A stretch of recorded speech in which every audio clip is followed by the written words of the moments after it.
Kings, queens, White Walkers, witches, gods, giants, dwarves, betrayals, torture, death, genocide, and of course, dragons. That's right, we're going over the entire story of Game of Thrones, from this all the way to this.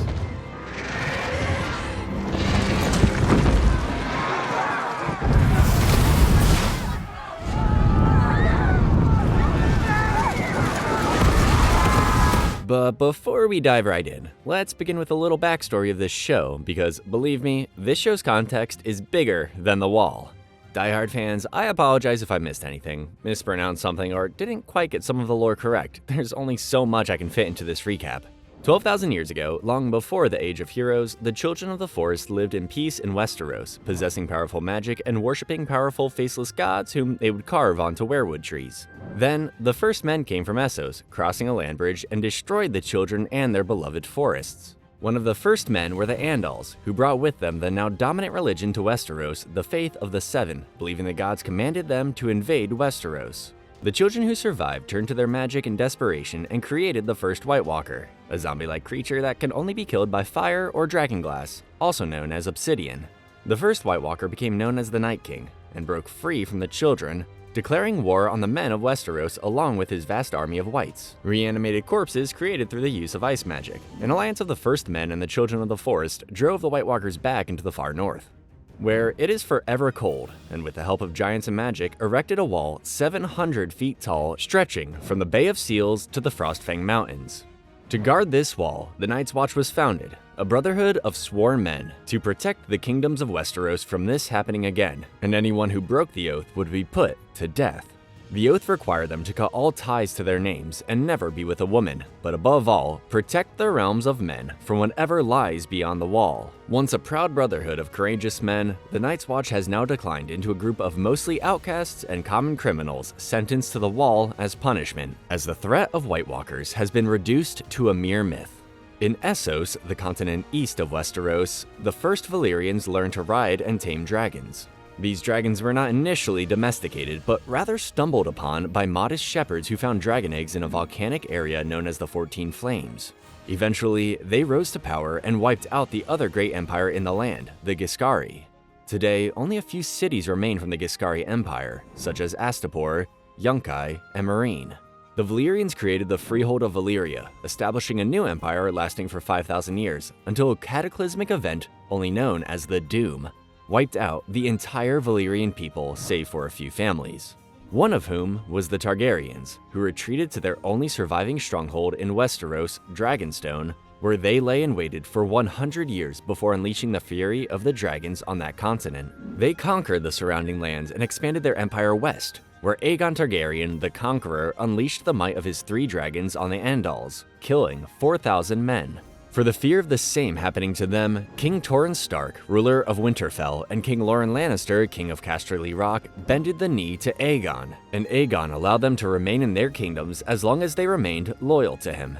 Aegon created the 7 kingdoms from out of 9 provinces: the North, the Iron Islands, the Riverlands, the Vale of Arryn, the Westerlands, the Crownlands, the Reach, the Stormlands, and Dorne. He built his capital at King's Landing and reigned as the king the remainder of his years on the coveted Iron Throne, forged from his blades of his surrendered enemies, melted down by the fire of his dragons. When Aegon passed, the Targaryens continued to reign on the Iron Throne for centuries, keeping their bloodline pure by marrying each other even if related, and developing a common susceptibility for growing mad the more they tried to maintain their rule. This continued until the days of Aerys Targaryen, the Mad King.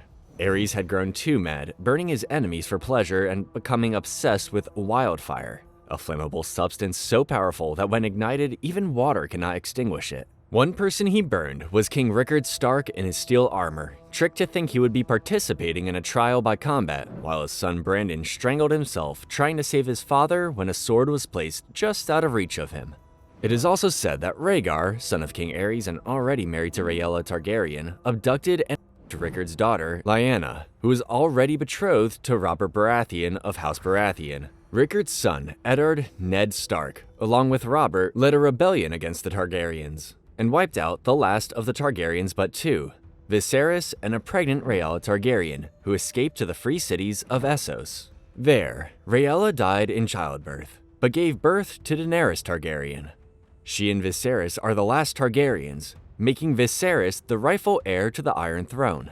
During the rebellion, Robert killed Rhaegar and proclaimed himself as king. After they discovered Jaime Lannister, the best swordsman in all the lands and one of Aerys' King's Guard, killed Aerys, dubbing Jaime the Kingslayer. Robert married Cersei Lannister, Jaime's twin sister, as a show of gratitude for helping deliver the city to him and making an alliance with the Lannisters.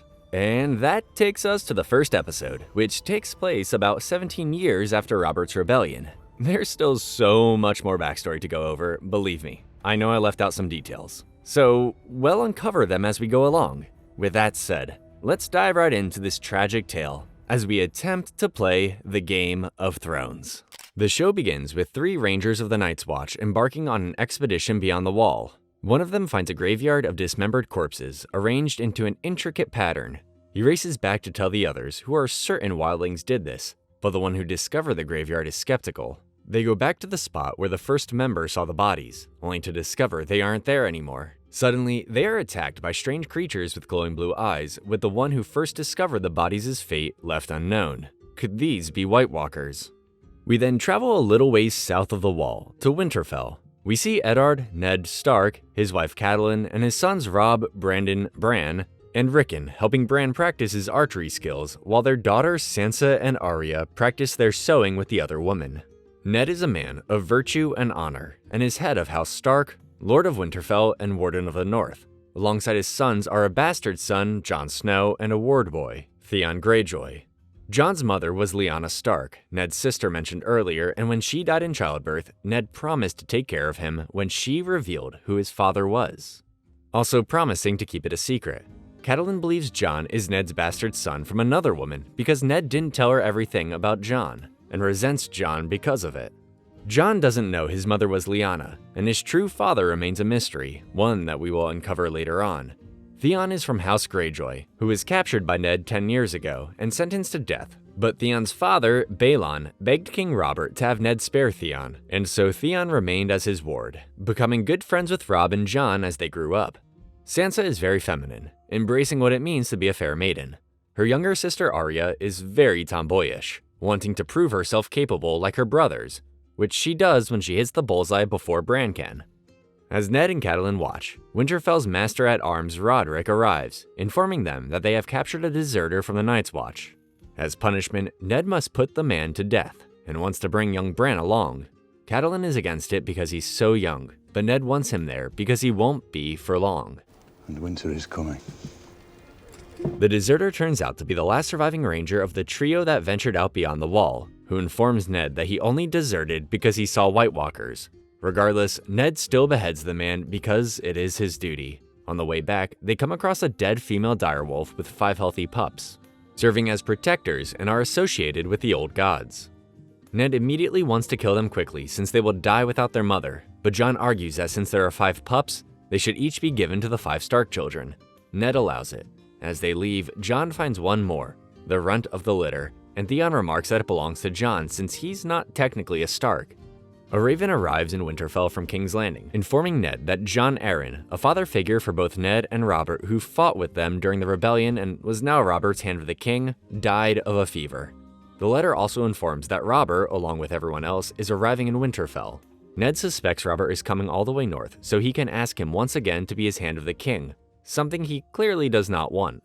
Bran can see them arriving from on top of a high tower and climbs down. Just as his mother sees him, Catelyn scolds Bran, making him promise not to climb again, something she's clearly done many times. Bran promises. King Robert arrives with his wife Cersei, Jaime, and Robert's eldest son Joffrey, and his other children Myrcella and Tommen, as well as Joffrey's personal bodyguard Andor Clegane, also known as the Hound, whose face is halfway burnt off courtesy of his brother Gregor when they were kids. Robert, too fat for his armor now, embraces Ned like an old friend and immediately wants to see the crypt. The imp. The imp Arya is referring to is the always drunk Tyrion Lannister, Jaime and Cersei's younger dwarven brother, who is currently enjoying the company of a named Rose. Tyrion Lannister is the most popular character in the show. and Peter Dinklage, the actor who plays him, won 4 Emmys for his work crafting this beloved character. Tyrion's mother, Joanna, died giving birth to him, and as a result, Cersei, his father Tywin, and everyone else wish him dead, causing him to compensate for his dwarven appearance with clever wit and intelligence. The only one who doesn't hate him as much is Jaime, which offers some bit of comfort for him in his malevolent family. In the crypt, they visit the resting place of Lyanna, where Robert remarks how much he hates Rhaegar and all the Targaryens. Robert also asks Ned once again to be his hand, and offers a way to join their houses, suggesting Joffrey marry Sansa, saying that if Lyanna had lived, they would have already been bound by blood. Ned, this time, has no choice but to accept Robert's offers. Meanwhile, in the city of Pentos and Essos, Viserys hopes to broker a deal with the Dothraki by having their warlord, Khal Drogo, marry a now 17-year-old Daenerys, hoping to secure the Dothraki army of 40,000 and take back the Iron Throne. Viserys claims himself superior over Daenerys, not wanting to awaken the dragon. However, when Daenerys enters a bath of scalding water, she is not fazed by its heat, hinting she might be more superior than him.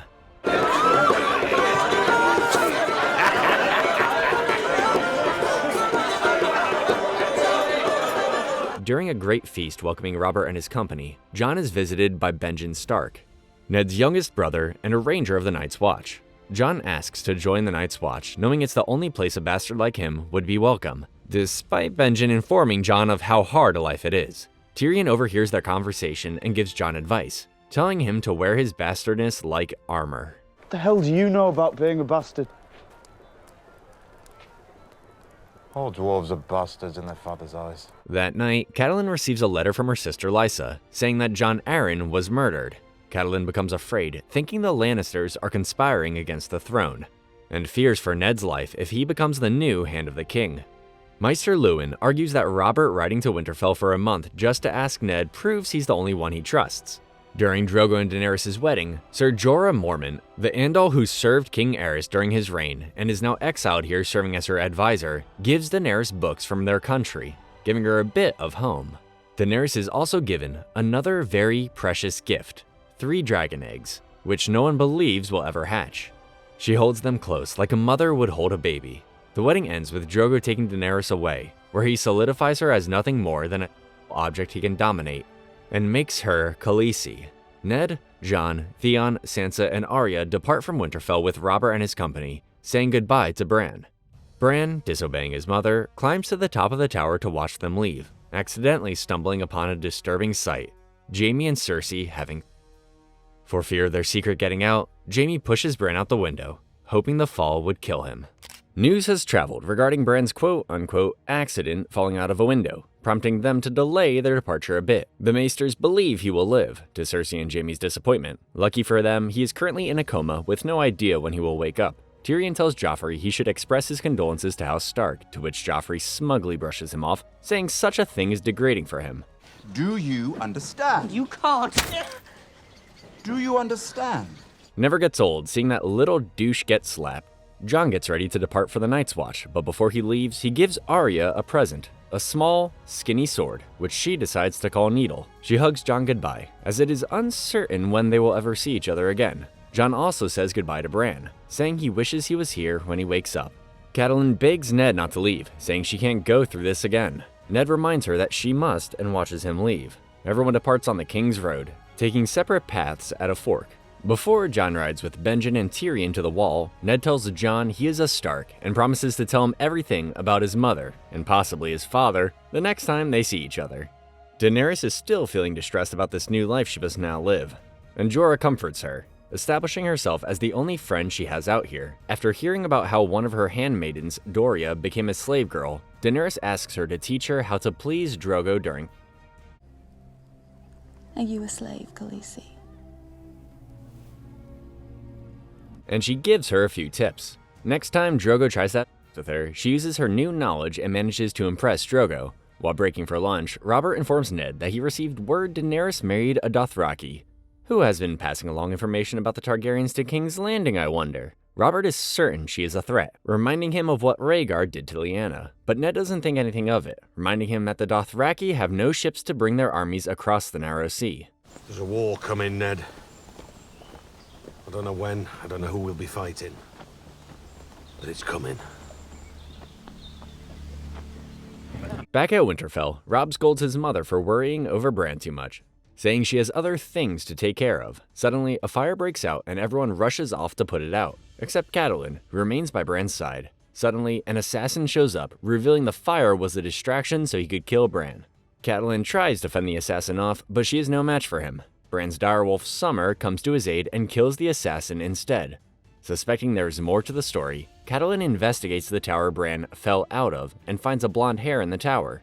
She suspects someone pushed Bran out of the tower after seeing something he shouldn't have, and that the Lannisters are responsible. It's too fine a weapon for such a man. The blade is Valyrian steel, the handle dragonbone. Someone gave it to him. Robb tries to declare war on the Lannisters, and Theon rallies behind him, but Maester Luwin expresses caution before acting just yet. Catelyn offers to ride to King's Landing to warn Ned, not wanting to trust this information with the Raven, with Roderick offering to accompany her, leaving Robb in charge of Winterfell, so that there is always a Stark in Winterfell. At the inn at the crossroads, Joffrey takes Sansa for a walk, where they run into Arya practicing her sword fighting with the butcher's boy, Micah. Joffrey makes fun of Micah, goading him to fight with him. When Micah refuses, Joffrey scars him, prompting Arya to strike Joffrey with her stick. Joffrey swings at Arya and is about to kill her when Arya's direwolf, Nymeria, bites Joffrey's hand and saves her. They run off and hide, while Joffrey whimpers like a little girl. As they hide, Arya is forced to send Nymeria away for fear of her getting killed, and eventually Arya is found by the Lannisters. She is brought before Robert, where Joffrey tells them Arya and Nymeria attacked them for no reason, leaving out the part where he started everything. Sansa is brought before them, where she lies and says she didn't do anything. Robert instructs Ned to discipline Arya, while he does the same to Joffrey for letting a little girl disarm him, according to his testimony. Because they are unable to find Nymeria, Cersei demands that they kill Sansa's direwolf, Lady, instead. Ned volunteers to do it himself, and it's revealed Sandor was forced to kill Micah, running him over with his horse. As if by some sort of psychic connection, as soon as Ned kills Lady, Bran wakes up. Robb visits a now awake Bran and asks if he remembers what happened. Bran doesn't remember how he fell and if he saw anything, so lucky for the Lannisters, I guess. It's also revealed that Bran's legs are paralyzed, and he wishes he were dead. Ned and everyone finally arrive at King's Landing, and we finally get to see the Iron Throne. Jaime meets with Ned in front of it, where Jaime cockingly recounts the last time Ned was here during Robert's rebellion and how Jaime killed King Aerys. Ned scolds Jaime for betraying the oath he made to the king to protect him. Ned is then introduced to the small council and casually given the hand of the king's sigil like it's nothing important, where he meets the 4 other members: Lord Varys, the Master of Whisperers and a eunuch; Renly Baratheon, Robert's younger brother and the Master of Laws; Grand Maester Pycelle; and lastly, Peter, Littlefinger Baelish, the Master of Coin, who is great friends with Catelyn's Tully House. The meeting is about Robert wanting to host a tournament in honor of Ned becoming the new hand. But the reward money is enormous, and Ned discovers the crown is $6 million in debt thanks to Robert's recklessness. Ned is against the idea and promises to speak to Robert about this. Arya is still mad at Sansa for not telling the truth and says if she did, Micah would still be alive. Ned sends her to her room, where he finds her playing with Needle. Instead of scolding her for playing with swords, he compliments the sword, reminding her it's not a toy. He wonders if Arya was planning on using it against Sansa, and Arya admits she hates her sister but would never kill her for it. Ned reassures her that Micah's death wasn't her fault, and warns her that winter is coming. If you're going to own a sword, you better know how to use it. Catelyn arrives in King's Landing, where she discovers her arrival was known ahead of time by Littlefinger and Varys, who take her to a brothel to speak. Varys asks to see the dagger, and Littlefinger casually admits the dagger is his until he lost it in a bet with Tyrion. Jon finally arrives at the wall at the lower fortress known as Castle Black. Alistair Thorne, the Master of Arms, tasks Jon with training the new recruits to be just as skilled as he is with a blade. Here, we meet the 997th Lord Commander of the Night's Watch, Jorah Mormont. Yes, Jorah's father. Later, Benjen informs Jon that he's leaving for Beyond the Wall as his duties as First Ranger. Jon wants to go with him, but Benjen says he's not ready. We'll speak when I return. Tyrion befriends a Night's Watch recruiter, or wandering crow, named Yoren, and wishes to accompany him back to King's Landing when he recruits more criminals for the Night's Watch. Tyrion meets with Jor and blind Maester Aemon, who inform him that there have been more reports of wildlings fleeing south, as if running from something. Suspecting the White Walkers have returned and that a long winter is coming, Maester Aemon urges Tyrion to seek help from the king and queen and send proper soldiers to defend the wall. You're a funny man. Huh? A very funny man. Ned! Ned and Catelyn reunite, and Catelyn informs Ned that Littlefinger is here to help them, saying Littlefinger is like a brother to her. Ned then has Catelyn go back to Winterfell, and Catelyn warns him that the Lannisters are behind this. Ned says he can't act without proof and promises to find it and inform Robert of it. They kiss and say goodbye. Meanwhile, Arya meets Syrio Forel, also known as the First Sword of Braavos, an eccentric swordsman who will teach her how to wield a sword. Ned watches her lesson like a proud father, and in his memories hears the sound of men screaming and swords clashing, as if foretelling what is to come. Back with the Dothraki, Daenerys learns more about slaves within the Dothraki and commands the party to rest, embracing her power as Khaleesi. Viserys scolds her for going over his head and commanding the Dothraki without his consent, and is almost killed by a Dothraki defending his Khaleesi. Daenerys commands the Dothraki man to stop, and Viserys commands Jorah kill the Dothraki man. Jorah ignores him, since out here, Daenerys technically outranks him, and Viserys is forced to walk the rest of the way like a slave. When being attended by her handmaiden, she suspects Daenerys might be pregnant. Jorah finds out about this and rides off to Qohor, for reasons unknown. Bran has a strange dream about seeing a three-eyed raven. He awakens to see Theon telling him Robb wants him downstairs at a meeting. Bran doesn't want to go, so a dumb but gentle giant stable boy named Hodor has to carry him down. Hodor is called Hodor because it is all Hodor ever says, and it's unknown, at least for now, why that is. Robb, who is acting Lord of Winterfell, is greeted by Tyrion, who isn't too welcoming to see him. However, Tyrion blesses Bran with a gift, allowing him to ride a horse despite being crippled. When Tyrion leaves, he finds Theon and mocks him for being so used to being the Stark's hostage, saying his father would be disappointed in him if he saw him now. After meeting with the small council regarding the expensive tournament, Ned inquires with Grand Maester Pycelle about Jon Arryn. Maester Pycelle recounts to Jon during his illness and mentions that before he died, he inquired about a certain book. Ned wishes to see the book, but Pycelle dismisses the book as nothing important. Still, Ned wishes to read it, and Pycelle reveals the book was a genealogy of the great houses of the Seven Kingdoms. Ned can't understand why Jon would want to read this book, and Pycelle can't understand either, only saying before he died he kept repeating a phrase, "The seed is strong." Regardless, Ned takes the book and leaves. Ned walks with Littlefinger, who warns Ned that there are eyes and ears everywhere and tells him to be cautious. He also gives Ned his next assignment on who to talk to regarding Jon Arryn's death. Ned says he was wrong to distrust Littlefinger, but Littlefinger says distrusting him was the wisest thing he could have done. Ned meets with several people who met with Jon before his death and comes across a blacksmith. The blacksmith introduces Ned to his apprentice, Gendry, whom Jon spoke with before his death. Ned asks why Jon came to see Gendry, and Gendry says he asked about his mother. Ned realizes Gendry is Robert's bastard son. The tournament finally takes place, and we meet Sandor's older brother Gregor, also known as the Mountain, who defeats Jon Arryn's old squire in an unfair jousting competition. At the wall, Jon, along with his new friends Piper, Pip, Gren, and Rast, though I'd hardly call Rast a friend, meet a new recruit, Sam Tarly of House Tarly. Sam has no courage and cries like a little girl when he tries to fight. Jon rescues a whimpering Sam, and Alliser makes Jon defend Sam while the others fight him. Jon defeats them all, and Sam thanks Jon for helping him. Alliser makes Sam Jon's watch partner on the top of the wall, and Jon regrets ever helping Sam. You can't fight. You can't see. You're afraid of heights and almost everything else, probably. What are you doing here, Sam? Sam reveals that on his 18th birthday, his father, Randall Tarly, never thought of Sam as a man and worthy of his title. So unless he traveled north and became a member of the Night's Watch, he would kill him and make his death look like an accident. Jon feels bad for Sam, realizing he's just like him with nowhere else to go, and tells him he can't get any worse at fighting. They laugh.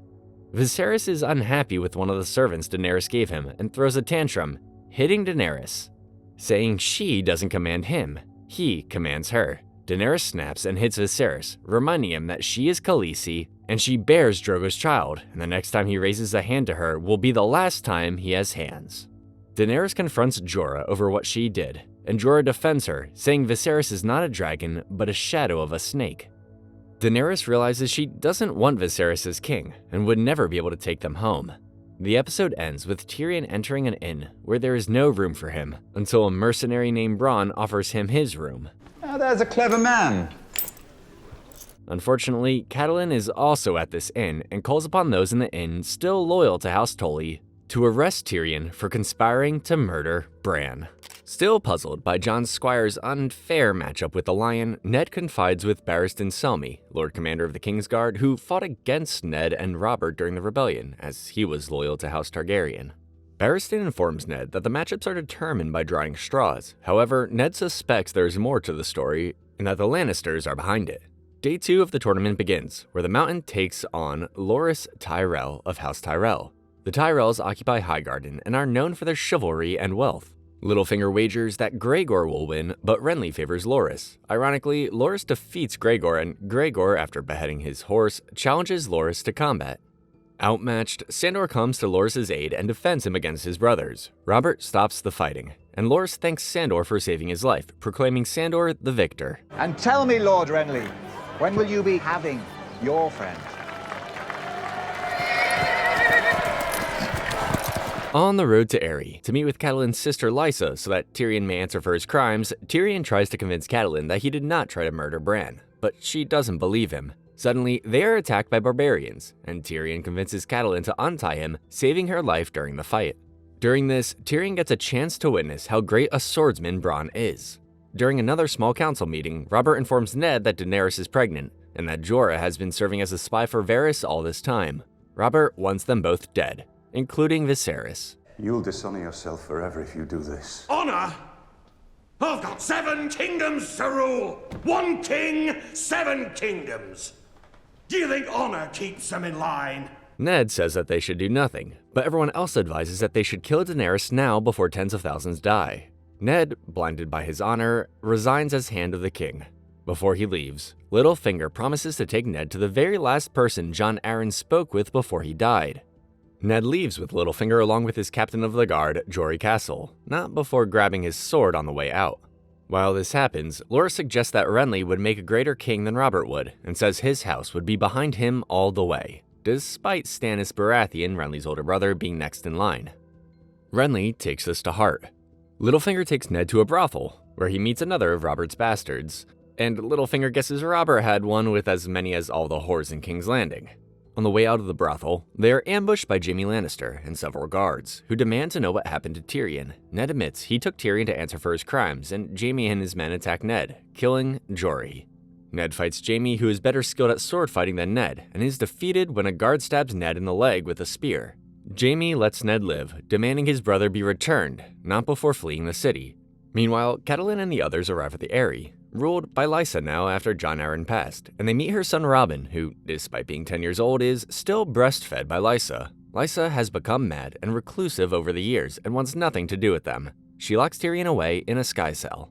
Ned awakens to see Robert and Cersei standing over his bed. Robert demands that he release Tyrion and make his peace with Jaime, as according to Cersei, Ned and Jory came out of a brothel drunk and attacked Jaime.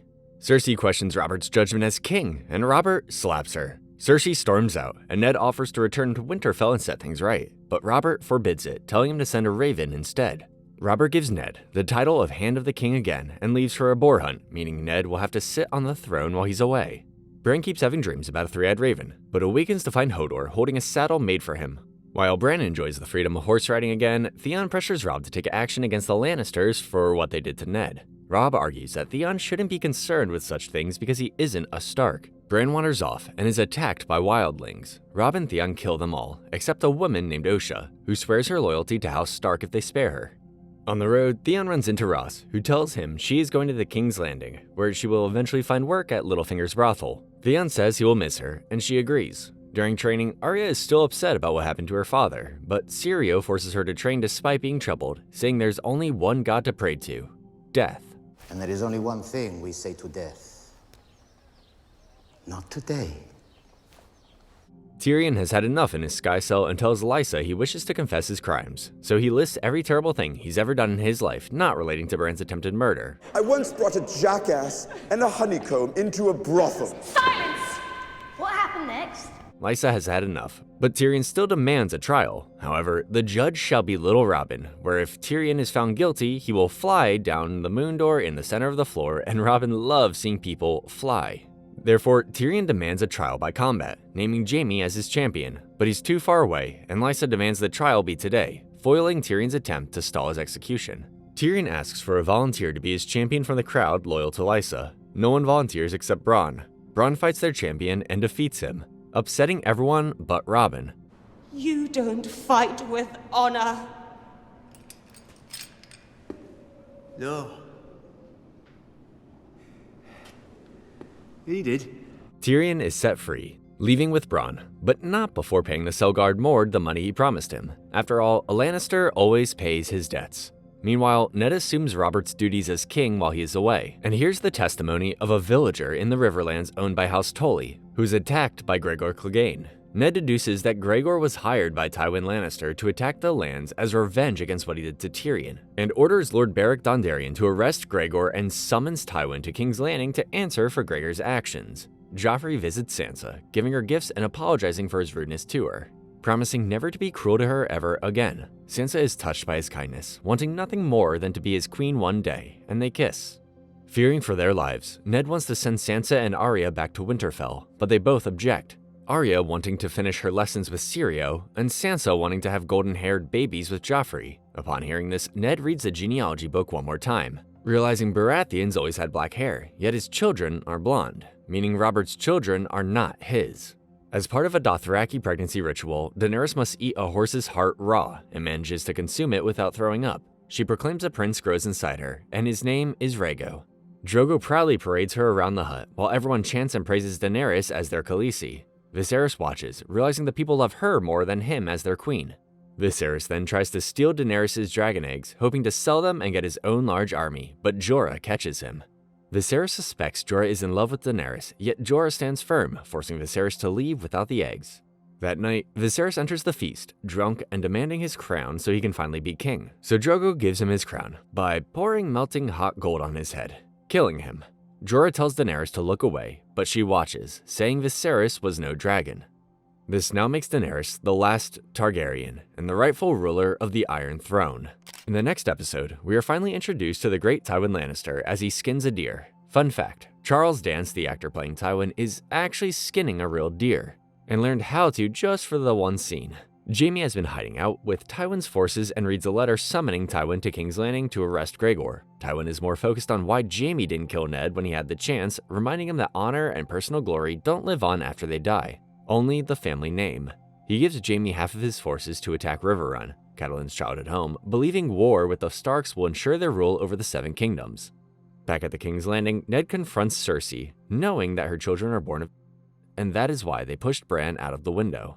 Cersei opens up that she did love Robert and wanted to be his wife, but on their wedding night he came in drunk and called her Lyanna. It devastated her. Ned sticks to his virtue and offers Cersei and her children a chance to leave. But Cersei tells Ned he should have taken the Iron Throne when he had the chance. Oh, but it was. When you play the Game of Thrones, you win or you die. There is no middle ground. Shortly after, Robert returns from his hunt badly injured and is not going to make it. Apparently, he got too drunk and fought a charging boar and was impaled as he killed it. Knowing he will die soon, Robert makes Ned regent of the Seven Kingdoms until Joffrey becomes of age, telling him to write all this down, but instead of writing Joffrey, Ned writes down rightful heir. He commends Ned for being the only person on the small council for speaking his mind, and tells Ned to make sure Daenerys lives. As Ned leaves, Varys points out that the one giving Robert his wine was a Lannister, putting a bigger target on the Lannisters. But Barristan blames himself for not protecting Robert like he was supposed to, which is hard for him because he owes Robert his life. When he and Ned found him dying during the rebellion, patched him up and pardoned him. Renly approaches Ned and tells him to act now before Cersei does, and take the throne before Robert dies. Ned asks about Stannis, saying he's a better candidate as king given his military history. Renly argues that the line of succession doesn't matter at a time like this, adding that, seeing how Robert turned out, does the throne need another soldier? Regardless, Ned dispatches a letter to Stannis saying he is the rightful heir. Littlefinger walks in as this takes place, where after Ned reveals he knows about the Lannister's secret, Littlefinger argues the exact same thing Renly just argued. Do you have a shred of honor? Littlefinger argues that they should make peace with the Lannisters, wed Sansa to Joffrey, release Tyrion, and reveal Joffrey's secret when the time is right, giving Renly the throne. Ned refuses, holding fast to his honor, saying Stannis is the rightful heir, despite the threat of war if Stannis is made king. He asks Littlefinger one more thing, to secure the city's watch against the Kingsguard. With her brother now dead, Daenerys tries to convince Drogo to invade Westeros and take back the Iron Throne, but he doesn't understand the significance of it and refuses. When Daenerys seeks Jorah's advice on how to convince Drogo, Jorah secretly receives a royal pardon from King's Landing, allowing him to return to Westeros, yet he isn't excited by this good news. Daenerys approaches a merchant selling wine, and Jorah saves her life when the merchant attempts to poison her. Drogo thanks Jorah for saving Daenerys, and now wants to take back the Iron Throne as a promise to his unborn son. Back on the wall, Benjen's horse arrives at Castle Black with Benjen nowhere to be found. Jon worries that something happened to Benjen and wants to find him. But when Jor gives the new trainees their assignments, he is made a steward instead of a ranger. No doubt Alistair's doing. Maester Aemon informs Jon that he will be Jor's personal steward, and Jon is not thrilled about his assignment. Sam sees this as Jon being groomed for command one day, and it cheers Jon up a bit. Jon and Sam venture a little ways beyond the wall, using the lower tunnel leading through the wall, and swear their oath to the Night's Watch in front of a weirwood tree. When they rise as men of the Night's Watch, Jon's direwolf ghost comes back with a human head, belonging to a ranger of the Night's Watch. Robert dies, and Ned begins his coup. However, Renly is gone along with his men. Still, Ned walks into the throne room as Joffrey is being crowned, and Ned reveals Robert's written document giving Ned power over Joffrey until he is of age. Cersei takes the letter and tears it up. She asks Ned one more time to bend the knee to Joffrey, and Ned still refuses. The Kingsguard attack the city's watch, and Littlefinger stops Ned with a knife. The same knife used to kill Bran. I did warn you not to trust me. The Kingsguard, mostly made up of Lannister men, take over the keep, killing everyone in their path, armed or innocent. Septa Mordain, Sansa's tutor, urges her to lock herself in her room and barricade the door. Septa is later beheaded by Joffrey. However, Sandor finds Sansa and takes her to Cersei. Meanwhile, Syrio defends Arya from the King's Guard when they come for her, and manages to defeat them with a wooden sword. He finally tells Arya to leave, and he dies when his wooden sword is broken. Arya barely makes her way out of the keep, finding Needle in her chest nearby. When the stable boy tries to take her, she accidentally kills him and runs off. Varys visits Ned in the dungeon, offering him water and wondering what made him stupidly tell Cersei he knew her secret. Ned says he did so out of mercy, so that she could protect her children. Varys argues that it was Ned's mercy that got Robert killed in the first place. Who do you truly serve? The realm, my lord. Someone must. Cersei convinces a scared Sansa to write to Robb and her mother, telling what has happened, and begging them to keep the peace by coming to King's Landing and swearing their loyalty to Joffrey. With no other option, she writes the letter. Robb receives the letter and decides it's best if he does swear his loyalty to Joffrey, though not without an army behind him. Robb gains the loyalty of Lord Jon Great Jon Umber and the rest of the Banners of the North. He leaves quietly in the middle of the night, but not before telling Bran. He tells Bran that he will be in charge of Winterfell while he is gone, saying there must always be a Stark in Winterfell. Robb leaves, and Rickon comes out of hiding, having listened the whole time. He tells Bran that they're never coming back. Catelyn and Roderick happen upon Robb and his new army camp, where she is amazed at how quickly Robb has grown up. She urges Robb not to go to King's Landing, saying the only way they can defeat the Lannisters is in the open field.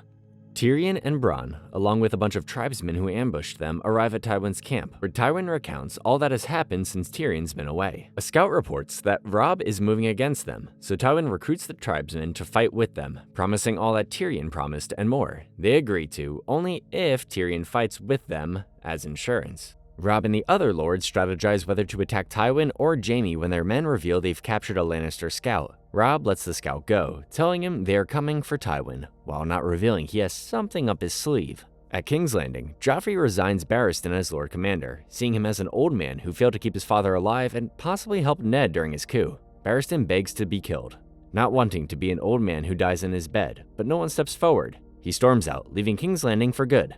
Sansa begs Joffrey to have mercy on her father, saying he should if he loves her. Joffrey allows it, only if he swears his loyalty to him. At the wall, Rangers find the other dead Rangers that Ghost found part of from the previous episode, and Sam realizes they were killed recently due to the lack of smell. A raven arrives, and Jon finds out that Robert is dead, and Ned has been charged with treason. Jon wants to help, but can't do anything about it because he's now a member of the Night's Watch. Jon is confined to quarters, but leaves when Ghost begins smelling something strange outside. He follows Ghost to Jorah's quarters, where he is attacked by one of the dead rangers, now a white. Jon kills the white by burning it, saving Jorah and confirming the White Walkers are back. Drogo and his men raid a Lizarian village to get funding for ships. Daenerys is disgusted by how the villagers are being treated as spoils of war and orders the men to stop, claiming all the women from the men. One of the men, Maggu, confronts Drogo with what she did, and Daenerys defends her actions, reminding him that she is Khaleesi. Maggu continues to object, and Drogo kills Maggu by ripping out his throat with his bare hands. However, Drogo was wounded, a scratch he called it, and Daenerys convinces him to seek the healing of one of the women she saved. Named Miri Maz-Dur, Drogo objects at first, but gives in to her help. Varys comes to Ned one last time in arguably the best episode of the series, Baelor, telling him that Robb is riding south with an army, and Sansa has begged Joffrey to spare his life. All Ned has to do is stop this, swear his loyalties, and he will live. You want me to serve the woman who murdered my king, who butchered my men, who crippled my son? Varys argues there's a chance Cersei will show him mercy and let him live out the remainder of his days at the Wall with Jon. Emphasis on live.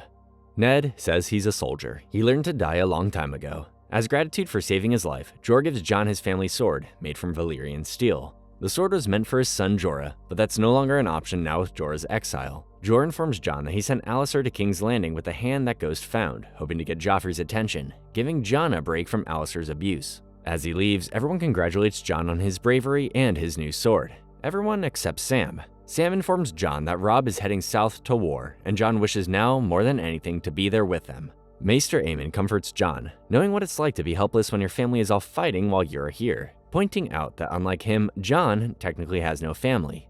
Then, Aemon reveals something shocking. His brother was Aegon, father to Aerys Targaryen, which would make him a Targaryen. He tells Jon he will have to make a choice to go or stay, and trusts Jon with this secret.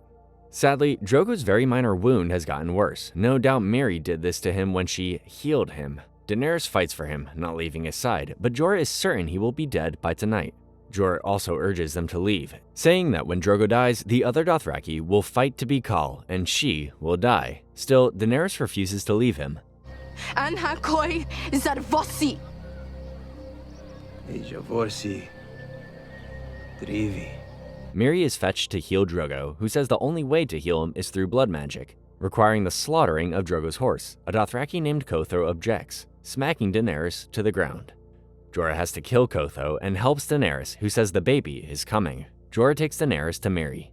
Robb attempts to get the aid of Lord Walder Frey of House Frey, but Catelyn advises that she go instead, saying the Tullys are much closer friends than the Starks. She tries to gain the support of the Freys, but Walder is hard to convince, saying he will allow them to cross only if Arya and Robb marry members of his household. Robb promises to keep his promise to Walder Frey. Tyrion has trouble trying to keep the tribesmen under control, but thankfully Bronn has found a whore for him named Shae to help ease his stress. They play a drinking game with Bronn where they get to know each other more. Shae gets Tyrion to admit a time when Tyrion was tricked by Jaime into marrying a whore, convinced they were actually in love. Tywin then paid his guards death with her while he watched. As I said, I was young and stupid. You're still young and stupid. The next morning, Tyrion wakes up to find that Robb's army is already massing against them. Tyrion rallies the tribesmen together and they chant, calling him half-man. However, when they charge, they trample Tyrion, and he is knocked out. He wakes up to find the battle won, and Tywin realizing Robb only sent 2,000 of his 20,000 troops, as the other 18,000 attacked Jaime's camp. Robb returns to Catelyn with Jaime as a prisoner. I guess Robb had a secret plan all along. Catelyn demands that Jaime return her daughters and Ned, but Jaime hasn't the power to do so out here. Robb knows he can't defeat Jaime in one-on-one combat, so he keeps Jaime as a prisoner. Robb addresses his men, saying this war is far from over, and sadly, he is right. Because back in King's Landing, Ned is brought out to answer for his crimes.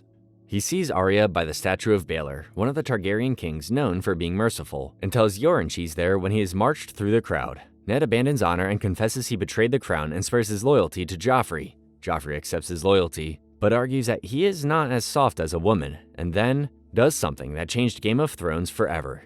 Sir Ilyn, bring me his head. Yoren rescues Arya in the crowd, and Sansa and Cersei try to object, but are forced to watch as Ned Stark, the lead character of this show, is beheaded by his own sword. To be fair, Ned was played by Sean Bean. We should have seen this coming. Yoren tells Arya to keep quiet and takes her away to safety. He quickly cuts her hair, making her look like a boy and giving her the name Ari. He tells her they are going north. At Winterfell, Bran has Osha take him to the crypt, saying he had a dream his father was there. They find the spot where he saw Ned, but they only find Rickon and his direwolf Shadow. What's strange is that Rickon says he also had a dream their father was here too. Osha takes Bran back to the courtyard where Luwin informs Bran that his father is dead. Catelyn hears the news and excuses herself away from the camp where no one can see her, finally letting out her emotions. She finds Robb nearby hacking away at a tree in rage, and she tells Robb he's ruined his sword. They cry in each other's arms, and Robb vows to kill them all. Catelyn says first they must rescue his sisters. Joffrey takes Sansa to some place special to learn a lesson in obedience, a place where all their recent traitors' heads are mounted, including her father's. Joffrey forces Sansa to look at her father's head on a spike, saying she must obey him because they will be married. After I raise my armies and kill your traitor brother, I'm going to give you his head as well. Or maybe he'll give me yours. Joffrey, as a member of the King's Guard, Sir Meryn Trant, slapped Sansa twice, since Joffrey's been instructed to never strike a lady. Sansa sees the long drop in front of her, and is about to push Joffrey down it, but then Sandor stops her, pretending he only stopped her to wipe her bleeding lip. Joffrey leaves, and Sansa gives Sandor his handkerchief back, but Sandor says to keep it, saying she will need it again. Meanwhile, Robb and the other Lords of the North decide whether to side with Renly or Stannis as their true king. But then Lord Great Jon stands up and declares Robb Stark as the true king in the North. Everyone else swears their loyalty, including Theon, and everyone chants King in the North to Robb.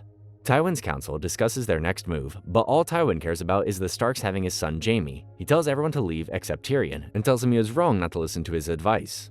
Tyrion takes Shae with him anyways. Tywin plans to send Gregor to the Riverlands and set everything on fire, while Tywin and his forces will regroup at Harrenhal. Tyrion asks why he is sending him, and Tywin replies because he is his son, something he never admits. Yoren takes Arya with him and his new recruits for the Wall, including a fat boy named Hot Pie, and another boy named Lamy Greenhands. Among them is also Gendry, who recognizes Arya's sword as castlemate, but doesn't question her further. Jon hears about Ned's death and deserts his watch to kill Joffrey, but Sam, Pip, and Gren catch him and remind Jon of the oath he swore, saying they are his family now. Jorah informs Jon that he has had enough of hearing reports of whatever is happening beyond the Wall happening south of the Wall, and he wants Jon to come with him where he leads an expedition beyond the Wall. They will find out what happened to Benjen, deal with the wildlings and White Walkers, and whatever else is out there. Jon agrees to join him, officially making himself a member of the Night's Watch.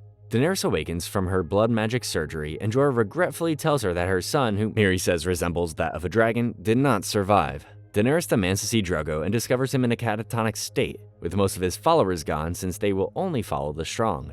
Miri argues that she spared the world from more suffering, saying Daenerys did nothing in sparing her or anyone else the day the Dothraki raided her village. Daenerys mourns what Drogo has become and puts him out of his misery by smothering him with a pillow. Daenerys then decides to burn Drogo's body along with Miri, her dragon eggs, and herself.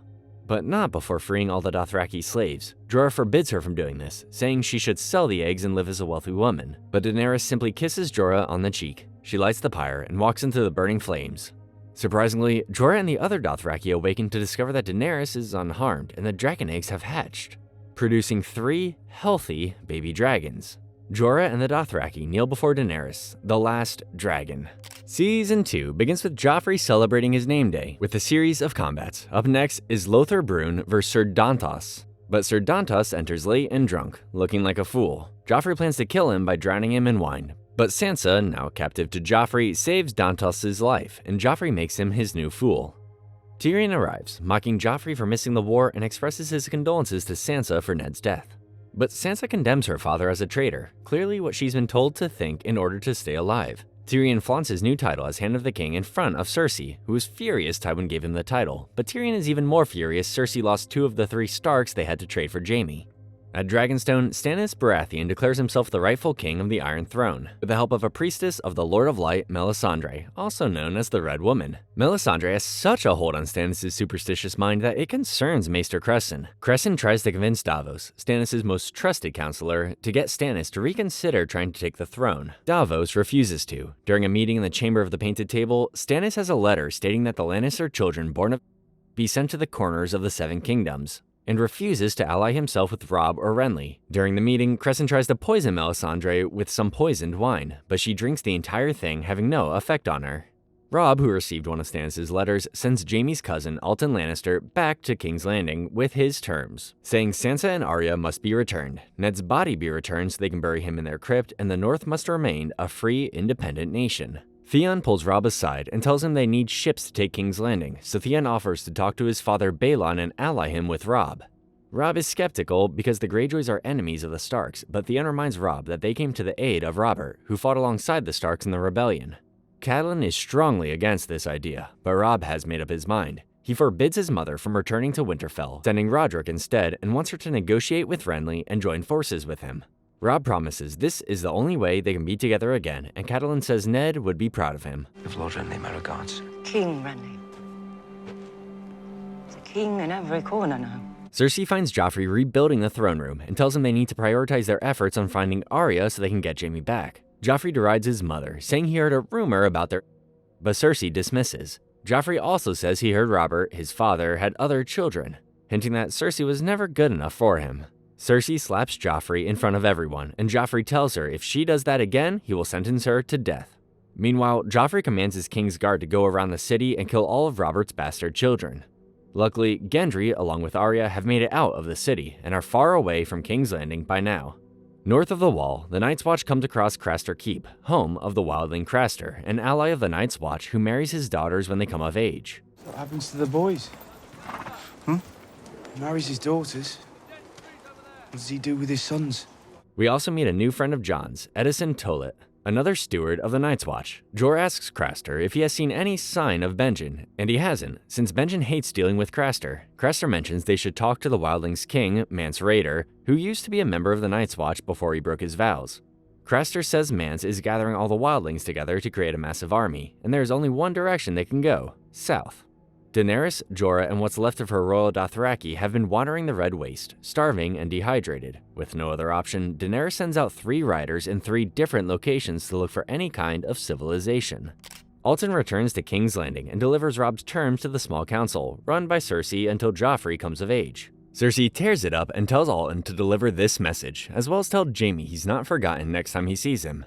Tyrion reads a message from Castle Black, saying they need more men to man the wall due to the threats of wildlings and White Walkers. Cersei remarks that they are already fighting a more important war and can't be bothered to send anyone.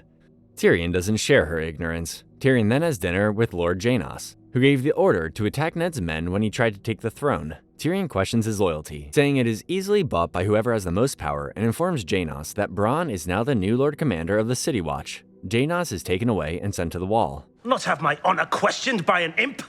I'm not questioning your honor, Lord Janos.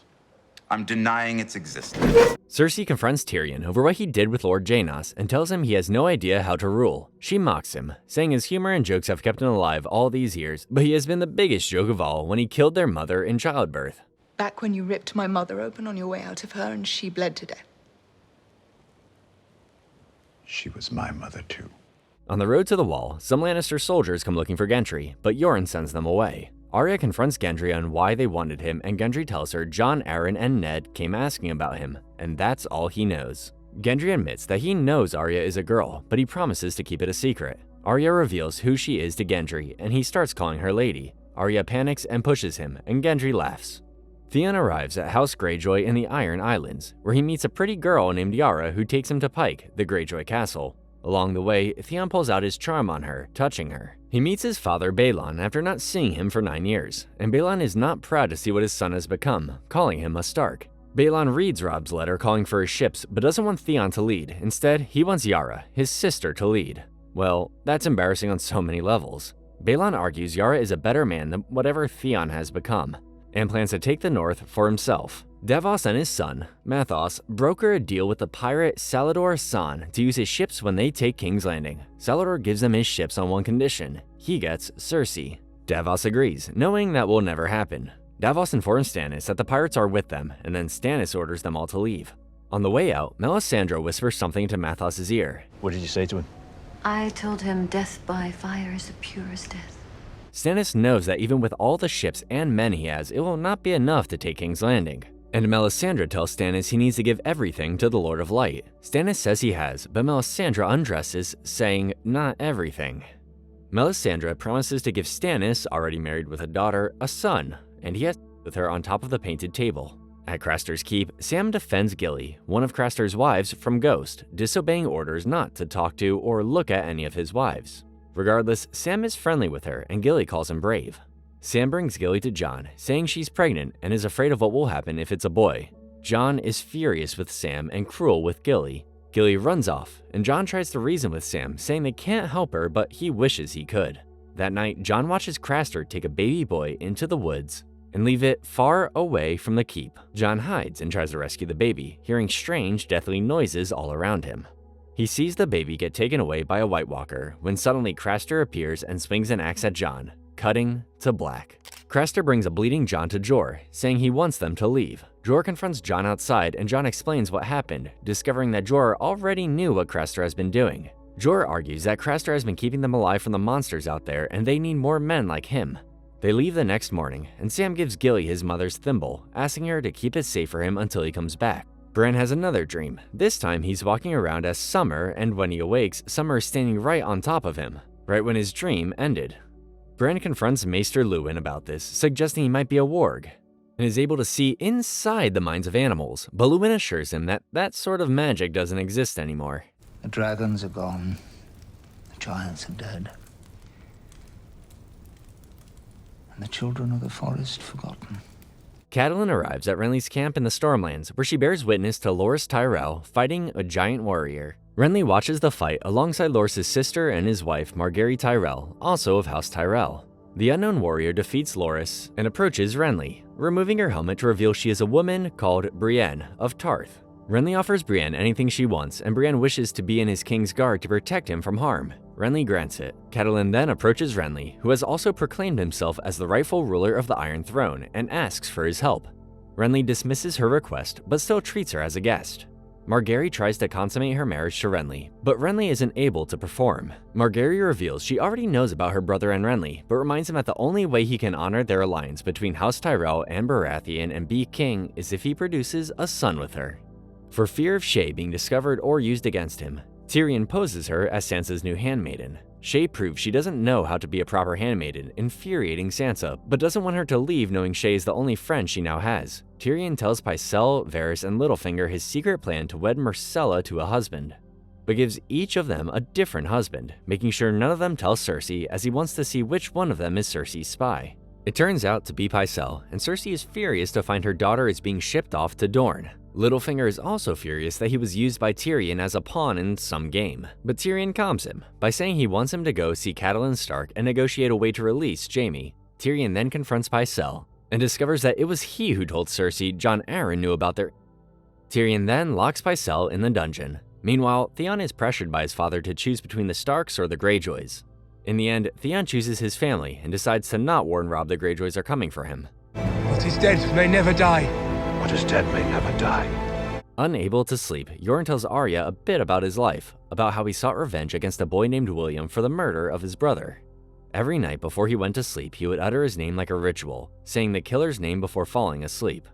Eventually, Yoren killed William and joined the Night's Watch to avoid prosecution. Suddenly, Lannister soldiers arrive again looking for Gendry, and Yoren tries to fend them off again.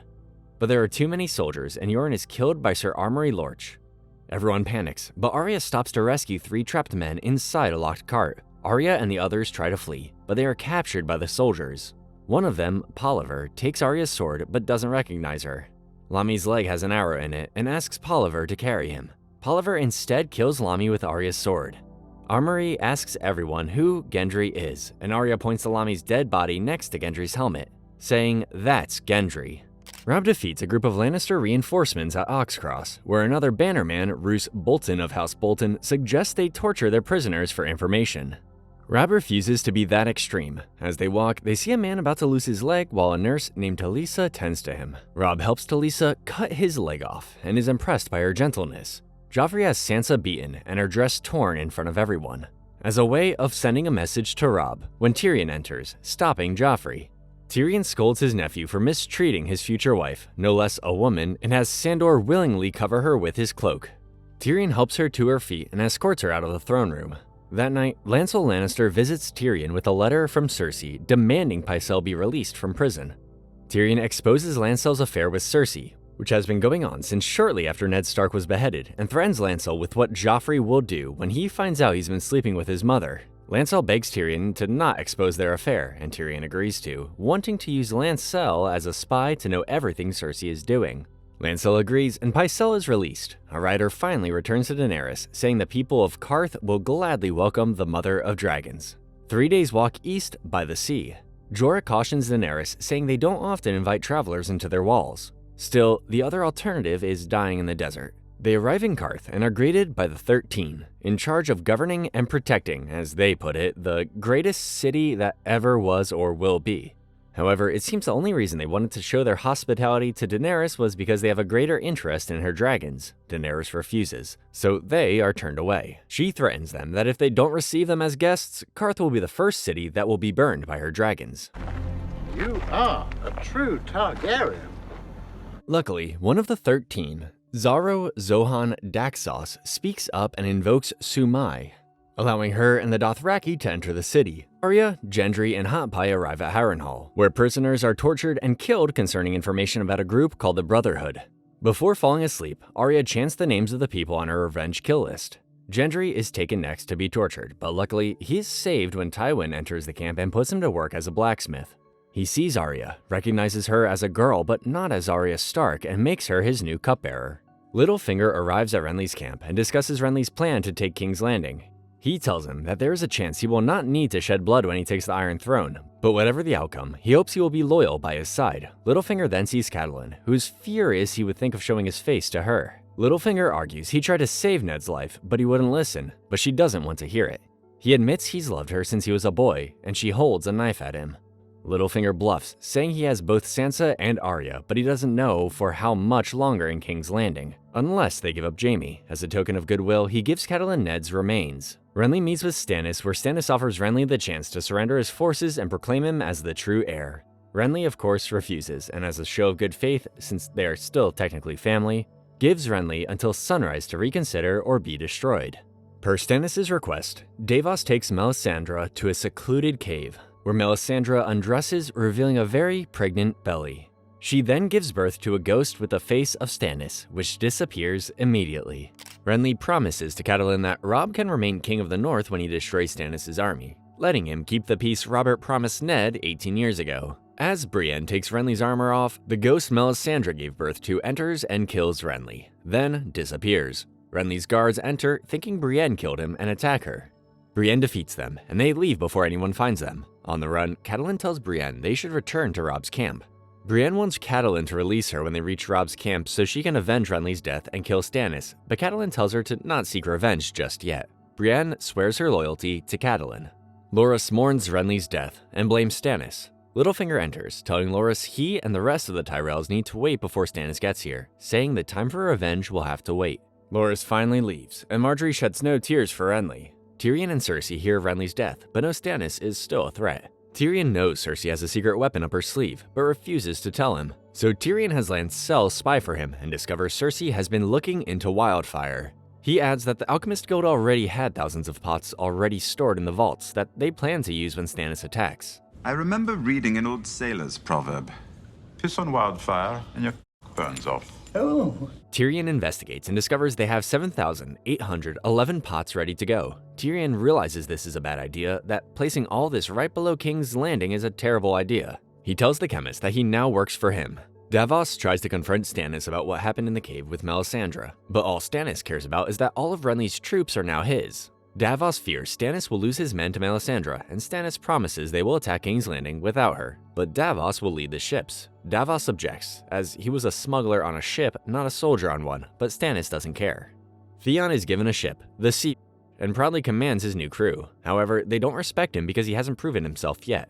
Theon meets Dagmar, his first mate, the only one who shows any sort of acknowledgement that he is their captain. Dagmar proposes assaulting the northern town of Torrhen's Square, and Theon realizes that will leave Winterfell poorly defended if they're attacked. Not at all feeling bad for them. Roderick informs Bran that Torrhen's Square is under attack and asks to send him and 200 men to defend it. Bran grants it. While serving for Tywin, Arya runs into one of the 3 men she saved when they were captured. Going by the name of Jaqen H'ghar, he tells her she saved 3 deaths from the Red God, so they will need to give them back. So he tells her to give him 3 names, and he will do the rest. I can name anyone. And you'll kill him. A man has said.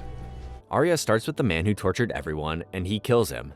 While her dragons grow, Daenerys visits the market where she's greeted by another member of the 13, Pyat Pri, a warlock who invites Daenerys to the House of the Undying. Xaro encourages her to go, while a masked Quaithe warns Jorah of the dangers facing Daenerys. Xaro and Daenerys get to know each other a little bit, realizing they are both conquerors in their own ways. Xaro then takes her to a vault, where the door is made of Valyrian steel and can only be opened with a single key which Xaro possesses. Xaro promises to give her half of whatever is behind the door to use against her conquest of King's Landing, if she marries him. He informs her Robert is dead and the Seven Kingdoms are at war with each other. Now is the time to strike, and he can give her what she wants. Jorah objects to this proposal, saying Xaro wants more than to give her the Iron Throne. He adds that he wants to see her on the throne because she has a gentle heart and expresses a love and admiration for her without saying the words. Jorah promises to get her ships from men in Westeros, not Qarth. The Night's Watch camp at the Fist of the First Men, where they meet Ranger Qhorin Halfhand. Qhorin has a plan to raid one of Mance's outposts, and Jon volunteers to go with him. Jorah objects, but then Sam volunteers to take up Jon's steward duties in his absence. Jorah lets Jon join Qhorin along with 3 other rangers. The next episode opens with Theon taking Winterfell from Bran. A confused Bran yields Winterfell to Theon and asks Theon if he's always hated them. Theon's men find a bloodied Roderick on his way back from Torrhen Square, and Roderick can't believe Theon would betray the Starks like this. He spits in Theon's face, and Theon demands they lock him up. But Dagmar says he should kill Roderick, otherwise the men won't respect him. Luwin tries to get Theon to reconsider, but Theon confirms he's a Greyjoy. Roderick tells the screaming Bran that he's off to see his father. Theon beheads Roderick, however it takes him a few tries before he finally cuts it off, having to kick it off in the end. Littlefinger comes to visit Tywin while Arya is present, and she does her best to hide her face from Littlefinger. Littlefinger tells Tywin that the Tyrells might become an ally in this coming war, and it's unclear if Littlefinger recognized Arya all throughout this. Arya steals war orders concerning Robb. Armory catches her and chases her throughout the camp. She escapes and finds Jaqen, telling him to kill Armory before he reaches Tywin, and he succeeds. That's 2 down, 1 more death left. Jon and company attack a group of wildlings on their own, and Jon spares a woman named Ygritte. Qhorin tells Jon she would have killed him without a second thought, but they still question her. After questioning her, Jon volunteers to kill her, but can't bring himself to kill a woman. She kicks him and runs off. Jon chases her, getting further and further away from Qhorin and the others. He finally catches her, but they both know he won't kill her, and with the sun going down, he has very few options. Jon tries to find his way back to Qhorin, but he is not as familiar with the land as Ygritte is. Jon ties her up, and they rest for the night with no fire, having to sleep next to each other to stay warm.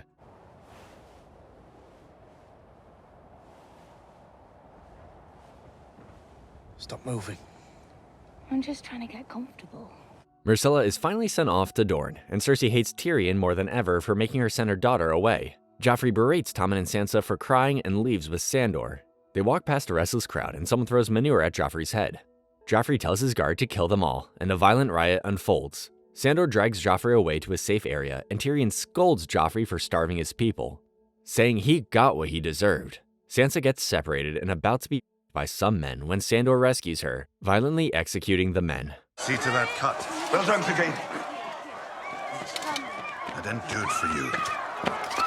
Meanwhile, Xaros escorts Daenerys home, only to discover her Dothraki guard killed, Doria and her dragons missing.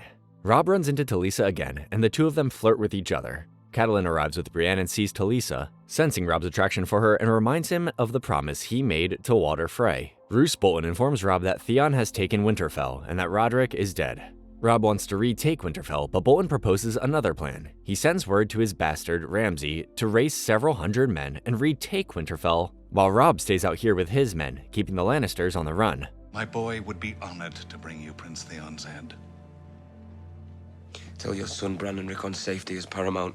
Robb tells Bolton to make Ramsay leave Theon alive so he can kill him himself. That night, Osha seduces Theon, offering herself to him in exchange for her freedom. While he's asleep, Osha sneaks out of Winterfell, along with Rickon, Bran, and Hodor. Theon awakens to find them gone and berates his men for not being able to stop a cripple from escaping.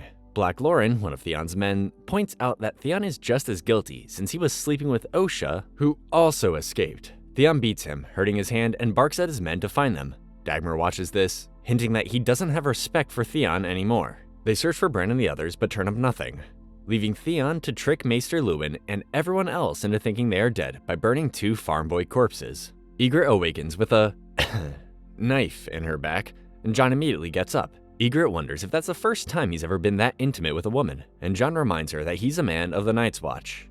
They argue over the differences and rights between the free folk and everyone south of the Wall, with Ygritte remarking how dumb the Night's Watch oath is. Jon mentions he's Ned Stark's son, and she then asks why Jon is fighting them, and he doesn't have an answer. You know nothing, Jon Snow. Ygritte eventually breaks free from Jon and runs off. Jon chases her right into a pack of wildlings. Sansa finds Sandor and thanks him for saving her life, calling him brave. Sandor only scares her off, but Sansa doesn't back down, asking why he hates everyone around him and loves killing. Sandor replies her father loved to kill people. Is he no different?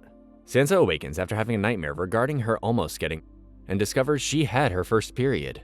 Sansa panics because this means she's ready to have Joffrey's children, which she doesn't want anymore.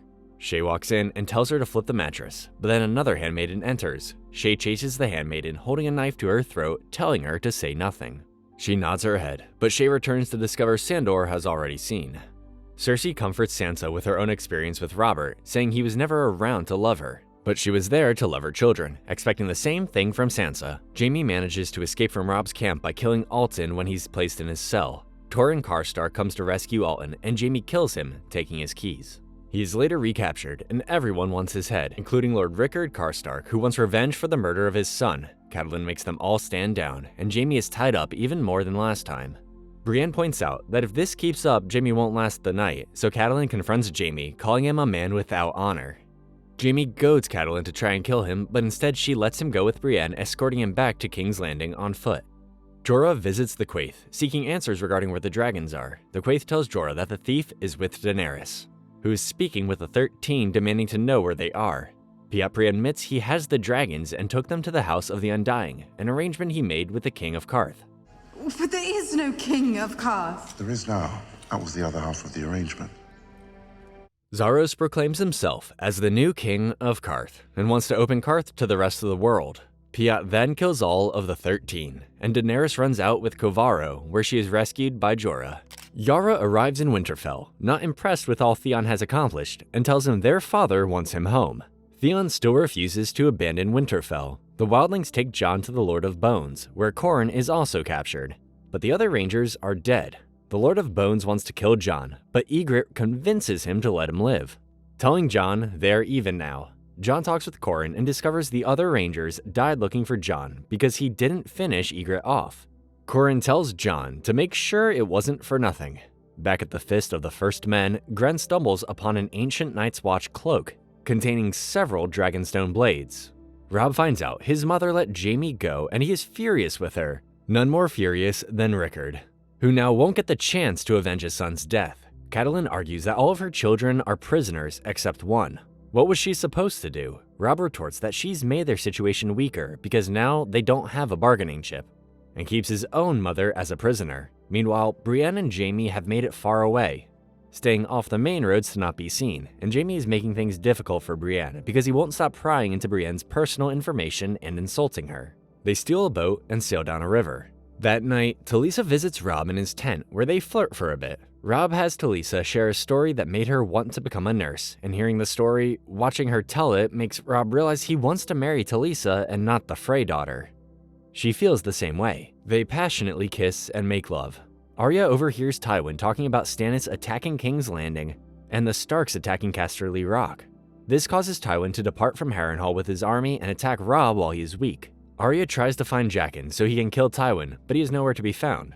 Arya finally finds Jaqen long after Tywin has left and wants him to kill Tywin. Jaqen says he cannot do that, adding he only promised her death. So Arya gives Jaqen one final name, himself. Jaqen refuses, saying it displeases the gods. So Arya promises to take it back if he helps her, Gendry, and Hot Pie escape. Jaqen accepts, only if Arya obeys. Arya says she will obey. At midnight, under Jaqen's instruction to simply walk through the gate at that hour, Arya bravely walks toward the open gates surrounded by guards, only to discover the guards have already been slain and propped up to look alive. They escape from Harrenhal. Tyrion reads through a history of the great battles of Westeros and finds out that Stannis will be focusing his attack on the Mud Gate. That night, Cersei reveals that she knows Tyrion brought this whore to King's Landing, despite their father telling him not to. When she reveals her, it turns out Cersei mistook Shae for Ros, since Tyrion had given her a Lannister pendant. They both play along with it, tricking Cersei. I will hurt you for this. A day will come when you think you're safe and happy, and your joy will turn to ashes in your mouth. Afterwards, Tyrion races to his room and finds Shae unharmed. He kneels down at her feet, telling her how much he loves her. I'm yours. Promise me. I'm yours, and you're mine. Everyone is on edge, knowing tonight is finally the night Stannis attacks King's Landing, and Cersei has Pycelle give her a vial of Essence of Nightshade, a suicide potion if you take too much. She carries it close to her just as a precaution. The bells ring, indicating Stannis' fleet has been spotted. Tyrion has his new squire Podrick suit him up while Varys gives Tyrion the map he requested, showing all the secret tunnels beneath the city. Tyrion and Varys have grown close the last couple of days, pondering what will happen if Stannis invades King's Landing, especially since Varys hates magic because magic was involved when he lost his meat and veg. Tyrion also knows that Joffrey is the least qualified person to lead troops into battle, let alone defend an attack, filled with delusions that his enemies will take one look at him and slit their own throats for him. Therefore, Tyrion commands the troops, disregarding Joffrey's plan, and has a little plan that he and Bronn have put together without telling anyone else. But timing will be everything. Stannis' ships appear through the fog as only one of the capital's ships floats towards the fleet. Davos assumes it is hostile and has his men ready to attack, but as it gets closer, he sees there is no one on board, and that it is leaking wildfire right into their path. Tyrion gives the signal to Bronn, and Bronn fires a single fiery arrow at the water now stained with explosive wildfire.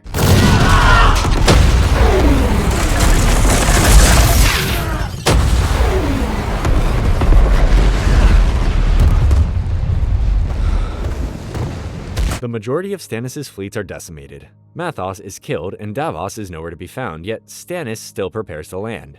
Stannis has his men row in small boats to shore. While Joffrey panics, Tyrion organizes and commands Joffrey's commanders on how to defend the city, telling Sandor to lead troops onto the beach and kill any of Stannis' men that touch the land. Fiery arrows descend on Stannis and his men as they touch land, and an epic battle ensues. Any man dies with a clean sword, I'll hit God! Sandor bulldozes his way through the sea of troops, cutting up men like butter.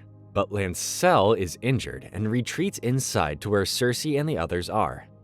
Lancel recounts how the battle is going, and Cersei wants him to hide Joffrey in his chambers. Nothing is stopping Sandor until he sees a burning man charging at him. As it turns out, Sandor's biggest fear is fire, thanks to what his brother did to his face at a young age. Sandor runs away like a scared little boy, causing everyone else to retreat. Joffrey and Tyrion demand Sandor go back out there and fight, but Sandor has one reply to them. The King's Guard. The city. The King. As Stannis and his men climb the walls, Lancel comes to get Joffrey, but Tyrion demands he stay too. Scared, Joffrey abandons his men and goes with Lancel. With no one to lead them, Tyrion decides to lead the men to victory against Stannis by taking them around using one of the escape tunnels Varys showed him. Those are brave men knocking at our door. Let's go kill them! With hope not certain, Cersei leaves the safe room with Tommen, leaving Sansa alone. Sansa tries to calm everyone down, but then Shae pulls her aside, telling her to barricade herself in her room. Sansa does what she asks, but is still very frightened, finding comfort in the doll her father gave her, but she didn't want. Suddenly, Sandor reveals he's been hiding in her room all this time. He tells her he is leaving King's Landing and going north, as he doesn't care about the king or anyone else here. He offers to take Sansa with him, taking her back to Winterfell, but Sansa says she'll be safe here. He reminds her that the world is built by killers, so she better get used to seeing nowhere as safe. Still, Sansa decides to not leave with Sandor. Meanwhile, Tyrion leads his men through one of the secret passages and has them come up right behind Stannis, catching them by surprise, saving the city. However, Sir Mandon, a member of the King's Guard, slashes at Tyrion's head in an attempt to kill him. Luckily, Podrick comes up behind and kills Mandon. He holds Tyrion as his face bleeds out. All is lost until Tywin shows up with his army and the Tyrells and saves the city, taking the full credit for Tyrion's actions. Stannis is forced to retreat, and Tywin marches into the throne room, right where Cersei was going to kill herself and Tommen, declaring himself the savior of King's Landing and that they have won. Tyrion awakens in his new chambers, which look more like a closet with his head covered in bloodied bandages. Tywin has now become Hand of the King, as was planned, and Littlefinger is given Harrenhal as a reward for uniting the Lannisters and Tyrells. Joffrey gives Loras anything he wants as a reward for coming to their aid. He wishes for Margaery, who only ever wants to be a queen, to be wed to Joffrey. Joffrey refuses, saying he's already betrothed to Sansa, but Cersei asks him to reconsider, saying House Tyrell at the moment is a better match than House Stark. Pycelle assures Joffrey that this is the way of the gods, and Joffrey accepts Margaery's proposal. Sansa walks away, unable to contain her smile, but Littlefinger approaches her, saying this doesn't mean Joffrey will let her go home. However, Littlefinger promises to help her get home, emphasizing that he is her only ally now. Sansa assures him that King's Landing is his home. Varys and Podrick come to comfort Tyrion, and Varys suspects Cersei was the one who told Mandon to kill him. Tyrion thanks Podrick for saving his life and instructs him to find Bronn and bring members of the King's Guard with him, only to discover that Bronn no longer holds that position anymore, not to mention his tribesmen are gone too. Varys tells Tyrion they won't be able to see each other as often, and that despite his name not being written during the battle, there are some that know what he did. It provides little comfort to Tyrion. Shae carefully removes Tyrion's bandage, revealing a giant scar across his face, making him look even more like a monster. Tyrion is ashamed Shae is still here, but Shae says they should flee to Pentos, where no one will hate them. Tyrion says he wants to, but navigating his way through his family is what he's good at. He asks if she will leave, and Shae reminds him that she is his. He cries in her arms. Robb tells his mother he wants to marry Talisa, and his mother warns him it is a dangerous thing to betray the Freys. Catelyn tells Robb that she didn't love Ned when they first married, as she was supposed to marry Brandon before King Aerys had him killed. But over time, they learn to love each other, and the same can happen to Robb if he keeps his word with Walder Frey. Still, Robb is determined to marry Talisa, especially since he can't trust his mother anymore after she let Jaime go. Robb and Talisa are married in a secret ceremony. Stannis condemns Melisandre for filling his head with lies of victory, calling the Lord of Light a false god. He chokes her when she challenges him, asking where her god is now, but lets her go when she says he's inside him. Stannis is ashamed he killed his brother, and Melisandre tries to share his burden, saying this war has just begun. She tells him to look into the fire, and his faith is restored when he sees visions of a great battle in the snow. Arya, Gendry, and Hot Pie meet up with Jaqen, where Arya tells Jaqen she wants to be able to kill like he can. She says she must travel across the narrow sea to Braavos, the same place Syrio was from, in order to become a faceless man. Arya says she can't because she needs to find her family, so he gives her a coin, telling her if she ever changes her mind and comes to Braavos, she should give that to any man there and say Valar Morghulis, which is Valyrian for all men must die. Before he leaves, he says that Jaqen is dead and changes his face.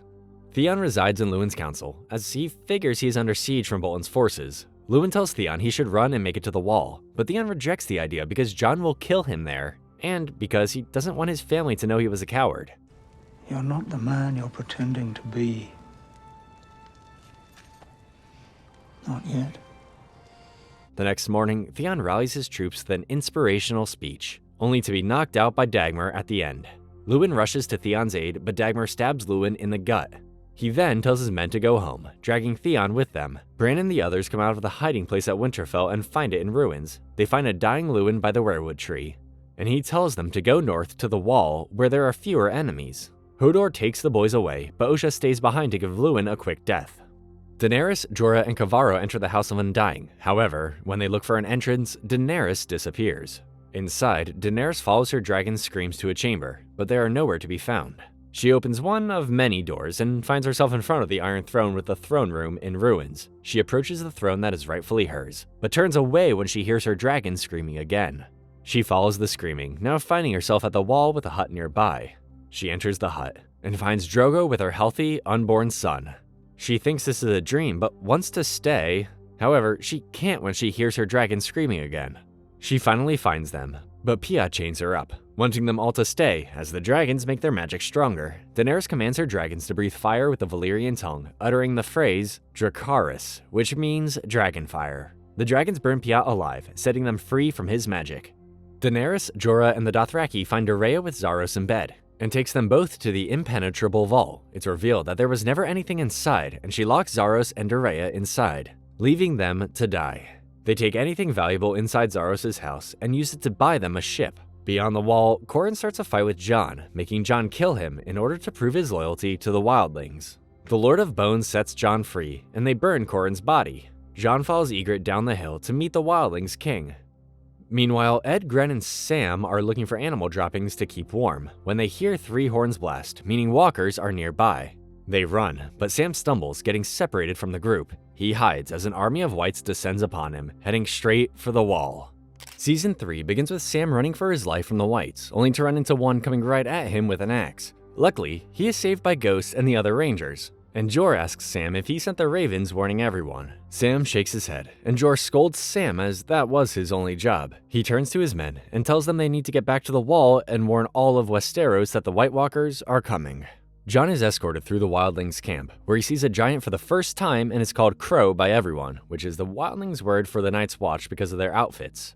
He enters Mance's tent, mistakes a man called Termund Giantsbane as him, making an even bigger fool of himself. Mance reveals himself and is impressed by Jon's ability to kill Corrin. He challenges Jon with why he wants to join the wildlings, and Jon recounts the time he saw Craster sacrifice his son to the walkers, saying he wants to fight for the side that fights for the living. Mance welcomes Jon as one of them. King's Landing is still recovering from Stannis' attack, and Tyrion doesn't trust anyone except for Bronn and Podrick. He confronts his father, saying he's the real savior of King's Landing and his reward was shame. He tells Tywin that since Jaime gave up his name to become a King's Guard years ago, he is now his only heir, and wants Casterly Rock. Tywin refuses, promising to give something else instead in the future, as he is still upset Tyrion killed his wife when he was born. You are an ill-made, spiteful little creature, full of envy, lust, and low cunning. Margaery visits an orphanage while Joffrey hides in his litter, as thanks to House Tyrell's generosity, those that were hungry before the attack are no longer. Joffrey, for once, appreciates what she is doing, but Cersei isn't as kind-hearted. Davos turns out to be alive from the attack and is rescued by one of Sallador's ships. Davos mourns the loss of his son and says he must get back to Stannis, but Sallador wants no part in this fight after he lost so many ships. He tells him that while Davos was gone, Stannis had gotten even more mad thanks to Melisandre's poisoning of his mind, burning everyone that isn't a believer in the Lord of Light. Davos is still determined to get back to him.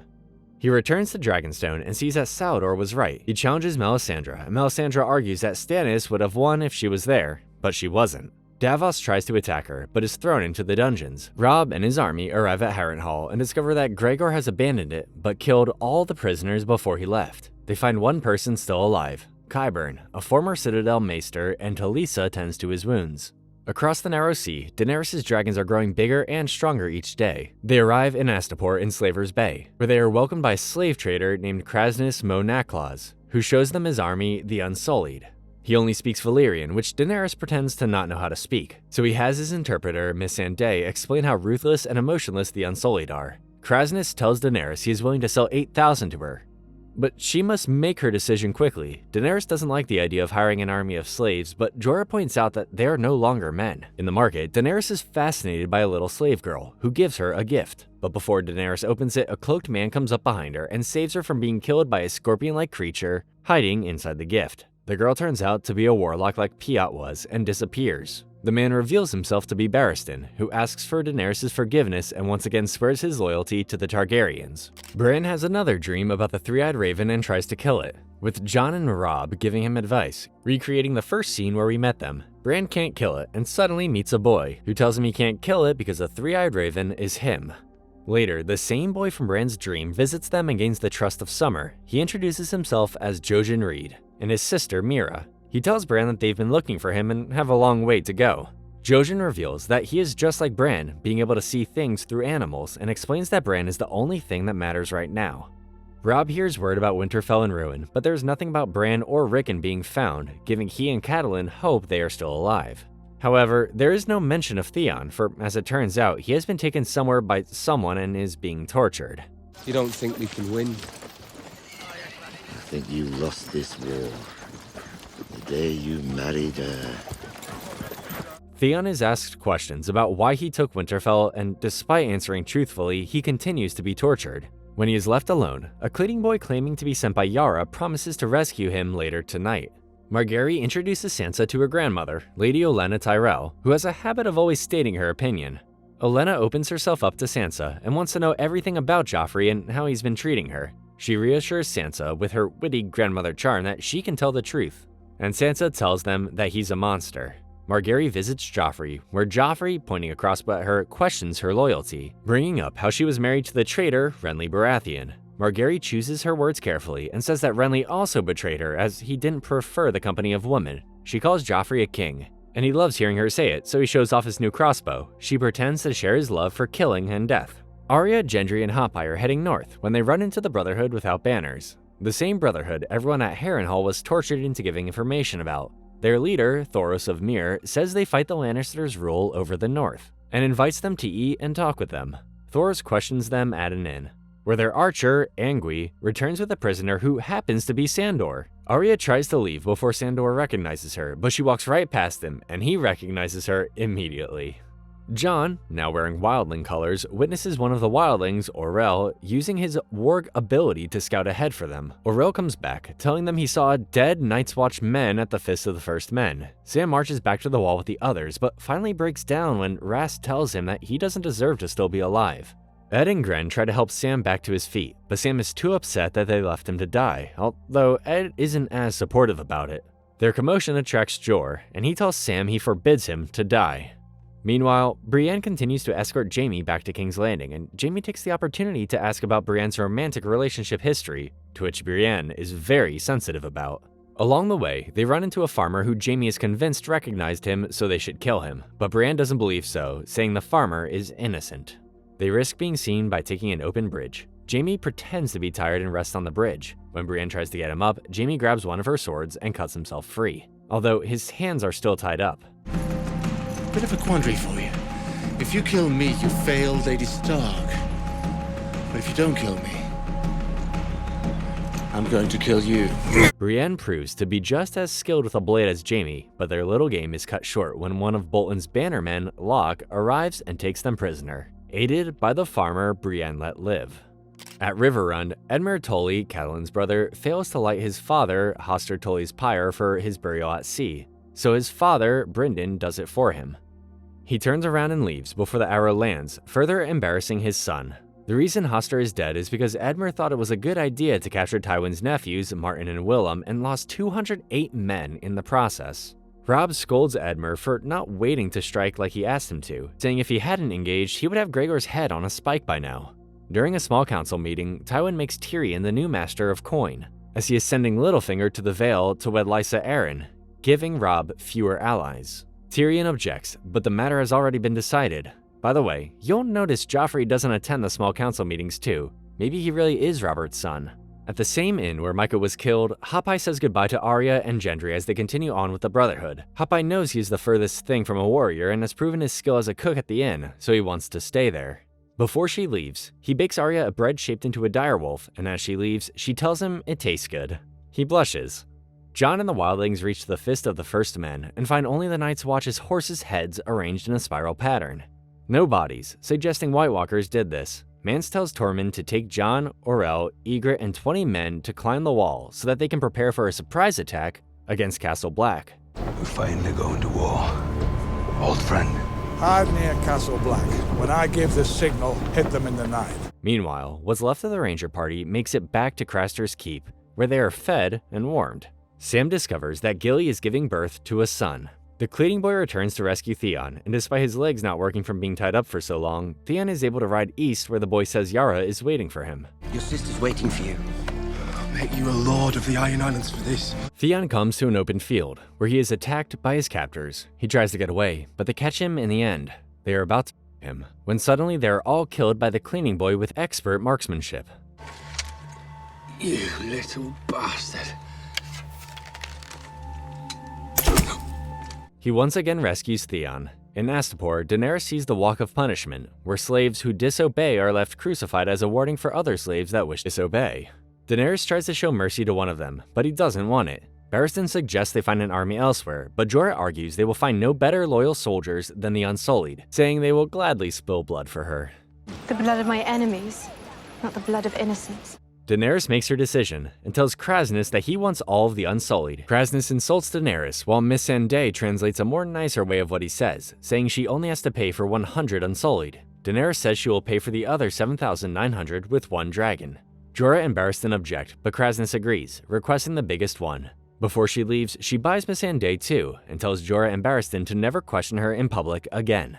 Locke and his men try to beat Brienne, prompting Jaime to grow a heart for her and convince Locke to make his men stop by telling him that Brienne's family is rich. Locke tells them to stop, and Jaime promises Locke even more rewards if they return to his family. Locke turns out to be a reasonable man and shows his gratitude by cutting him free from the tree. He knows Jaime is hungry, telling his men to bring some meat and a carving knife. Naturally, this turns out to be a ruse, as Locke has Jaime pinned to a stump with his hands stretched out, and does something truly shocking. Yeah, this should help you remember.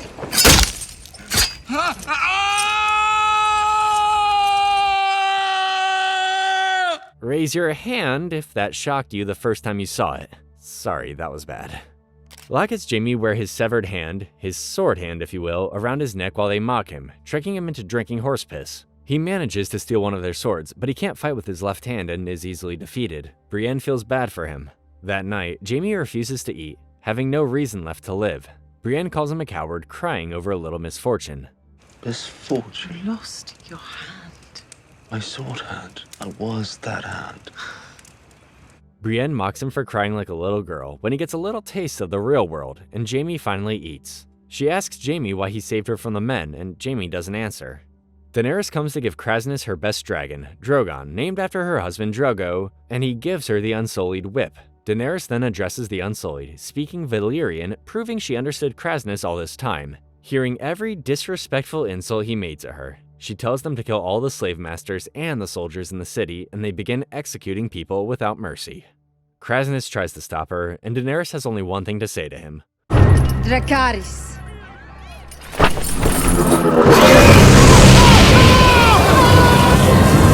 Drogon breaks free and burns Astapor, while the Unsullied carry out Daenerys' mercy. Daenerys leads them out of the city, but not before calling them free men, giving them a chance to leave without harm coming to them. None of the Unsullied leave, and Daenerys has her army and her dragons. Ed, Gren, and Rast are growing tired of whatever they do in the Night's Watch, always involving shoveling or dying or freezing or shoveling or doing whatever Jor tells them to do. Rast realizes that neither Jor or Craster will save them when the Walkers come, therefore they need to look out for themselves. Sam tries to help Gilly keep her son a secret, but Gilly wants nothing to do with him, knowing Sam has no way of keeping him safe. She gives his mother's thimble back to him, saying he's back, now he can have it back. After burning another ranger because he starved to death, Rast and another ranger, Carl Tanner, say they finally had enough. They call out Craster for being a daughter-screwing wildling bastard, and kill him. Jor tries to kill Carl, but Rast stabs him in the back, and dies before he can finish strangling Rast. Chaos and panic ensues, and Sam runs off with Gilly and her son. Joffrey gives Margaery a tour of the Sept of Baelor, showing her all the fantastic spots where great people were murdered horribly. They then hear people cheering for Joffrey, no doubt Margaery's doing. She tells him they know he led the defense against Stannis and he should show himself to them so they can adore him. Joffrey agrees, embracing this new love and respect for his people with Margaery by his side, while Cersei watches, fearing Margaery is manipulating her son. Cersei expresses her concerns to her father about the Tyrells, but Tywin only sees them as the house that helped him save the city. Cersei begs him to stop seeing her as a woman, and Tywin replies he doesn't have faith in her, not because she's a woman, but because she's not as smart as she thinks she is. Meanwhile, Varys comes to Olenna, knowing she's taken an interest in Sansa, and tells her that thanks to Ros snooping around, he believes Littlefinger may be trying to take Sansa with him when he goes north. He tells her this because he fears that if Robb dies and Littlefinger marries Sansa, he will have the keys to the north in his pocket. You must despise him. You're working so hard to undermine him. Actually, I rather enjoy him. But he would see this country burn if he could be king of the ashes. Thoros takes Arya, Gendry, and Sandor to the secret hideout, where we find out Beric, missing an eye, is the Brotherhood's leader. He claims he was ordered to arrest Gregor, but was killed in the process. Thoros brought him back to life, and now he has been reborn in the Lord of Light. They've brought Sandor here to answer for his crimes of murder. Sandor denies he's ever committed murder, saying his brother was the one who did all the murdering. But then, Arya reminds him that he murdered her friend Micah. However, Sandor and Arya offer two sides to the story, so Beric sentences him to trial by combat against him. The cleaning boy leads Theon to Deepwood Motte, where he admits he never killed Bran and Rickon, feeling bad for what he did, wishing he didn't betray the Starks. He says Ned was a better father than his real father ever was. I made a choice. And I chose wrong. The boy leads Theon to a dark room and reveals that he didn't bring him to Deepwood Motte, but brought him back to the same place he was tortured. The boy watches in amusement as the men tie him back up, and I think it's time we finally call the cleaning boy by his real name. I've been wanting to for a while now. Ramsay Snow, Roose Bolton's bastard son. At first, Sandor isn't afraid to fight Beric, that is, until Beric lights his sword with fire, Sandor's greatest fear. They fight. and Sandor fights through his fear and kills Beric. Arya tells Sandor to burn in hell, and Beric, now brought back to life by Thoros and the Lord of Light, says he will one day. Sandor is let go, despite Arya's objections. The Lord of Light has spoken. Later, Gendry tells Arya that he plans on staying with the Brotherhood since everyone else wants him dead and they need a good smith. Arya tells him he would have a home and a family with House Stark, but Gendry says his family is here. Orell demands to know information about the Wall and the other Night's Watch outposts, and Jon lies to them, saying there are 1,000 men at Castle Black. Tormund threatens, saying he will kill him if he lies, and Ygritte defends Jon, saying he's not a crow anymore. Jon confronts Ygritte, asking her to stop defending him, but she steals his sword and runs off with it. Jon chases her to a cave where she starts undressing, telling him if he's not a member of the Night's Watch, then he should have no problem breaking his vows right now. Jon finally gives in and makes love to her in the cave. They jump into the hot springs shortly after, where Ygritte admits she never wants to leave this cave. And in a way, they didn't, because these two actors got married in real life. Cersei learns after Littlefinger seduced Loras with another lover of the Tyrell's plan to wed Sansa to them, and control both the North and King's Landing. Tywin has a plan to counter this, by having someone else who has already shown some affection for Sansa wed her instead. Can you guess who?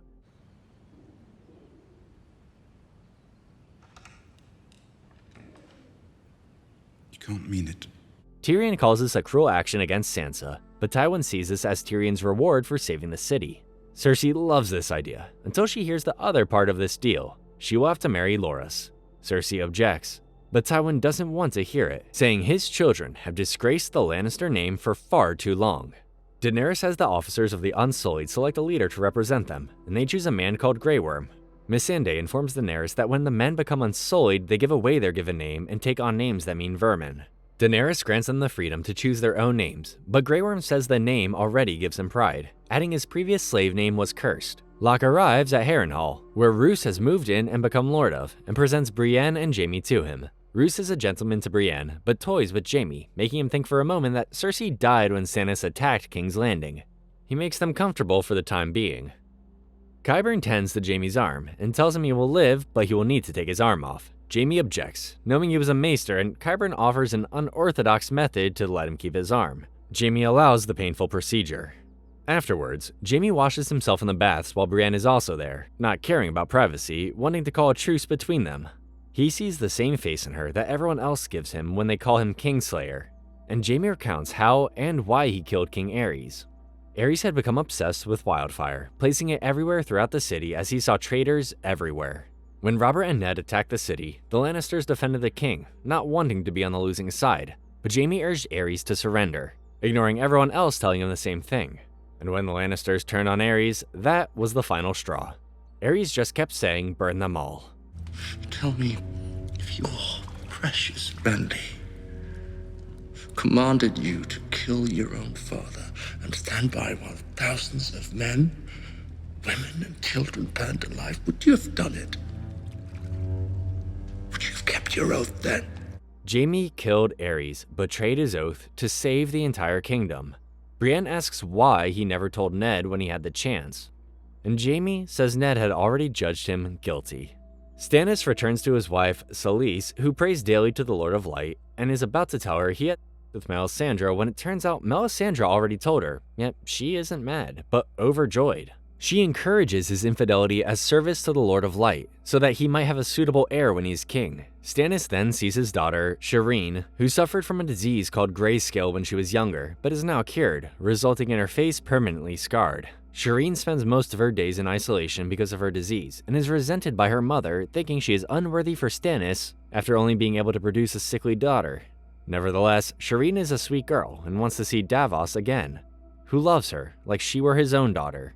Stannis tells her that Davos is a traitor and tells her to forget him. That night, Shireen sneaks away to Davos' cell and gives him a book to read about dragons. Davos admits he doesn't know how to read, so Shireen teaches him how to read. Rickard finally snaps and kills Martin and Willem. Robb calls what he did murder, but Rickard calls it vengeance, telling his mother to look at them, saying she killed them when she let Jaime go. He calls Robb the king, who lost the North, and Robb locks him in the dungeon, hanging the other men involved. Edmure reminds Robb that word of this will get out, and the Lannisters always pay their debts, leaving Robb with no choice but to kill Rickard. Catelyn and Talisa advise against it, saying killing a fellow Northman will not go well with everyone. and Edmure concludes they keep him as a hostage unharmed so his men remain loyal to him. Regardless, Robb beheads Rickard and loses the Karstark forces. With his forces low, Robb decides to attack Casterly Rock, the Lannisters' ancestral home, but to do it, he will need the forces of the only house that hasn't sided with the Lannisters, the Freys. The episode is called The Climb for a reason, as we finally get to see Jon and the others climb the 700-foot wall. Ygritte comforts a scared Jon, saying Tormund has done it many times, admitting she's scared too, but the thought of seeing the world from the top of it gives her courage. They both reflect on their time in the cave for comfort, but Ygritte tells Jon she knows he hasn't stopped being a crow. She adds that she is his woman now, and that's all that matters, warning him to never betray him.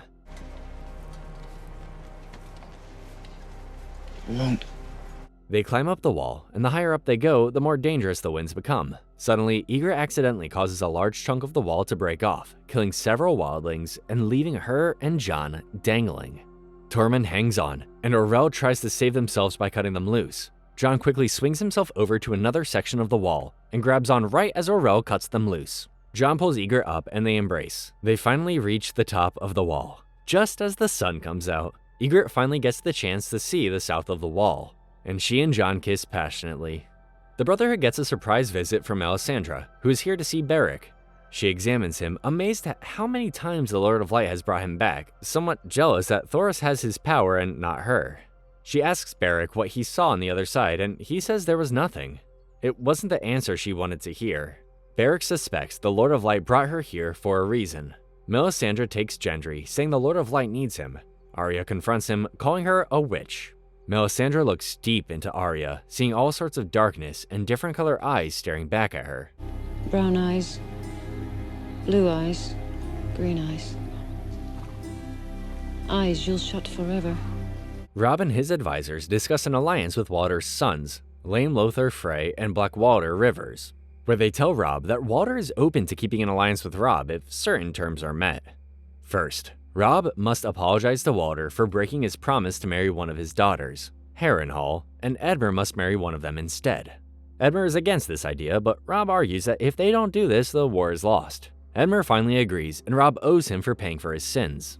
Tywin and Olenna meet to discuss these new marriage proposals, joining their houses in more ways than one. They go around in circles, coming to an impasse. If Joffrey was born from then he is no king, which would make his marriage to Margaery be for nothing. But if Cersei turns out to be too old to bear children for Loras, then that marriage would have been for nothing. So, to counter this, Tywin threatens her, saying if Loras doesn't marry Cersei, then he will make him a Kingsguard, where his name will be stripped from him and House Tyrell will die out. But it will mean Joffrey and Margaery's children will get Highgarden. He begins to draw up the order to send Loras to the Kingsguard, forcing Olenna to concede to this marriage to Cersei. While upset about their upcoming weddings, Tyrion finally confronts Cersei and asks her if she tried to get him killed when Stannis attacked. Cersei denies it, and Tyrion deduces it was Joffrey. Cersei reassures him that he is not in any danger with Tywin watching over Joffrey's shoulder. Tyrion tells Sansa that she and he are going to be married instead of Sansa marrying Loras. However, Shae was present when he told Sansa this. Littlefinger confronts Varys, knowing he will be responsible for foiling his plans to get Sansa out of the city, and that he knows Ros helped him. Varys confesses he did what he did for the good of the realm, and Littlefinger replies the realm is a lie. Varys argues without the lie, there would be a gaping pit of chaos, to which Littlefinger replies chaos isn't a pit. Chaos is a ladder. As Littlefinger explains how chaos is a ladder, we see that he gave Ros to Joffrey to have his way with, revealing he killed her with his new crossbow. Sansa watches Littlefinger leave, saying goodbye to her last chance to leave the city. After having Talisa writes to her mother, telling her all that's happened to her. Talisa says she would love to meet Robb and her grandchild. Robb is overjoyed that Talisa is pregnant. Daenerys arrives at the city of Yunkai, a city not known for training massive armies, but hundreds of thousands of slaves. How many slaves are there in Yunkai? 200,000, if not more. Then we have 200,000 reasons to take the city. She has Grey Worm send someone to tell the slavers to come to her, otherwise she will destroy the city like she did Astapor. Daenerys props herself up as a true queen as the nobleman Ras el Moares comes forth. Missandei announces Daenerys as Daenerys Stormborn of House Targaryen, Queen of the Andals and the First Men, Khaleesi of the Great Grass Sea, Breaker of Chains, and Mother of Dragons. Knowing it's foolish to engage Daenerys, Razdal offers her gold and ships, asking her to sail to Westeros and leave them in peace. Daenerys instead wants him to release every slave in Yukai, giving them proper payment for their years of servitude, and in return, she will let him live.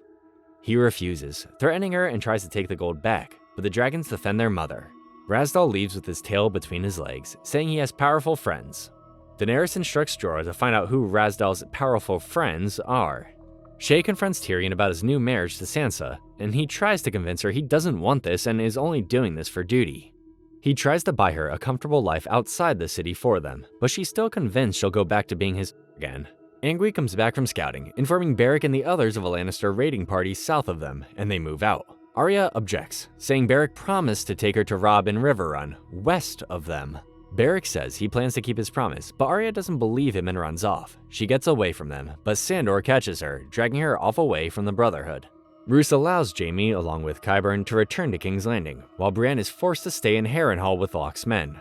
Roose will be leaving soon too, as he's been invited to Edmure's wedding taking place soon. Tell Robb Stark I'm sorry I couldn't make his uncle's wedding.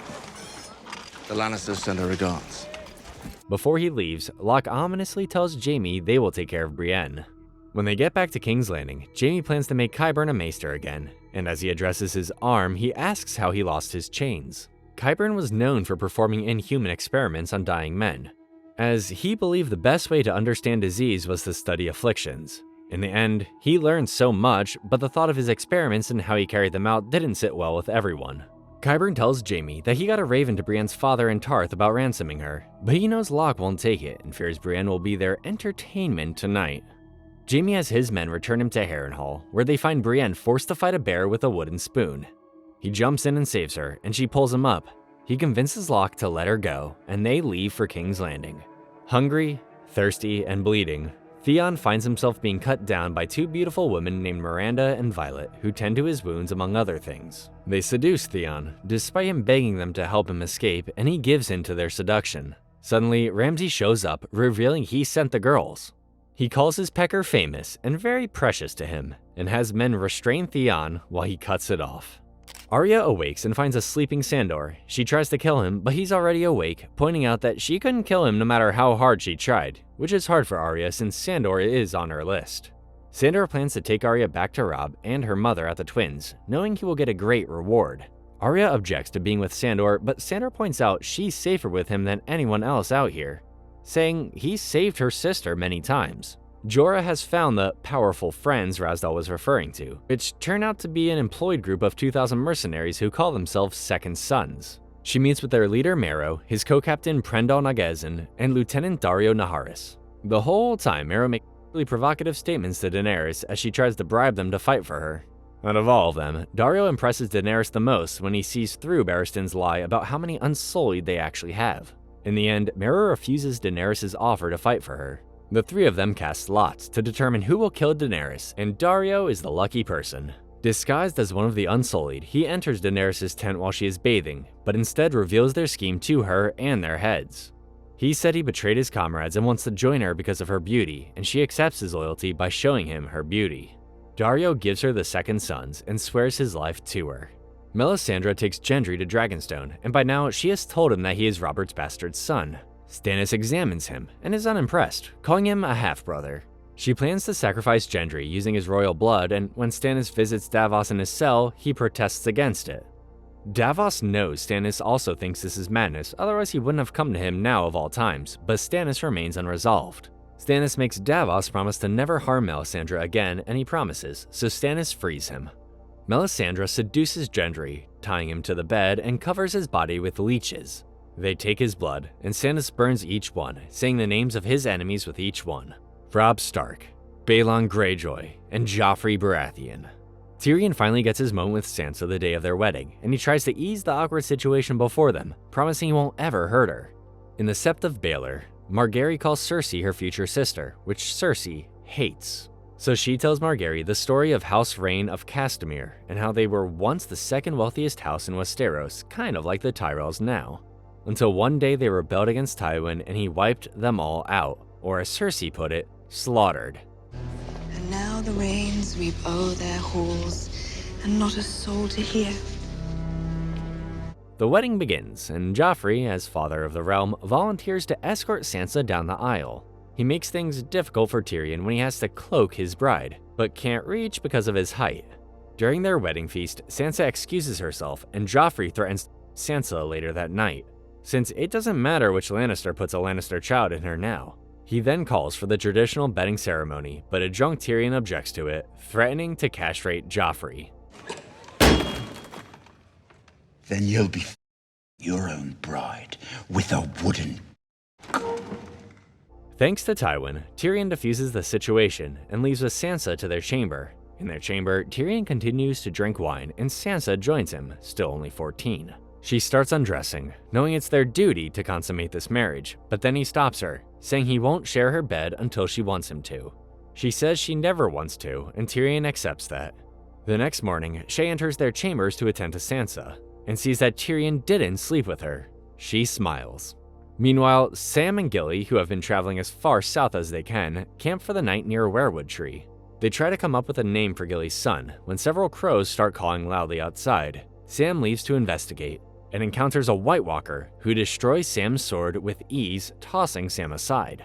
It's here for Gilly's son, and seeing Gilly in danger helps Sam find his courage. He grabs one of the dragonglass daggers he had with him and stabs the Walker with it, disintegrating it. Better hold on to that dagger, Sam. All of Westeros may need several million of them one day. At long last, we have arrived at the episode called The Reigns of Castamere. And if you recall Cersei's story from the previous episode, you can probably guess something similar is about to happen to one family. After not heeding his mother's advice to not send Theon to negotiate with his father, resulting in the fall of Winterfell, the North in chaos, and the disappearance of Bran and Rickon, Robb is finally wanting her advice in taking Casterly Rock.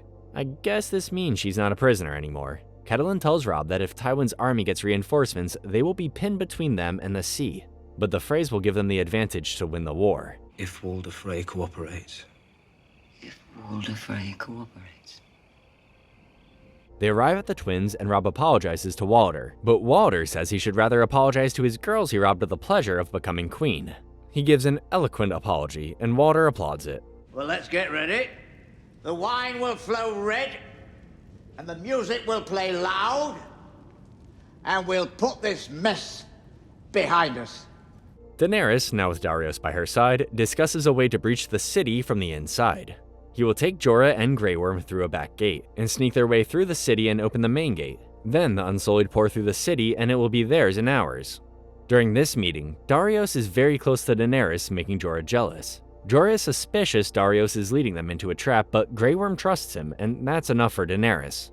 Darius gets them inside the city, but eventually they are attacked by waves and waves of guards. Eventually, the other slaves refuse to fight, and Darius gives the city of Yunkai to Daenerys like he promised.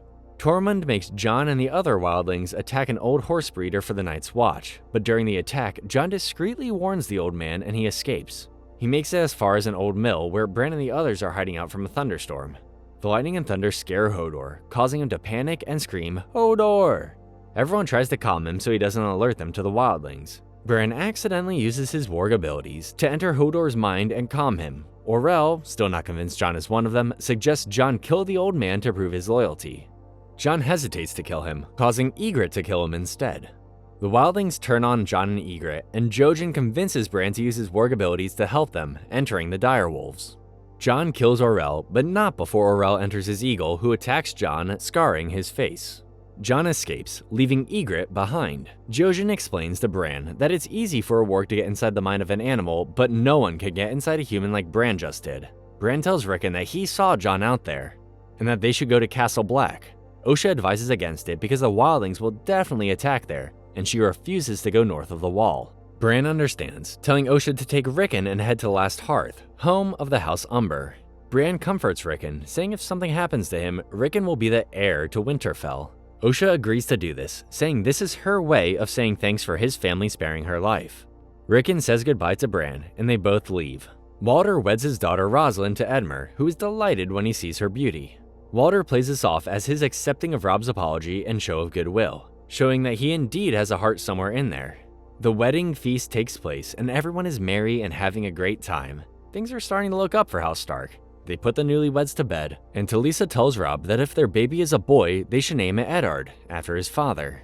Catelyn watches them, then watches Blackwater close the doors while the musicians play a Lannister song, The Reigns of Castamere. Something's not right. Walder stops the music, saying he never gave Robb and Talisa a wedding gift. At that moment, Roose shows Catelyn that he is wearing chainmail. She realizes it's a trap, but it's too late.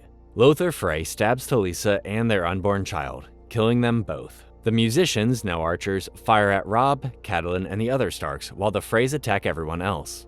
Arya, having escaped from Sandor, witnesses Frey's men killing Stark's soldiers and Robb's direwolf. She tries to save her family, but Sandor finds her, taking her away before someone recognizes her. Walder briefly stops the massacre, giving Catelyn the opportunity to grab Walder's wife and threaten to kill her unless he lets them go. Walder tells her to do it, saying he'll find another. The Lannisters send their regards.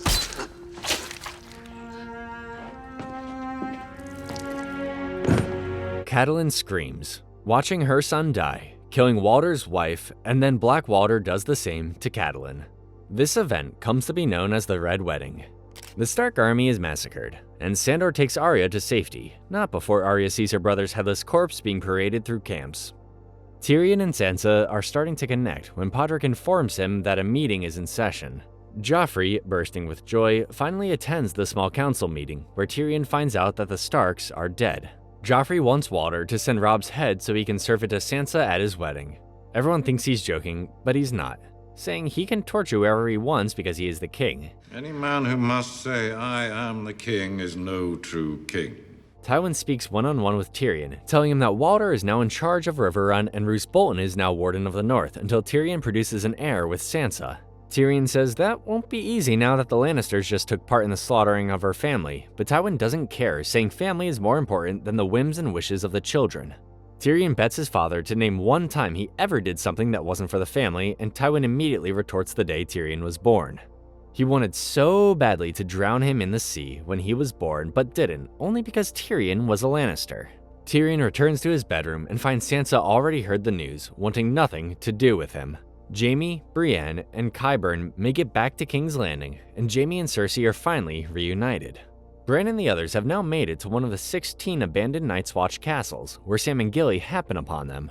Sam sees Summer and recognizes Bran, knowing all about him thanks to Jon. Bran asks Sam to take them north of the wall, but Sam refuses, saying they'll be safer at Castle Black. Jojen tells Sam they already know all about the White Walkers and they don't have a choice. Sam gives him several dragonglass daggers before they leave beyond the wall. Eventually, Sam and Gilly make it back to Castle Black, where Maester Aemon confronts them regarding Gilly's presence. Sam defends Gilly and her son, who Gilly reveals has now named Sam, saying he swore an oath to defend the realms of men, arguing that includes her, a wildling. Aemon agrees, telling Sam to send 44 ravens warning Westeros of the northern threat. Stannis hears word that Robb is dead, and Melisandre is happy, certain her faith has been rewarded. Davos still thinks uniting the 7 kingdoms using blood magic is wrong, but Stannis' mind is so far twisted that if just a few drops of blood were enough to kill Robb, imagine what will happen if they spill it all from Gendry. Davos has grown close to Gendry and helps him escape to Flea Bottom, the poorest slum in King's Landing. Stannis quickly finds out he let Gendry escape and sentences Davos to die. However, Davos reveals a letter from the wall warning about the White Walker threat, and Melisandre puts it into the fire. She informs Stannis that the threat in the north is more important than Stannis claiming the throne, and will need Davos to help gain allies only a smuggler or pirate like him could gain. You see, Sir Davos? You've been saved by that fire god you like to mock. Ramsay taunts Theon after cutting his manhood off, saying it was as big as they say. Do eunuchs have a phantom? Next time you think about naked girls, will you feel an itch? Theon begs Ramsay to kill him, but Ramsay doesn't because he's no use to him dead. He says he looks nothing like a Greyjoy now, just a walking pile of reeking meat, which gives Ramsay the idea to name Theon Reek. He beats Theon until he accepts his new title of Reek, and from here on out, we're going to be calling Theon Reek.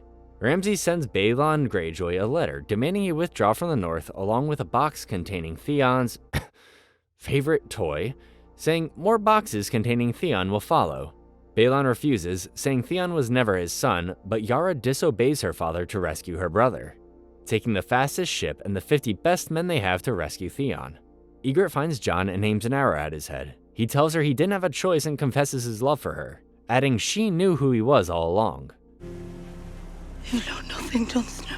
She sticks 3 arrows in him, deliberately not killing him as he rides off. Jon miraculously makes it back to Castle Black. The slaves of Yunkai are freed, and march to Daenerys, who explains to them that their freedom is now their birthright, and that they must defend and fight to maintain it. The slaves then start chanting a single word, Misa, and Missandei explains it means mother. She walks through the crowd and they hold her up, propping her up as their beloved mother and their future queen, while her dragons fly high above them. Season 4 begins with Tywin reforging Ned's and House Stark's greatsword, Ice, made from Valyrian steel, into 2 swords. He gives one of them to Jaime, who is once again back in the King's Guard, but still struggles to use his left hand. Tywin wants Jaime to return to Casterly Rock and rule in his stead. Jaime refuses, and Tywin disowns Jaime. Tyrion, Bronn, and Podrick meet a Dornish welcome party here to attend Joffrey's wedding. Tyrion is disappointed to hear that Doran Martell, head of House Martell and ruler of Dorne, did not come, but sent his brother, Prince Oberyn, instead. He is even more disappointed to hear that Oberyn had arrived yesterday since he hates welcoming parties, so they look for him in the nearest brothel. There, Oberyn is admiring the girls and men along with his paramour, Ellaria Sand. He overhears 2 Lannisters singing the Rains of Castamere next door and gives them a warm Dornish greeting.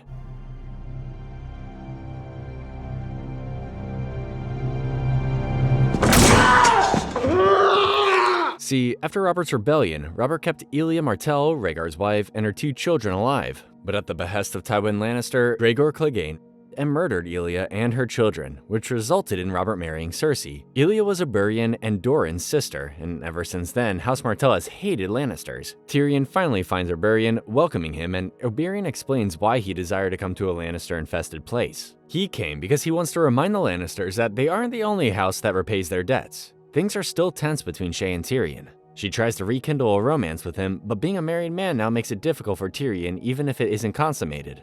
Earlier, Varys had tried to ship her away to save her life, and she assumed Tyrion was behind it. He denies it, but doesn't answer when asked if he really wants her to leave.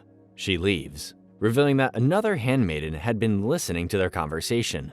Qyburn gives Jaime a golden hand, which makes him look more elegant, as Cersei put it. Jaime notices that Cersei has been drinking a lot more recently, and Cersei blames recent events for her problem. He tries to rekindle a relationship with her, but so much is different now that it's hard for her. Their arguing is interpreted by the handmaiden who overheard Tyrion and Shae. While praying, Sansa is approached by what she thinks is someone trying to hurt her, but it turns out to be Dantas, the man she saved during Joffrey's name day. She's happy to see him, and he explains he never got the chance to properly thank her for saving his life. So he gives her his mother's necklace to wear at Joffrey's wedding. She says she'll wear it with pride.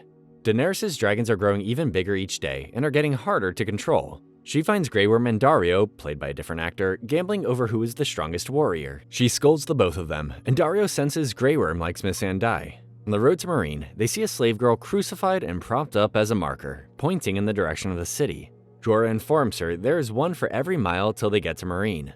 How many miles are there between here and Meereen? 163, Your Grace. Daenerys wants them to bury each one of them, but to take off their slave collars first before they do. Tormund and Ygritte meet with a group of cannibalistic Thens, led by Styr, who were recruited by Mance for their future raid on Castle Black. Styr encourages Tormund to try crow before he dies, referring to a human arm they are roasting. Jon is put on trial before Alliser, now back from King's Landing and acting Lord Commander, Janos, here thanks to Tyrion, and Aemon for killing Corran and siding with the wildlings, including being with Ygritte. Alliser and Janos want Jon executed, but Aemon defends Jon, sparing his life. Jon warns them that 100,000 wildlings plan to attack Castle Black, but no one believes him. Sandor tells Arya that he plans to give her to her Aunt Lysa, since everyone else in her family is dead. He still plans on collecting a ransom for her. They stop at an inn where Arya sees Polliver and sees he still has her sword. She forces Sandor to enter the inn with her, and Polliver immediately recognizes Sandor as the Hound. Polliver lets his mouth run, talking about how much they can get away with now that they wear the king's colors.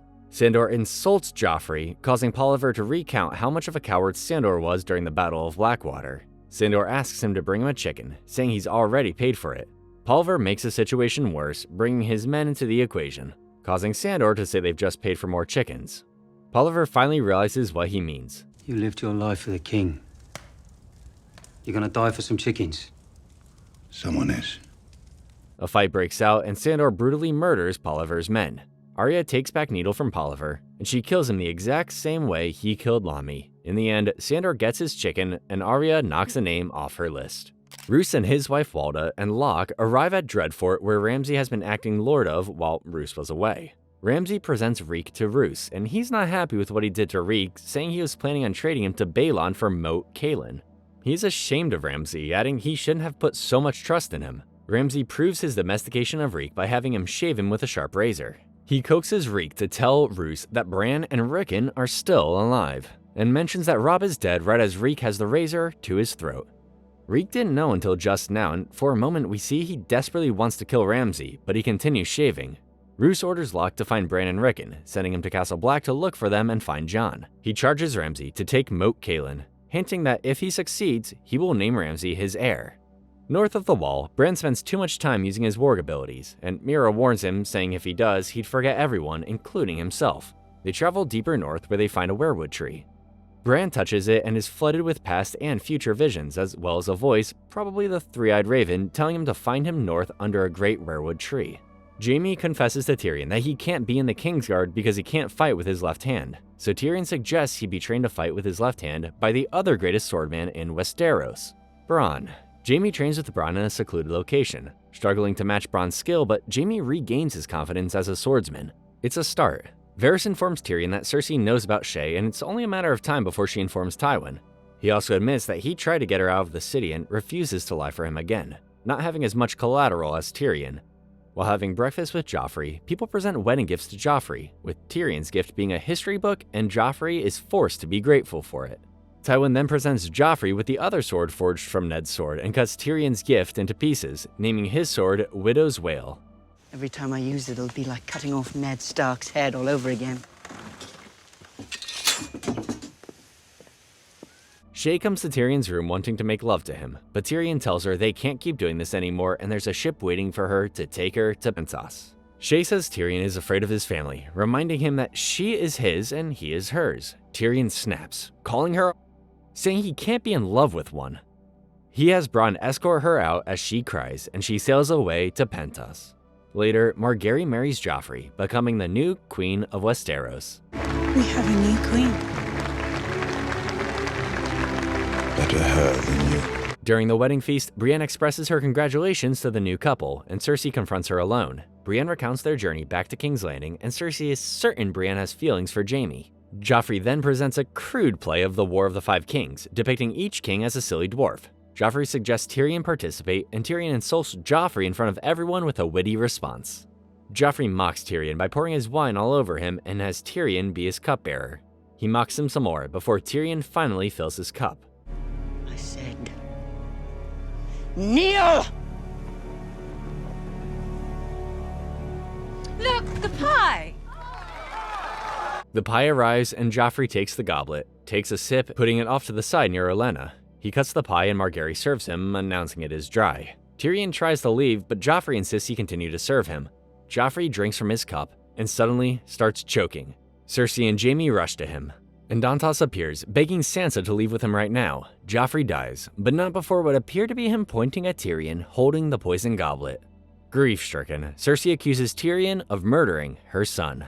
Tyrion is taken away, and Dantos takes Sansa to a boat hidden away before she is captured. He takes her to a ship hidden in the fog, where Littlefinger is revealed to be the one who sent Dantos. Littlefinger then kills Dantos, so no one can question him, informing he did this to save her, since she would easily be accused of murdering Joffrey. He also reveals the necklace was fake and tells her that he is taking her home. With Joffrey dead now, Tywin informs Tommen that he is next in line to become king, and eventually marry Margaery since she's still technically the queen. Unlike his brother Joffrey, Tommen is not a killer, but gentle and soft. He quizzes Tommen on what makes a great king, and Tommen figures out it's wisdom. Tywin applauds Tommen, urging him to always listen to his advisors, even after becoming king. Your brother was not a wise king. Your brother was not a good king. If he had been, perhaps he'd still be alive. Jaime comforts Cersei, who's still convinced Tyrion did this, recalling what he said to her when she thought Ros was his. She begs Jaime to kill Tyrion, knowing he will figure out a way to avoid death like he always does if he is tried. Jaime holds her, and they start kissing. When she tells him to stop, Jaime her right in front of their dead son. Tywin finds Oberyn at the brothel and accuses him of poisoning his son since he's expressed how much he hates the Lannister and just so happens to be an expert in poison. He attempts Oberyn with the thought of avenging his sister's death as he stands unarmed before him. But Oberyn cares more about killing Gregor than killing him. Tywin says he can arrange this, but first he must preside as one of Tyrion's 3 judges during his trial, as well as sit on the small council as an advisor. With their list of allies growing thin, Tywin has realized he needs to mend broken ones now, and he has decided to start with Dorne, especially since Dorne was the only kingdom to resist Aegon and his dragons. Oberyn accepts for Ilya's sake.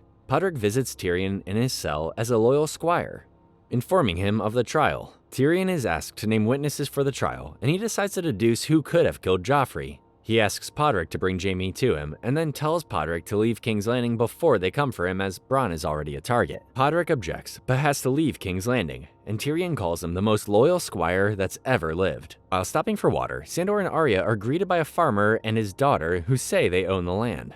They offer them a place to stay the night, and they accept. While they gorge themselves on their food, the farmer sees that Sandor is a strong warrior and offers to keep on to protect them against raiders and help around the farm. Before this, Sandor had said he plans to join the Second Sons in Braavos after delivering Arya to Lysa. But to Arya's shock, Sandor accepts his offer. The next morning, Arya awakens to find Sandor having beaten and robbed the farmer, saying he'll be dead by winter. Arya can't believe Sandor would do that after the hospitality he showed them, saying he's the worst person in the world. He's plenty worse than me. I just understand the way things are. Gilly has been allowed to stay at Castle Black and help out, but Sam is worried about her being surrounded by 100 men and the only woman. Wanting to protect her, she takes her to Mole's town. He finds room and board and work for her at an inn that looks far more dangerous than Castle Black. It's for the best.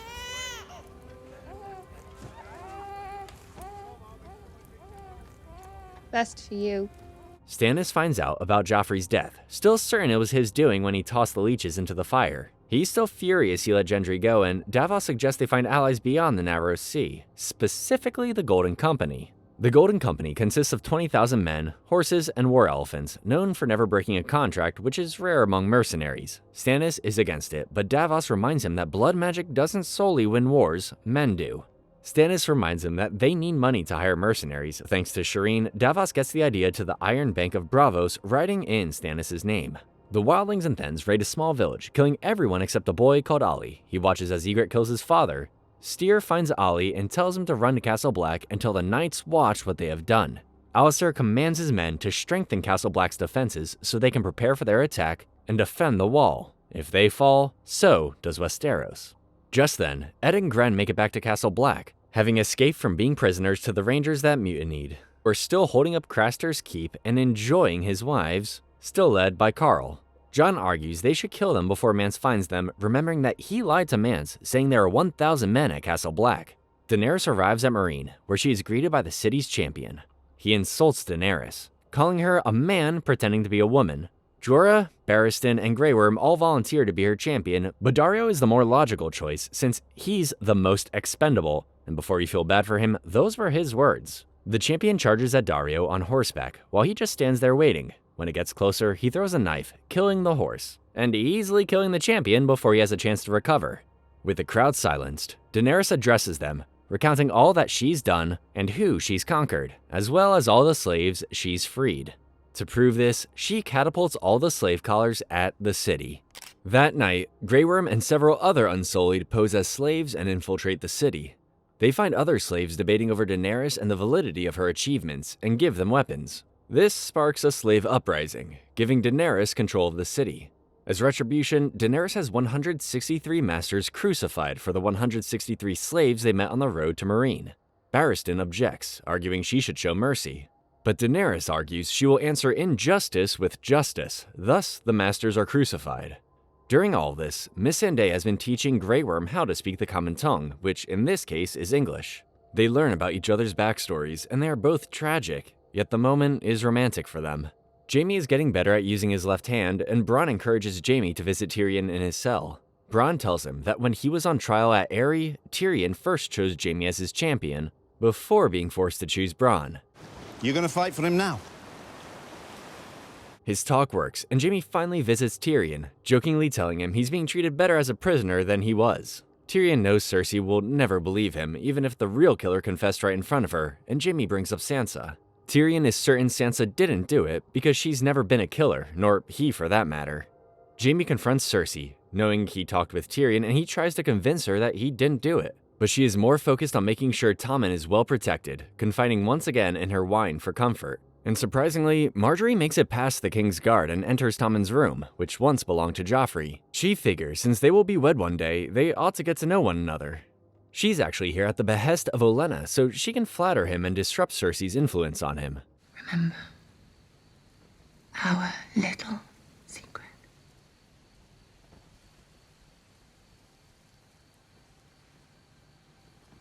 Jaime remembers he swore an oath to return Sansa and Arya, but he knows he can no longer. So he gives Brienne his new sword, giving her the new task of finding and defending Sansa and Arya.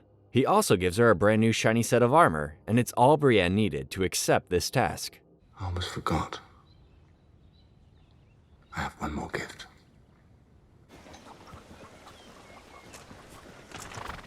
I don't need a squire. Despite her objections, Jaime convinces her to take Podrick, and Podrick gets Tyrion's axe he wielded during Blackwater. Brienne makes her new sword, Oathkeeper, and they say goodbye, hinting that they both really do have feelings for each other.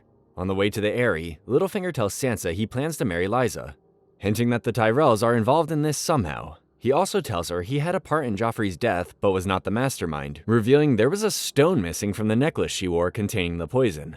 Jon and Grenn train some new recruits on how to fight wildlings, including Locke and Ollie. Locke reveals he's got some skill with a blade, and Ollie is very eager to fight, saying he's a great archer. Alistair enters and scolds Jon for teaching the new recruits, reminding him that he's still a steward. This makes Jon angry. Go on, do it. You traitor's bastard. Give me an excuse. Norman's not here to protect you now. Jon leaves, and Janos hints to Alistair if they really want to get rid of Jon, they could make him a ranger and join the group that will retake Craster's Keep. Then just hope one of the mutineers kills him off. Meanwhile, Locke introduces himself to Jon, befriending him and gaining his trust. Alistair informs Jon that he's allowed to go to Craster's Keep, but only volunteers can accompany him. Jon gives a rousing speech, emphasizing how important but dangerous it is that they get to Craster's Keep before Mance does. At first, no one stands, but then Grenn, Ed, and several others stand up and volunteer, including Locke. Back at Craster's Keep, one of the wives presents to Carl Craster's last son, instructing him to do what Craster always did with the son, and he gives this task to Rast. Rast leaves the baby in the middle of the woods, where its crying can be heard by Bran and the others nearby. Bran enters Summer's mind and follows the crying, getting caught in a trap, but not before finding Ghost caged. Bran convinces the others to find out what happened, where they discover the mutineers and are captured. Carl questions them, and Bran is forced to reveal who he is to save Jojen. Meanwhile, a White Walker now has the baby, and it is here that we are finally introduced to the Night King. He takes the baby and transforms him into a White Walker, revealing this is what happened to all of Craster's sons. Tommen is crowned king, first of his name, and Cersei agrees to have him and Margaery married as soon as possible, despite her hatred for her. Acting without orders, Daario has secured the Myronese navy, giving them enough ships to sail to Westeros. And with Joffrey dead, now is the perfect time to attack King's Landing. However, Jorah informs Daenerys that the cities of Yunkai and Astapor that she liberated have reverted back to slavery. Daenerys decides not to sail for Westeros just yet, but to stay here and rule her people. Littlefinger and Sansa arrive at the Eyrie, and Lysa is overjoyed to see her. Sansa has been instructed to pretend she is Littlefinger's niece, Elaine, so the Lannisters don't find out she's here. When they are alone, Lysa throws herself on Littlefinger, begging for them to get married now. She reveals that it was Littlefinger who persuaded her to kill her husband Jon and write the letter to Catelyn that it was the Lannisters. He kisses her to silence her and says they can get married tonight. But Lysa is already way ahead of him. Once I'm presentable, I'll call on the Septon immediately.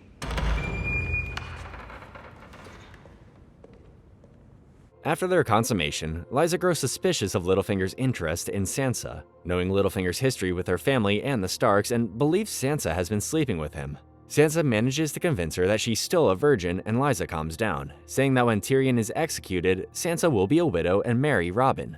Wait, what? Jon and the other Rangers attack Craster's Keep. Locke finds Bran and the others and threatens to kill them if they call for Jon. Bran controls Hodor and kills Locke. A traumatized Hodor frees the others, and Bran calls for Jon. Jojen urges Bran to leave before he sees him, knowing Jon won't let him go north. Heartbroken, Bran realizes he's right, and they free the direwolves before leaving. Jon fights Carl one-on-one inside. Carl is a stronger fighter than Jon, getting the upper hand on him. He is saved by one of Craster's wives, and when Carl turns his attention to her, Jon stabs him through the back of his head. I can't tend them mutinies. Rock said there were 11 of them. Where's Rast? Rast escapes, but after always taunting and being abusive to Ghost, Ghost gets his revenge on Crast, killing him. Jon and Ghost finally reunite after all this time, and they burn Craster's keep. Stannis and Davos arrive in Braavos and meet Tycho Nestoris of the Iron Bank. Already knowing why they are here, Tycho isn't impressed by all that Stannis has accomplished, and how pitiful his current situation is with his army, and he declines his request. Davos changes his mind when he shows what Stannis did to his fingers as punishment for his crimes as a smuggler, reminding them that the true power in King's Landing, Tywin, will be dead soon from old age, leaving the monarchy unreliable. There's only one reliable leader left in Westeros. Stannis. He's a tried and tested battle commander, and he doesn't just talk about paying people back, he does it. Davos finds Salladhor at a brothel bathhouse and recruits him again, giving him the money Stannis owed him. Yara and her men finally attack Dreadfort to rescue Reek, but he's so traumatized from the torture that he doesn't want to leave. Ramsay finds them already covered in blood, and an epic fight ensues, with Reek retreating back to his cage. Ramsay lets the dogs on them, and Yara, along with the rest of her men, are forced to retreat back to the ship. Yara remarks that her brother is dead. As a reward for remaining loyal to him, Ramsay gives him a bath. He tells him that he needs Reek to take Moat Cailin with him and pretend to be someone he's not, Theon Greyjoy. Hisdar Zalorak, a nobleman from one of the proudest in Meereen, comes to Daenerys requesting to bury his father, whom Daenerys crucified recently. Hisdar reveals that his father was the one prominently against crucifixion and didn't deserve this, but Daenerys defends what she did as justice. Hisdar implores her to honor their funeral tradition so he can bury his father and the other 162 noblemen. But she only lets him bury his father. Daenerys finally realizes that ruling as queen isn't so black and white. Tyrion's trial begins, with Tywin, Oberyn, and Mace Tyrell, Marjorie's father, acting as judges. Witnesses are called forth, recounting all the times Tyrion threatened to kill Joffrey, leaving out the parts where Joffrey deserved to be threatened. All the testimony that has clearly been orchestrated by Tywin points to Tyrion as Joffrey's killer. During a trial break, Jaime confronts his father, outraged that he saved his life so that he could murder his own son. He points out that when Tyrion is executed, there will be no one left to carry the Lannister name since Jaime is technically Kingsguard. Tywin casually lets Jaime leave the Kingsguard, but only if Tyrion begs for mercy and be allowed to join the Night's Watch. Jaime informs Tyrion of this mercy plan, but it will only work if he keeps his mouth shut just this once. The trial commences, and Tywin calls one more witness. It's Shae. She approaches the stand, not looking at Tyrion. She lies to the court, confessing that Tyrion and Sansa had planned to kill Joffrey, adding that Sansa wanted revenge for her father's death and Tyrion was happy to help, having always hated Joffrey. She claims to know all this because she was Tyrion's... Shae. Please don't. I am not. Remember? Enraged, Tyrion says he wishes to confess. He confesses he saved the city and everyone's worthless lives, but now wishes he let Stannis kill them all. He confesses he's guilty, but not for Joffrey's death, something far greater. He's guilty of being a dwarf and has been on trial for that his entire life. I did not kill Joffrey, but I wish that I had. Watching your vicious bastard die gave me more relief than 1,000 lives. He wishes he was the monster everyone thinks he is and demands the one thing that got him out of this situation once before, a trial by combat. Tyrion is certain Bronn will fight for him as his champion. However, he fears he might have made a mistake when he discovers Cersei has chosen Gregor to be her champion. Just kill Tyrion and get it over with. Bronn, about to be wed and the soon-to-be heir to Castle Stokeworth, declines to fight, saying he wants to because they're friends, but Tyrion hardly ever sticks his neck out for him and, well, he'd be fighting the Mountain. Just kill him and get it over with. Bronn really wishes he could, but Tyrion understands. That night, Oberyn visits Tyrion in his cell. He recounts the time when they first met, when Tyrion was still an infant and he and Tyrion's siblings were kids. He said he hated everything at Casterly Rock, but the biggest disappointment was Tyrion. Because the whole time Cersei had been talking about the monster that her mother gave birth to. But when he saw Tyrion, all he saw was a baby boy. Your head was a bit large, your arms and legs were a bit small, but no claw. We didn't try to hide our disappointment. That's not a monster, I told Cersei. That's just a baby. Oberyn says he wants to be his champion, so he can bring justice not just to Tyrion, but finally kill Gregor for the death of his sister and her family. After all, it's rare for a Martell to find a Lannister who has as much hatred for Lannisters as they do. Sandor and Arya stumble upon an old man who was attacked by raiders. Slandor gives him a quick death, teaching Arya to aim for the heart. Suddenly, 2 men attack them with Sandor killing one of them. They are here to claim Sandor's bounty, and Arya recognizes them as the other 2 men she saved from the cart. The man had said he planned to her and asks for his name. He gives it, and Arya stabs him in the heart with needle. Sandor is impressed that she's learning. Later, Arya tries to help Sandor clean his wound by burning away the bad areas, but Sandor snaps at her, not wanting fire near him. He recounts how his brother Gregor melted his face, and how his father covered it all up, making it sound like Sandor did it to himself. The pain was bad. The smell was worse. But the worst thing was that it was my brother who did it. Arya, feeling bad for him, offers to clean the wound with water instead, and Sandor allows her to help him. Brienne and Podrick stop at an inn, the same one Hot Pie is working at, where he briefly mentions he was with Arya, confirming that she is still alive. He mentions that he saw Sandor with her, and Brienne fears for Arya's life. Podrick deduces that with all her other family members dead, there's only one place Sandor would take her, to the Eyrie. When they leave, he asks if they could give Arya another bread, shaped like a direwolf, to her when they find her. Jon and the others return to Castle Black, and suggest they block off the lower tunnel, their only way beyond the wall, permanently. Jon argues it's the only way to defend them against Mance's army, but Alliser is against the idea of cutting themselves off from beyond the wall. Darius comes to Daenerys in the middle of the night, having climbed through her window because the door was heavily guarded, just to give her flowers. Daenerys is not amused, but Darius professes his love to her, saying he'd do anything she commanded, so Daenerys commands him to take off his clothes. The next morning, Jorah sees Darius leaving from her room, hiding his jealousy but not approving. Daenerys informs Jorah that she has sent Darius to Yunkai to retake it and kill the remaining slave masters. It's tempting to see your enemies as evil, all of them. But there's good and evil on both sides in every war ever fought. Let the priests argue over good and evil. Slavery is real. Jorah argues that if Ned Stark hadn't shown him mercy, unlike Daenerys is doing right now, he wouldn't be here to advise him. She then instructs Jorah to tell Darius to take his Dar with him when he goes to Yunkai, so he can advise the masters to conform to her rule. Sansa sees snow for the first time in years and creates a snow castle of Winterfell. Robin sees what she's doing and accidentally ruins her castle. Sansa scolds him and he throws a tantrum, prompting her to slap him. He runs off and Littlefinger reveals he had been watching the whole time, saying he deserved that a long time ago. Sansa asks him why he murdered Joffrey, and he reveals he loved her mother, and if things had gone his way, Sansa could have been his daughter. He then kisses her, unaware Lysa was also watching all this time. Lysa sends for Sansa and attempts to throw Sansa down the moon door. Littlefinger enters, demanding she let Sansa go, swearing by all gods. Lysa lets her go, and Littlefinger comforts Lysa, saying he's only ever loved one woman. Your sister.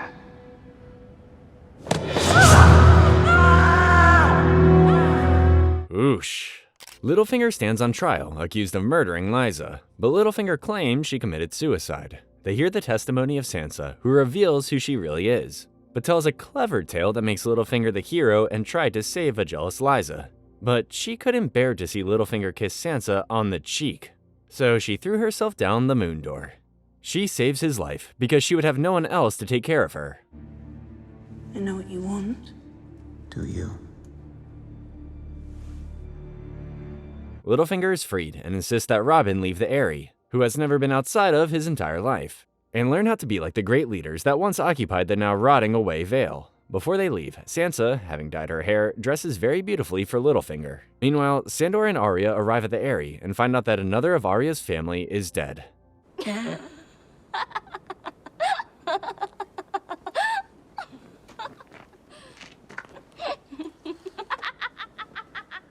The wildlings and Thens attack Mole's town and kill everyone. Gilly hides, but Ygritte hears baby Sam crying. She sees them and mercifully tells them to stay quiet. Sam hears about the attack and assumes they both died. Ed reassures her that she survived far worse. And the others realize that the next place they will attack is Castle Black, 102 men versus 100,000 wildlings. Whoever dies lost. Be a good lad and burn the rest of us. Once I'm done with this world, I don't want to come back. Grey Worm happens upon Missandei bathing, and she is embarrassed that he is looking. Later, he apologizes to her for looking, and she asks about his castration. He remembers nothing, only knowing his life as an Unsullied, but adds that if he never became one, he never would have met her. She blushes and tells him before he leaves that she is glad he saw her, and he feels the same way. Barristan finds out that Jorah had been Varys' spy and was pardoned a long time ago. He tells Daenerys, and Jorah is forced to admit everything. He begs for forgiveness, but she doesn't want to hear it. The man who killed my father I have and protected stole my you, brother's throne, fought you for want you, me to killed for forgive you. I have loved you.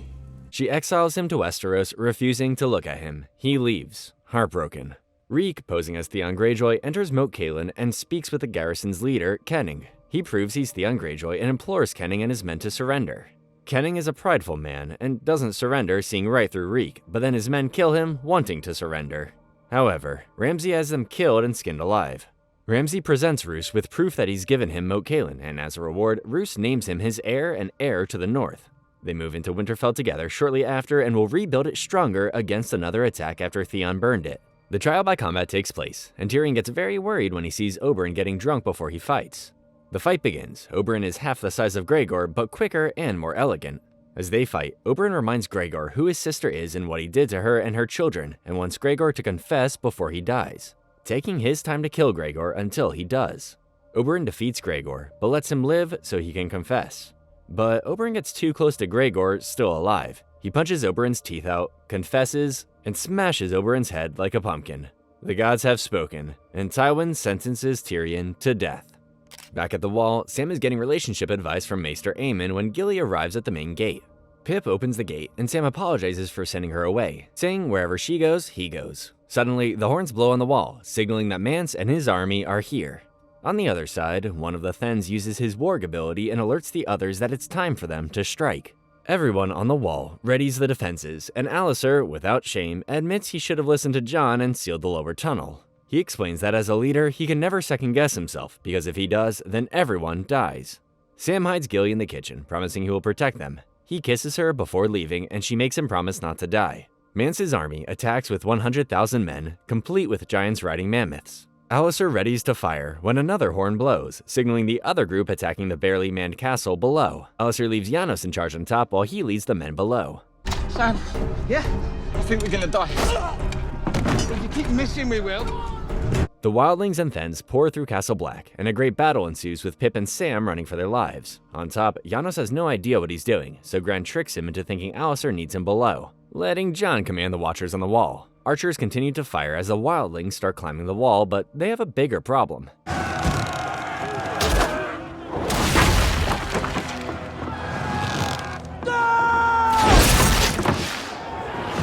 Pip finally manages to kill a wildling, but then Ygritte puts one right through his neck, killing him. The mammoth reaches the tunnel gate, and the giants attach ropes to it and try to force it open. Jon, realizing it won't hold, sends Gren to take several men and hold the gate no matter what.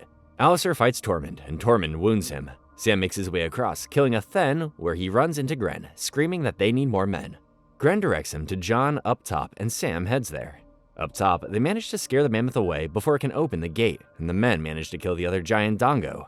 Enraged, the other giant, Mag the Mighty, uses all his strength and opens the gate himself. Gren and the others stand ready, reciting their oath as Mag charges straight at them. Sam informs Jon of the situation down below, so Jon puts Ed in charge while he goes down.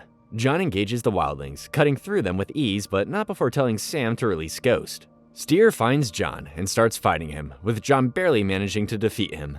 Ygritte sees Jon fighting and draws her bow on him. She hesitates to shoot him, when suddenly Ollie fires an arrow straight at her heart. Jon holds her while she dies, and she tells him to remember their time in the cave. I should have stayed in that cave. She dies in his arms, but not before uttering one final, "You know nothing, Jon Snow." The wildlings continue to climb the wall, so Ed orders his men to drop the scythes, killing them all. They retreat back to the woods, and Ed tells his men not to cheer so loudly. The wildlings are killed, except for Tormund, who keeps fighting until Jon shoots another arrow into his leg. He tells his men to lock him up. Sam reunites with Gilly, having kept his promise, and finds Janos also hiding in the kitchen like a coward. The Night's Watch has won the battle, and their dead are burned, but Jon knows this is hardly a victory as Mance still outnumbers them 1,000 to 1. Knowing they won't last another fight, Jon leaves to find Mance. He and Sam head to the lower tunnel and find Mag dead, but Gren and his men are also dead. Before he leaves, he gives Sam his sword, in case he doesn't come back. Jon walks through the wildling camp just past the trees, getting the attention of wildlings. Luckily, he reaches Mance unharmed, who's not too happy to see him as a crow again. Jon confesses his loyalty was all a ruse, but they still drink to all their friends and comrades they both lost in battle. Jon tells Mance to disband his army, but Mance knows they won't last another day and that he still has men climbing the wall far away from here as they speak. He begs Jon to let them through the wall because winter is coming, promising no one else will die if he does. But Jon is here to kill Mance, knowing peace is not possible. And Mance soon realizes Jon's true intention. Suddenly, thousands of horses appear, riding right through the wildling camp and slaughtering everyone. Mance surrenders, not wanting to shed any more wildling blood, and the riders reveal to be led by Stannis and Davos.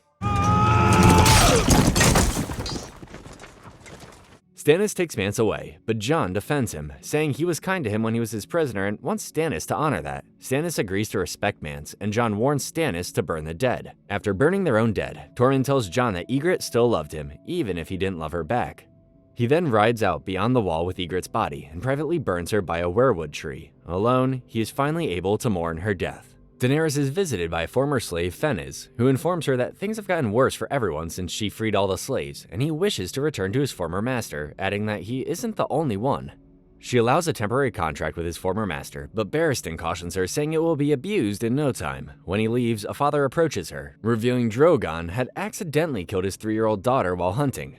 Grey Worm informs her that there's been no sighting of Drogon for 3 days. For fear of another incident, Daenerys locks away her other 2 dragons, Rhaegal and Viserion, in the catacombs, chaining them to the wall like prisoners. They realize what their mother is doing too late. Screaming at her and brokenhearted, Daenerys locks them away in the dark. Bran and the others finally reach the place the Three-Eyed Raven told them to find him, known as the Heart Tree. Suddenly, they are attacked by skeleton warriors, and Bran takes control of Hodor to fight them off. Sadly, despite Mira's best efforts to keep her brother safe, Jojen is killed. They are rescued by the children of the forest who were thought to be all dead. They follow her into a cave that the skeleton warriors cannot enter, where they finally meet the Three-Eyed Raven. He tells Bran he will never walk again, but he will fly. Brienne finally finds Arya, and Sandor suspects she is working for the Lannisters here for both of them. Despite Brienne saying she swore an oath to her mother to bring her home, Arya doesn't want to go with her. Swords are drawn, with Sandor pointing out her entire family is dead, therefore nowhere is safe for her. And that's what you're doing? Watching over her? Aye, that's what I'm doing. Sandor and Brienne fight, each one matching the other in skill and strength. Eventually, they lose their swords and start beating each other with their fists. Finally, she punches Sandor over a cliff, but can't find Arya. Arya finds Sandor still alive with a broken leg. Knowing he doesn't have long, he encourages her to go with Brienne, but Arya doesn't want to. He tells her to kill him, since he's on her list, reminding her he killed Micah, but she takes his money and leaves him to die alone. She then makes her way to a harbor, where she boards a ship headed to Braavos and convinces the captain to take her when she shows him the coin Jaqen gave her, and utters Valor Morghulis. Pycelle and Qyburn tend to a barely alive Gregor. Pycelle is certain he's already dead, but Qyburn is not giving up, hinting he will use his barbaric methods to save him. Cersei tells Qyburn to do everything to save him, and he reassures her he will try. However, he warns Cersei that the process may change Gregor, but it won't weaken him. Tyrion awakes to find Jaime along with Varys' help, smuggling him out of King's Landing. He takes Tyrion as far as he can, and they say goodbye, not knowing when they will see each other again. Tyrion is about to ascend the stairs to meet Varys when he turns and makes his way to Tywin's bedroom. Hoping to find Tywin, he instead finds Shae in bed, waiting for Tywin. She sees Tyrion and reaches for a knife, and Tyrion is forced to strangle the woman he would have died for. Tyrion grabs Joffrey's crossbow and finds a surprised Tywin sitting on the toilet. When asked, Tywin admits he's always wanted Tyrion dead, but admires his ability to stay alive. He tells Tywin he killed Shae, and Tywin tells him it doesn't matter because she's a... Tyrion warns Tywin not to say that word again. He can't understand why, even knowing he didn't kill Joffrey, he would sentence him to die, but all Tywin wants to do is get back to his chambers. Are you afraid of a dead horse?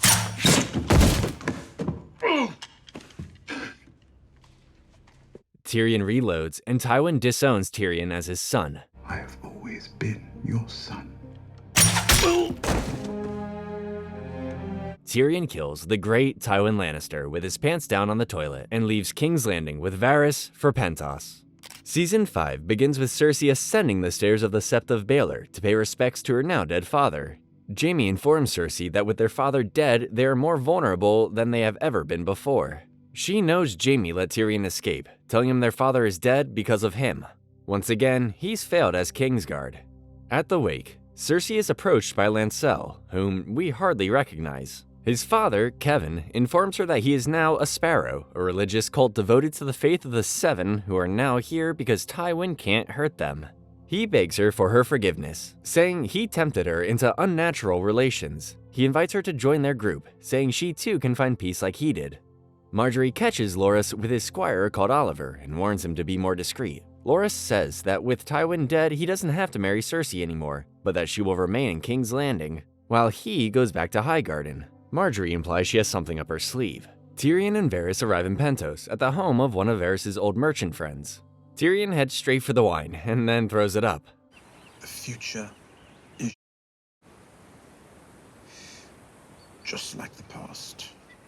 Varys informs Tyrion the reason why he saved him was because he believes he can help someone else far more worthy ascend to the Iron Throne with his unique skills as an advisor. He of course is talking about Daenerys. One of the Unsullied, White Rat, is killed by the Sons of the Harpy, an insurgency of former masters in Meereen.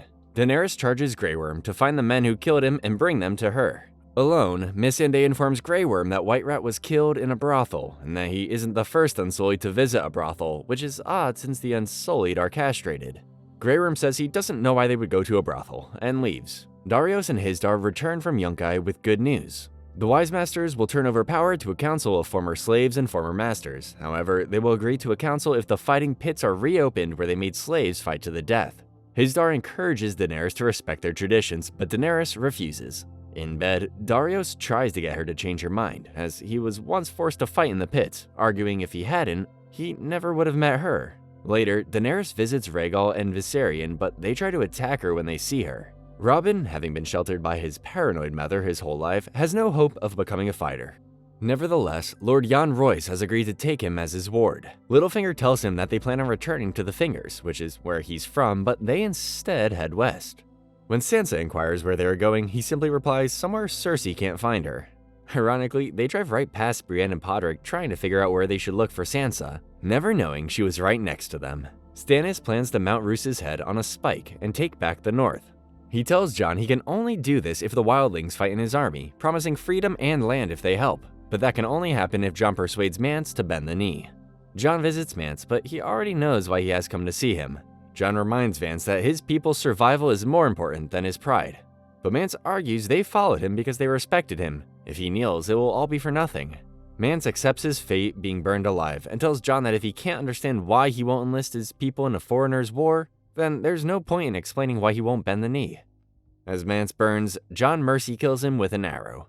Arya arrives in Braavos and the ship's captain takes her to the House of Black and White. She knocks on the door and an expressionless man opens it. She presents the coin, saying Jaqen gave it to her, but the man doesn't know him. He shuts the door on her, and Arya, with nowhere else to go, sits on the steps for days, repeating her list. Finally, she has enough and throws the coin in the water, leaving. Several days later, the same man finds her in the alleys and takes her back. He gives her back the same coin she threw in the water and reveals to have the face of Jaqen. He finally lets her inside, promising to teach her how to be a faceless man. Podrick recognizes Littlefinger and Sansa at an inn, and Brienne approaches them. She tells Sansa she was loyal to her mother and was sent to protect her and bring her home. Littlefinger recounts all the times Brienne failed to protect anyone, and Sansa recognizes her bowing to Joffrey at his wedding. Realizing she's not going to get out of this alive, Brienne attacks Littlefinger's guards, lets loose their horses, and escapes with Podrick. However, they get separated with guards on their tails. Brienne shakes hers off and has a chance to go after Sansa, but instead goes after Podrick. Podrick is grateful, but points out that if both Stark girls didn't want her protection, then maybe she should let them be. Nevertheless, Brienne swore she would protect them no matter what. Cersei receives a death threat from Dorne regarding Myrcella, blaming them for the death of Oberyn. Jaime promises to go to Dorne and bring her back, taking Bronn with him, but not before ruining his wedding plans. Darius and Grey Worm find one of the Sons of the Harpy hiding in his home. Massador, one of the slaves Daenerys freed who sits at her council now, begs her to kill him. Barristan argues that they should give him a fair trial, as a way of showing that Daenerys is better than them. He cautions her alone, recounting how her grandfather Aerys dealt with rebels, burning them without question, resulting in the almost extinction of the Targaryens. Urging her not to be the Mad King her grandfather was, Daenerys agrees to give the man a fair trial. However, Massador kills the man before the trial, arguing he was more just than her. She publicly executes him in front of the former masters and slaves, resulting in both sides revolting.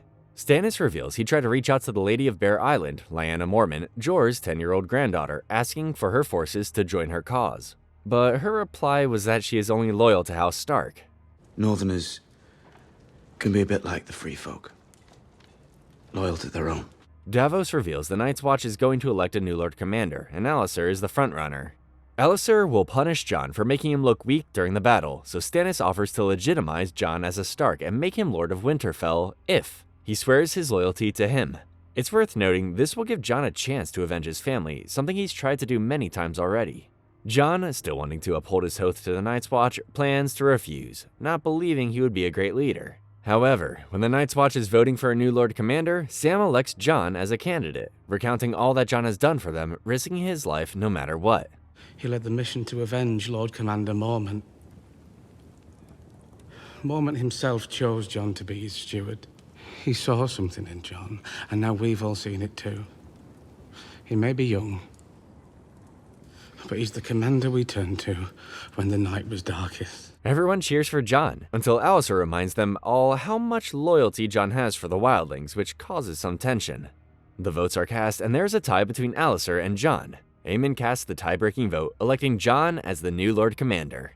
Tommen marries Margaery, and they seem very happy together. However, she manipulates Tommen into trying to convince Cersei to return to Casterly Rock, wanting her to be happy, but she declines. She confronts Margaery, talking to her handmaidens about her consummation, and is about to threaten her like always, but for some reason doesn't. Meanwhile, the High Septon is attacked by Lancel and several other sparrows and humiliated through the streets as punishment for profaning the faith of the Seven. He then asks the small council to arrest the sparrows and execute their leader, the High Sparrow. She finds the High Sparrow dressed in rags and feeding the poor. She gets to know the man, who is wise, but above all kind and forgiving. She tells him that the High Septon wanted him dead, but she's locked him away in a cell, wanting the High Sparrow to take his place. The faith and the crown are the two pillars that hold up this world. One collapses, so does the other. We must do everything necessary to protect one another. She then asks Qyburn to send a raven to Littlefinger with an unknown but urgent message. Ramsay has been maintaining a reign of terror against those who won't abide by the rules, to which Roose scolds him, reminding him that this is not how one maintains power in the north. With Tywin dead, they will need a new way to maintain peace with the other houses, and suggests Ramsay marry someone from another house. As it so happens, Littlefinger is already on his way right now with said bride, Sansa. Sansa objects to marrying the house that murdered her family, and Littlefinger convinces her to do this, saying this is the closest she will get to taking revenge on the Boltons. She's also able to marry Ramsay because she never technically consummated her marriage to Tyrion. How do we get through there? We don't.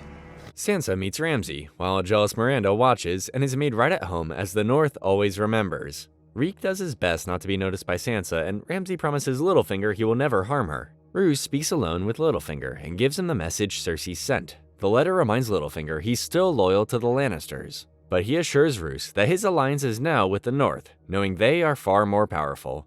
However, he knows this is what Roose wants to hear. Jon has made Olly his squire, like how Jor did with him, and has him sit in the meetings with Stannis. He refuses Stannis' offer to make him a Stark, and Stannis is disappointed in Jon. He tells Jon he made plans to retake Winterfell from the Boltons and leave the wildlings behind with Jon.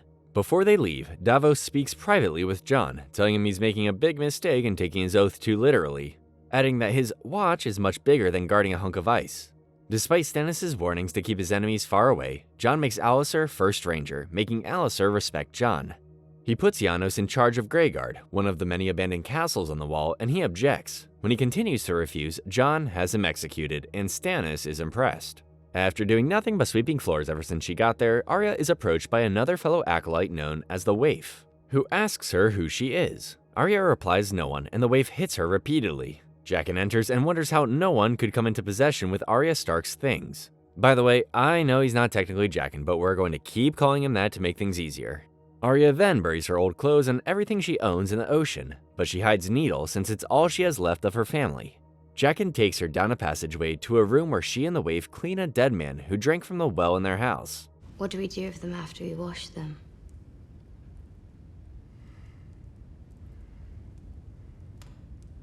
Tyrion and Varys arrive in Volantis and hide out in a brothel.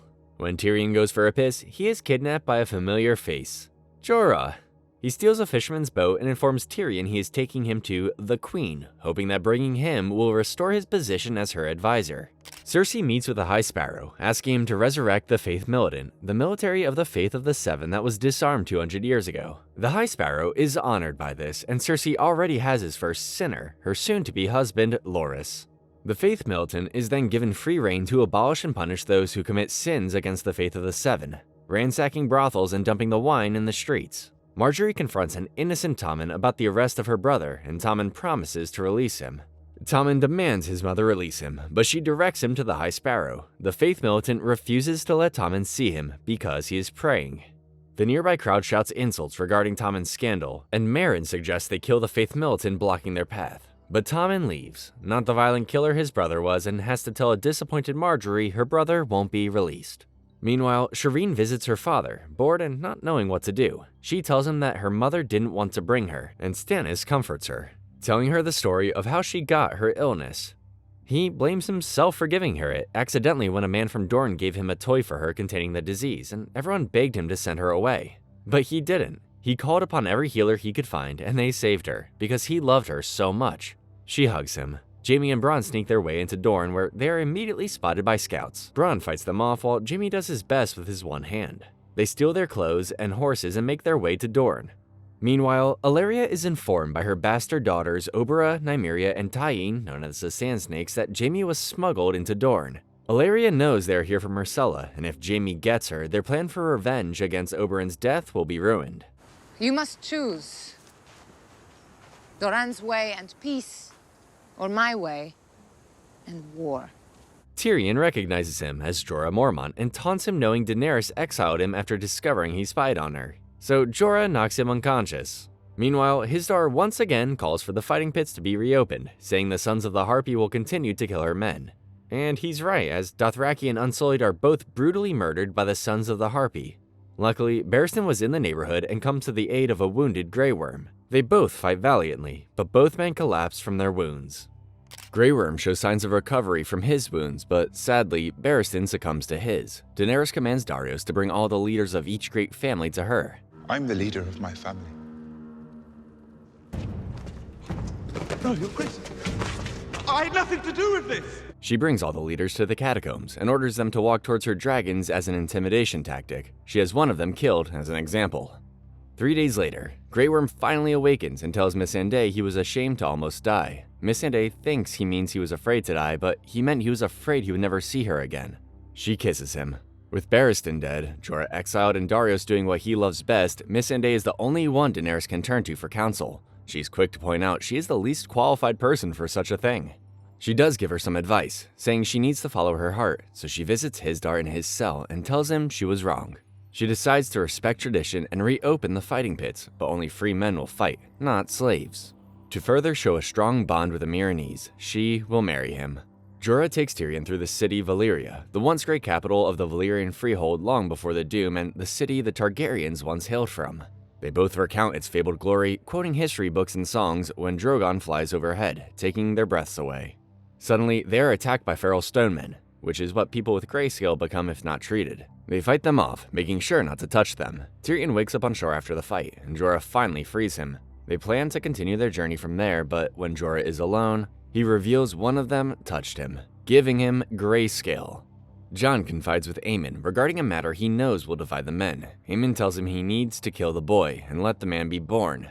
Jon then frees Tormund, giving him the chance to take Mance's place and unite the now scattered wildlings and bring them back so Jon can let them through the wall. He wants tensions to be bygone between wildlings and the Night's Watch, saying the threat out there is bigger than their pride. If they are going to survive the White Walkers, they need to make peace with each other.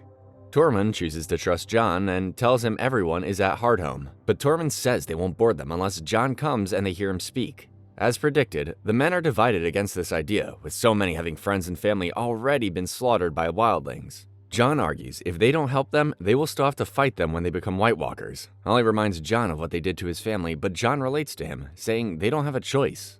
Stannis announces he's leaving Castle Black with his men, and Stannis has agreed to give Jon his ships, promising to give them back. Brienne and Podrick get lodging at an inn nearby Winterfell and entrust one of the men still loyal to House Stark to deliver a message to Sansa, telling her that if she is in trouble, she should light a candle in Winterfell's broken tower, the same tower Bran fell out of. The man proves his loyalty, and a maid later comes to Sansa, telling her the plan, reminding her that the North still remembers. Miranda then introduces herself to Sansa and tells her she has a surprise for her. She takes Sansa to where they keep all the ravenous dogs, and at the last cage, she finds Reek. She sees what he's become, still thinking he killed Bran and Rickon, and runs out. Later, Ramsay figures out that Sansa saw him, and instead of pushing him for secrets, he forgives him. At dinner, Ramsay makes Reek apologize to Sansa for killing her brothers, and since Reek is now the closest thing to a family member she has, he assigns Reek to give away Sansa at the wedding. Roose then announces that Walda is pregnant with a boy, killing Ramsay's mood. Ramsay confronts Roose about his future son, knowing that if the baby is born, the baby will have a stronger claim than he will. Roose reassures Ramsay that he will always be his son and turns his attentions to stopping Stannis from taking the North. Jaqen asks Arya the same question, and this time she says she's Arya Stark, recounting her past. Jaqen hits her when she lies, even when she says she hated Sandor. Does she truly want to be no one? Yes. Later, a loving father comes with his sick daughter, wanting Arya to help put her out of her misery. Arya comforts the girl, telling a lie about how her father did the exact same thing to her when she was sick by bringing her here. She convinces her to drink, killing her, not knowing Jaqen was watching the whole time. This impresses Jaqen, and he invites her through the door she was forbidden to enter. She comes to a room containing thousands of faces of all the people who have died in the temple. Jaqen says she's not ready to become no one, but she's ready to become someone else. Tyrion and Jorah get to know one another, and Tyrion mentions that Jorah's father died, not realizing Jorah didn't know all this time. Tyrion apologizes and tells him how he died, and Jorah is saddened that he was murdered by his own men. They accidentally stumble upon a slave ship and are easily captured after losing their weapons when the snowmen attacked. Tyrion convinces their leader, Malco, that Jorah is the greatest swordsman in the Seven Kingdoms, so they should take them to the fighting pits. Jorah sells the praise, impressing Malco. Littlefinger arrives in King's Landing and discovers what the Faith militant has done to his brothels. He reports to Cersei, telling her that Sansa is marrying Roose Bolton's son, leaving out the part that he brought her there. Cersei is enraged and wants to declare war on the North, but Littlefinger cautions her to wait and let Stannis and Roose fight each other first, then strike when whoever is the victor is weak. With her military advisors on important errands, Littlefinger volunteers to lead the attack, and if he succeeds, to be named Warden of the North. I'll not rest until the lion flies over Winterfell. And I'll know you're a man of your word when I see Sansa Stark's head on a spike. Jaime and Bronn make it to Dorne and find Myrcella making out with Trystane, the eldest son of Doran. But then Alaria's daughters attack them. Nymeria steals Myrcella away, but then Doran's household guard, Aryo, stops them and arrests everyone, including Alaria, but not before Tyene cuts Bronn with her blade. Olenna arrives back at King's Landing, telling her that her arresting Loras puts their alliance in jeopardy, but Cersei claims she did not arrest him, the Faith militant did. She assures her that after Loras' trial, he should be freed since the charges against him don't have merit. During his trial, Loras denies all the charges against him, including fornication with Renly and blasphemy against Joffrey when he was king. The High Sparrow lets Loras leave the stand and shockingly calls Margaery forward. He asks Margaery to swear by all the seven gods whether the charges against Loras are true or false, and she swears they are false. She sits down and the High Sparrow brings in Oliver. Oliver betrays the Tyrells and confirms the charges against Loras are true. She then exposes Margaery lying about knowing their relationship, and they are both taken away, and there's nothing Tormund can do to save his queen. I guess this means the alliance is over. Never trust the in-laws, am I right? Miranda helps Sansa draw her bath before her wedding, and tries to frighten Sansa with tales of the other woman Ramsay has loved and also possibly killed. Sansa sees right through her, deducing she was one of his lovers, and tells her she can't frighten her. Reek comes to escort Sansa to the wedding, and Sansa refuses to take his arm like Ramsay asked him to. Sansa is married to Ramsay, and they consummate their marriage. By consummation, I mean Ramsay Sansa, while Reek is forced to watch. Yeah, that's horrible. At the time, this episode was like the most controversial because of this scene. At least until Season 8 happened. Jon, Ed, and several others leave for Hardhome with Tormund, and he leaves Alliser in charge while he is gone. Before they leave, Sam gives Jon his dragonglass dagger, just in case. Sam and Gilly watch over Aemon as he dies calling out for his brother Aegon.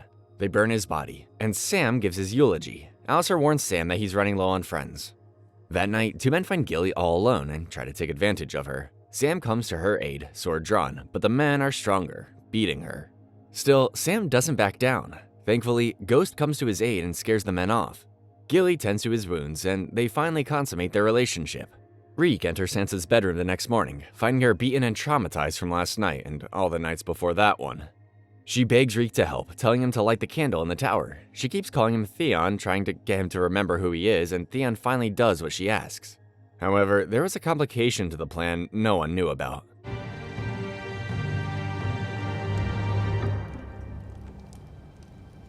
Yes, Reek? Reek is forced to tell him everything, and Sansa is forced to look upon the skinned body of the maid who helped her. During this encounter, Sansa stole and hit a corkscrew. The harsh winter has come, and Stannis' troops and supplies are running out. Davos urges Stannis to return to Castle Black until the snow clears. But Stannis refuses to be known as the king who ran. Davos leaves, and Stannis questions whether Melisandre has been interpreting the Lord of Light correctly. Melisandre defends everything she's interpreted, but says they will need another sacrifice from House Baratheon. She's of course talking about his daughter, Shireen. Stannis objects to this, refusing to be that desperate. Jorah is auctioned off for the fighting pits, and Tyrion begs the buyer to buy him, proving he's as capable by beating up his captor. They are taken to the fighting pit and discover they will be fighting in front of Daenerys, which makes Jorah very happy. With the fight almost over, and it not being his turn to fight, Jorah enters the arena with his head covered and becomes the victor. He stands before Daenerys and removes his helmet, revealing who he is. She orders the guards to take him away, but Tyrion reveals himself as Jorah's gift to her. Bronn gets seduced by Tyene in prison, when he doesn't call her the most beautiful woman in the world and suddenly starts feeling dizzy. She reveals that her blade was coated with a deadly poison called the Long Farewell, and that she has the only antidote, but she will only give it to him if he says she is beautiful. He admits it, and she lets him live. Littlefinger sees what's left of his brothel and finds Olenna waiting for him. She knows he helped Cersei implicate Loras and threatens to expose that he helped her murder Joffrey. To prevent this, Littlefinger cleverly tells her that he's already put another plan in motion to implicate Cersei. Meanwhile, Cersei visits a rotting Margaery in her cell and assures her she is doing everything she can to free her. Margaery sees right through her lies, knowing she was behind this. Lies come easily to you. Everyone knows that. But innocence, decency, concern. You're not very good at those, I'm afraid. Cersei leaves, proud of ridding her house of the Tyrells and having her son all to herself to keep safe. She speaks with the High Sparrow, half-heartedly advocating for their release. The High Sparrow informs her of the possibility of them confessing before the trial, being shown something called Mother's Mercy, but what that is exactly depends on the crime. He also informs her that his mission is to judge everyone, high and low, equally, and wonders what crime Cersei would ever be accused of. He reveals he already knows, as Lancel has already told them everything. Cersei is taken into custody and imprisoned by Septa Unella. Oh, how the tables have tabled. Tyrion and Jorah stand before Daenerys and Meereen, and Tyrion pledges himself to her, asking to be her advisor, arguing he's killed more Lannisters than she has. When asked what she should do with Jorah, he convinces her to let him live, but she exiles him again. He returns to his fighting master and tells him to let him fight in the Great Pit for Daenerys. Unella comes to Cersei, looking worse than Margaery did, offering her water unless she confesses, hitting her until she does. Cersei instead tells her her face will be the last thing she sees when she gets out of here. Qyburn visits Cersei, informing her that her trial will take place and the charges against her are fornication, treason, and the murder of King Robert. Qyburn also reveals that Tommen has locked himself away in the room, refusing to eat, and that Pycelle has made Kevan Hand of the King. He tells her the only way out is if she confesses, but she refuses to bend the knee to the High Sparrow after giving him all this power. Before he leaves, he tells her that the work continues, referring to what he is doing to Gregor. Arya becomes Lana, an orphan who saved enough money to sell oysters on her cart. She sets up shop by the canals, where she sells to a dishonest insurance salesman. Draken instructs her to assassinate the man by slipping poison into his oysters covered in vinegar. Sansa confronts Reek for telling on her, and Reek says he did it to protect her because he learned the hard way there's no escape. He recounts all his torture, and how Ramsay stripped away all that remained of Theon in him, and Sansa is happy, saying he deserved what he got after all he did to her family. Reek lets it slip that Bran and Rickon are still alive, and he runs off. Roose and Ramsay discuss how to deal with Stannis' army. Roose wants to sit and wait for Stannis' army to freeze, starve, and mutiny, but Ramsay would rather attack them head-on, and only asks for 20 men. Jon and the others arrive at Hardhome, where they are greeted once again by the Lord of Bones. He sees Tormund not in chains, and Jon explains that they aren't here to fight, but talk. Gather the elders, and let's talk. Jon speaks to the elders, comprised of wildlings, fens, and a giant named One-One. He tells them of his plan to unite and come together to defeat the White Walkers, but they are skeptical, so he presents them with dragonglass daggers as gifts, recounting that Sam has already killed one. They ask about Mance, and Jon confesses he put an arrow through his heart, which causes them all to riot. Tormund defends Jon, saying the arrow was mercy when he was burned alive. He tells them not to forget their dead, but think about their children's future and what will happen if they don't come together. The long night is coming, and the dead come with it. No clan can stop them. The free folk can't stop them, the Night's Watch can't stop them, and all the Southern Kings can't stop them. Only together. All of us. And even then it may not be enough, but at least we'll give the a fight. His speech works, and everyone but the Thenns side with Jon and Tormund. They work to evacuate 5,000 wildlings to the ship, when they are suddenly attacked by White Walkers led by the Night King himself. Wildlings stampede the boats to the ships, but there aren't enough boats and the water is freezing, forcing Jon and the others to hold them off for as long as they can. The Whites break through the wall and begin slaughtering everyone. The dragon glass! You with me then! Go!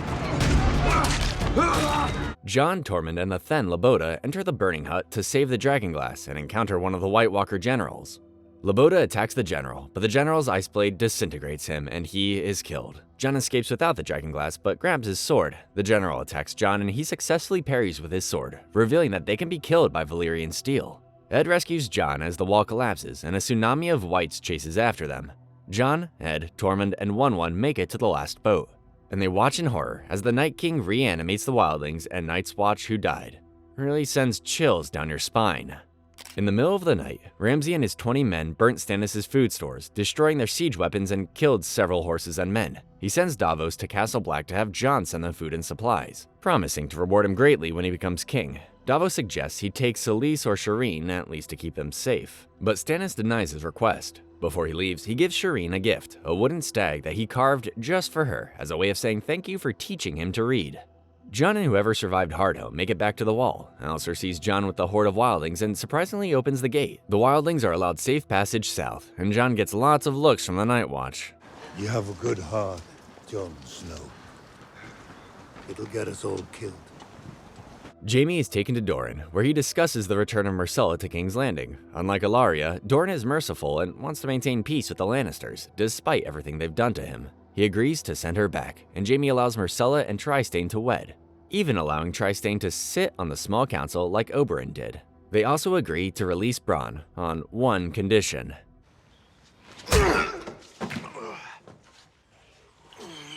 Arya is about to kill the man like she was instructed when she spots Mace Tyrell and Meryn arriving to see the Iron Bank about King's Landing's crippling debt. She follows them, waiting for an opportunity to kill Meryn. She follows them to a brothel and is allowed to sell her oysters there since they get the juices flowing. When she gets closer to Meryn, she is thrown out of the brothel, although it's unclear if Meryn recognized her or not. She returns to the temple and tells Jaqen the man she was supposed to kill wasn't hungry today. Stannis comes to Shireen, asking for her help with something, and Shireen says she's his daughter and will do whatever he needs her to do. With her stag in hand, she is escorted by the guards to Melisandre and quickly realizes she's about to be burned alive. Stannis is more desperate than ever to win this war, and with Gendry gone, the only Baratheon blood they can give to the Lord of Light is Shireen. Selyse realizes this was a mistake and tries to save her daughter, but it is too late. Daenerys attends a tournament at the Great Pit and discovers Jorah is fighting too. She allows the fight to commence and Jorah comes out victorious. Suddenly, Jorah throws a spear at Daenerys, but it's revealed he saved her life from one of the Sons of the Harpy trying to assassinate her. Daario sees more sons throughout the arena and begins slaughtering everyone, including his star. Jorah and Daenerys reunite and she trusts him, letting him and Darius take her to safety. However, they are quickly surrounded by countless sons with no way of defeating them all. When Drogon appears and saves them, they begin attacking Drogon, so Daenerys climbs on top of him and flies away with him. Miraculously, sacrificing his daughter to the Lord of Light worked and the snow melts, allowing them to make their way to Winterfell. Melisandre assures Stannis that Winterfell will be his, but Stannis is distant towards her. One of his men informs Stannis that half his men left in the night, along with all the horses and mercenaries they hired from the Golden Company. Even more tragic, Selyse hung herself in grief. As he cuts his wife down, a man informs him that Melisandre was seen riding out of the camp. Nevertheless, Stannis orders what's left of his frozen troops to battle. Sansa uses the corkscrew to unlock her door and cross the courtyard without trouble. She lights a candle in the tower, but Brienne saw Stannis' army coming and left before she saw it. Stannis' plans to siege Winterfell are thwarted when Roos's cavalry charges at them. Knowing there is no chance for success, he orders his men to charge, leading them in the front. Every one of his men are slaughtered until he is the only survivor. Badly wounded, he sits against a tree where Brienne finds him. She tells him she's here to avenge Renly's death. Stannis accepts his fate, admiring her loyalty, and she executes him. Sansa runs into Reek and Miranda, who have come to escort her back to her chamber. Sansa says she's not afraid of Ramsay, and if he kills her, at least she'll die knowing who she really is. Reek hears this and saves Sansa by throwing Miranda over the railing, killing her. Welcome back, Theon. Ramsay comes back from the battle, so Theon takes Sansa to a wall with fresh powder of snow on the other side, and they jump to freedom. Meryn enjoys his time at the brothel, hitting very young girls with a stick. They all scream, but one, who doesn't flinch when he hits her. He dismisses the other two, and the girl takes her face off, revealing it's Arya. She stabs Meryn in both eyes and chest with a hidden dagger and muffles his mouth so he can't scream. She reveals he's been the first person on her list for killing Syrio. She then reveals who she is and kills him. Do you know who you are? You're no one. You're nothing. Arya returns the face she stole from the temple, but Jaqen and the Waif catch her and know she killed someone else, confirming their suspicions that she is not ready. A life is now owed, so Jaqen takes the poison meant to the old men. The Waif scolds Arya for crying. No, he wasn't. Didn't you listen to him? He was no one. Arya pulls back the many faces until the face is revealed on the dead body. The revelation causes her to go blind as part of her punishment. Jaime and Myrcella depart for King's Landing, and Ilaria wishes her a safe journey, kissing her on the mouth before she leaves. They sail away. Jaime finally tells her that he's her real father, and she reveals she already knew and is glad Jaime is her father. Suddenly, Myrcella's nose starts bleeding and she starts choking. Turns out, Ilaria's lips were laced with a long farewell. Jorah and Darius leave to find where Daenerys ended up, with Tyrion, Missandei, and Grey Worm taking care of the city. Varys finally shows up, after trying to find out what happened to him. New to the city, Tyrion asks him with his vast network of spies to help him run the city. I did miss you. Oh, I know. Drogon has taken Daenerys to his lair somewhere in the Dothraki Sea. She tries to get him to take her back, but then finds herself surrounded by the Dothraki horde, who take her, but not before she drops one of her rings. Cersei finally confesses to her crimes, and the High Sparrow grants her atonement through Mother's mercy. Her body is then cleaned and her golden hair is shaved. She is then taken to the Sept of Baelor, where she is stripped naked before everyone and forced to make her walk of atonement. She descends down the stairs and walks all the way back to the Red Keep. During the walk, she is heckled and insulted by the city, and has food and sharp rocks thrown at her that cut her skin, all while Anella rings a bell and chants, "Shame, shame, shame," behind her. She finally makes it inside the Red Keep, and Qyburn quickly covers her, tending to her wounds. She then introduces the newest member of the Kingsguard. Qyburn has turned Gregor into some sort of Frankenstein's monster, but has made it loyal to Cersei and promising not to speak until he has rid the world of Cersei's enemies. Sam asks Jon's permission to send him and Gilly away to Old Town so he can become a maester, something he's always wanted to do. Jon grants it, despite needing his expert advice to lead the men. Jon refuses to give Davos aid to help Stannis, not knowing all that's happened when Melisandre arrives and tells them the terrible news. That night, Ollie tells Jon that a ranger came back knowing what happened to Benjen. Jon follows him outside and is instead escorted to a marker reading the word traitor. Jon turns around and Alliser stabs him, saying, "For the Watch." Marsh, Yarwick, and several others do the same, until finally Ollie comes forth and gives the final blow, killing Jon. Season 6 begins with Davos hearing Ghost whimpering and finds Jon's lifeless body in the snow. Ed and several others loyal to Jon help Davos get Jon inside, and Melisandre joins them. Alliser admits he killed their Lord Commander to the rest of the men, but says he did to protect the Night's Watch. Jon Snow was going to destroy the Night's Watch. Davos and the others bolt the door, while Ed rides off to find the wildlings. Ramsay mourns Miranda's death by having her dead body fed to his dogs. Roose congratulates Ramsay on defeating Stannis, but adds that with Sansa gone, Ramsay won't be able to produce an heir. He hopes his wife will bear a son. Meanwhile, Sansa and Theon are being chased by Bolton's soldiers and take shelter by a downed tree. The soldiers find them and they are rescued by Brienne and Podrick, who Brienne has been teaching how to fight. They kill the soldiers, and Brienne offers her services to Sansa again, and this time Sansa accepts them. Cersei, still having short hair, hears that Jaime has returned and rushes to meet her daughter, but is saddened to see Jaime returning with her dead body. Doran finds out about Myrcella's death, prompting Tyene and Ilaria to murder both Areo and Doran. Shockingly, Doran's guards do nothing to stop them, showing who they really are loyal to. Meanwhile, Oberra and Nymeria kill Trystane. officially making Ellaria and her daughters the rulers of Dorne. Tyrion and Varys are touring the streets of Meereen when they discover someone has burned all of Daenerys' ships, meaning she won't be going to Westeros anytime soon. Jorah and Darius find the Dothraki tracks and find Daenerys' ring. They suspect she was taken and is still alive. Daenerys is presented to Khal Moro, who thinks of her as nothing more than another woman to sleep with. She reveals she was Khal Drogo's wife, prompting him to show her respect since it's forbidden to sleep with a Khal's widow. She asks him to escort her back to Meereen, where he will be rewarded with 1,000 horses. But because she's a Khal's widow, she is required to live out her days with the other widows. Still blind, Arya now lives as a beggar, relying on her hearing to know what's going on. She is surprised to hear the waif find her and give her a fighting stick.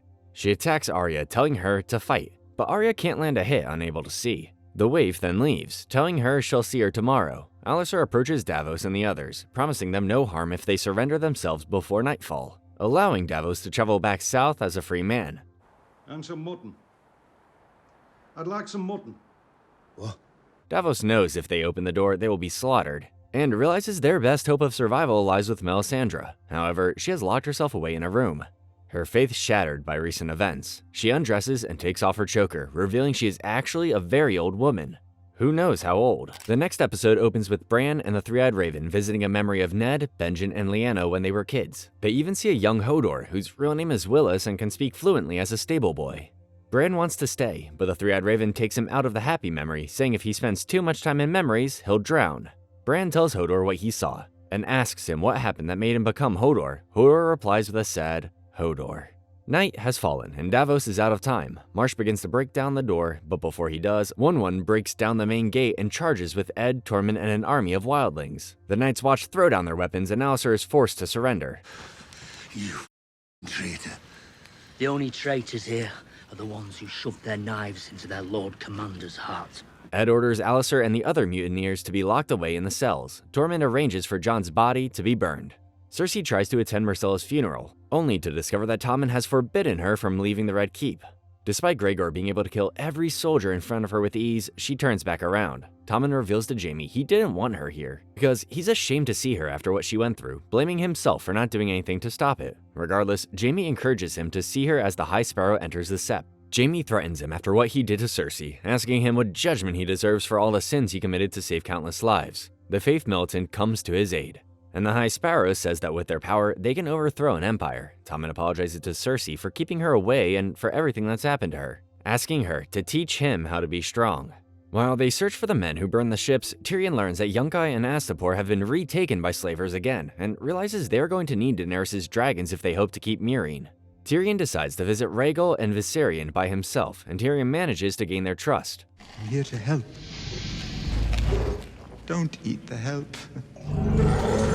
Tyrion unshackles the dragons while telling them the story of when he asked his uncle for a baby dragon on his name day, but couldn't have one because all the dragons were gone. The waif fights Arya again, and once again gets beaten by her. She swings at nothing until Jaqen catches her, asking her, "Who are you?" He tests her, tempting her with a home, food, and her sight back if she admits her name is Arya. But Arya replies a girl has no name.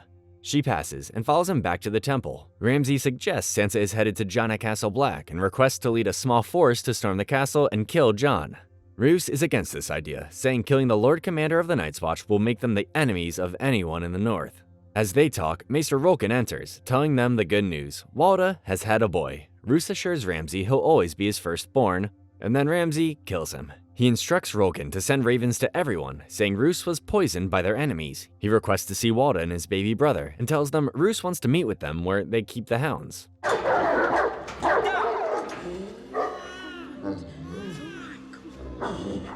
He opens all the cages and reveals he killed Roose. He then orders the hounds to kill Walda and the baby.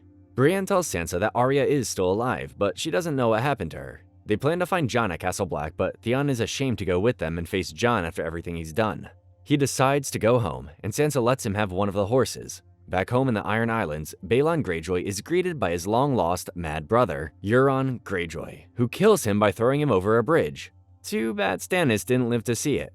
Yara swears to avenge her father's death, not knowing Euron was behind it. However, because she's a woman, she cannot directly inherit the throne. Therefore, they will have to determine his successor through something called Kingsmoot. Davos comes to Melisandre, asking if she knows about any magic that can bring Jon back from the dead. She says she does, but she doesn't believe she can hear the Lord of Light anymore. Davos reaffirms her faith, saying she made him of all people a believer, and she agrees to try. She cleans Jon's body and attempts a ritual to bring him back.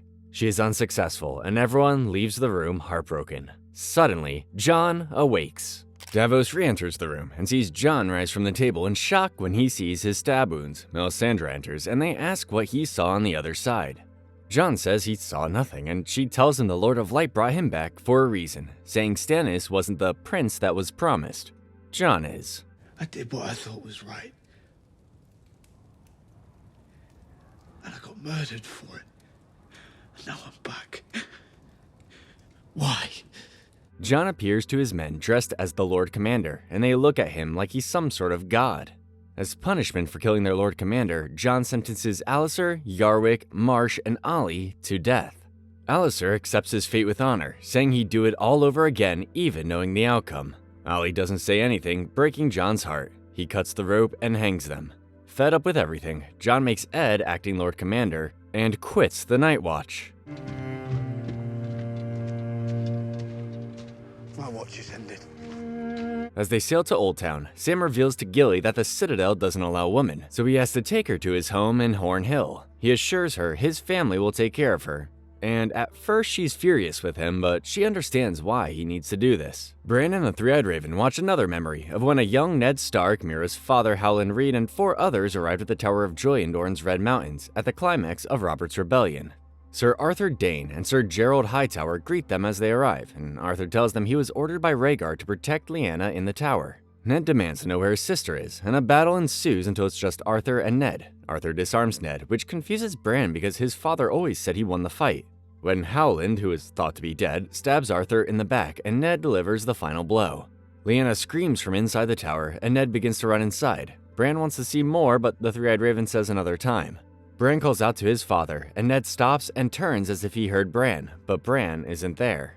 Ned continues up the steps. Bran demands to know what was in the tower, but the Three-Eyed Raven says learning everything about being him is more important. Daenerys is invited to meet with the Dash Khaleen, the ruling council of Khal widows. The Elder remembers Daenerys from when she ate the horse's heart and informs her that the other Khals have gathered at Vase Dothrak, to which cities will be ransacked and enslaved. They will also decide what to do with Daenerys, and there's a chance things won't turn out great for her. Meanwhile, Varys has a wonderful chat with one of the prostitutes who aided the Sons of the Harpy, and learns that the slave masters of Yunkai, Astapor, and Volantis have been financing the Sons. Grey Worm suggests they take control of those cities like they did before, but Tyrion points out that if they do, then no one will be here to defend Meereen. They realize the only way to defeat the Sons of the Harpy is to hunt them down, so they have Varys send his little birds to deliver a message to every leader. Tommen finally confronts the High Sparrow, demanding Cersei be allowed to visit Myrcella's grave, but he won't allow it because Cersei's trial hasn't taken place yet. Tommen eventually stands down his men and becomes manipulated by the High Sparrow's teachings and the importance of the Mother in the Faith, comparing it to Cersei's love for Tommen. The Waith continues to train Arya, and Arya begins to see without her eyes, finally able to fight back. After passing every test, Jaqen makes Arya drink from the well, but instead of dying, her eyesight is restored. Who are you? No one. Small Jon Umber meets with Ramsay and Harold Karstark about building an alliance between their houses against Jon. House Umber is the closest house to the wall, fearing they will be attacked by wildlings first, but Small Jon has no loyalty to Ramsay, only Roose, refusing to kneel. To demonstrate his loyalty, he presents Ramsay with a gift, Osha and Rickon, proving it's Rickon Stark by presenting the severed head of Rickon's direwolf. Sansa arrives at Castle Black and finally reunites with Jon. Sansa tells Jon they should take back Winterfell from the Boltons, but Jon is tired of fighting wars. Frustrated, Sansa tells Jon she will take back the North with or without him.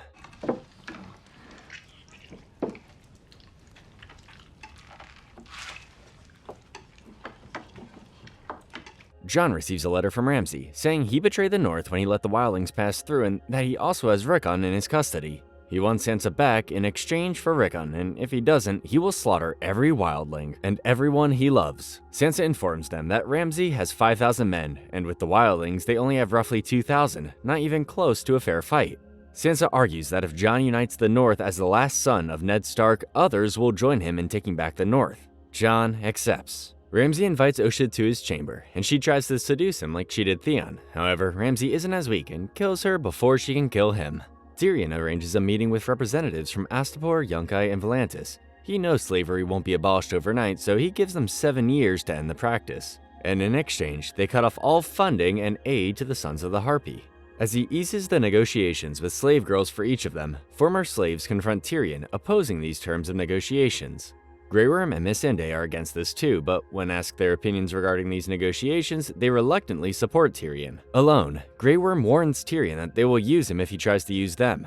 The High Sparrow finally lets Margaery see her brother Loras, who has started to break under the torture and incarceration. She realizes the High Sparrow is trying to use Loras to break her, and tells him to remain strong, reminding him that he is the future of their house.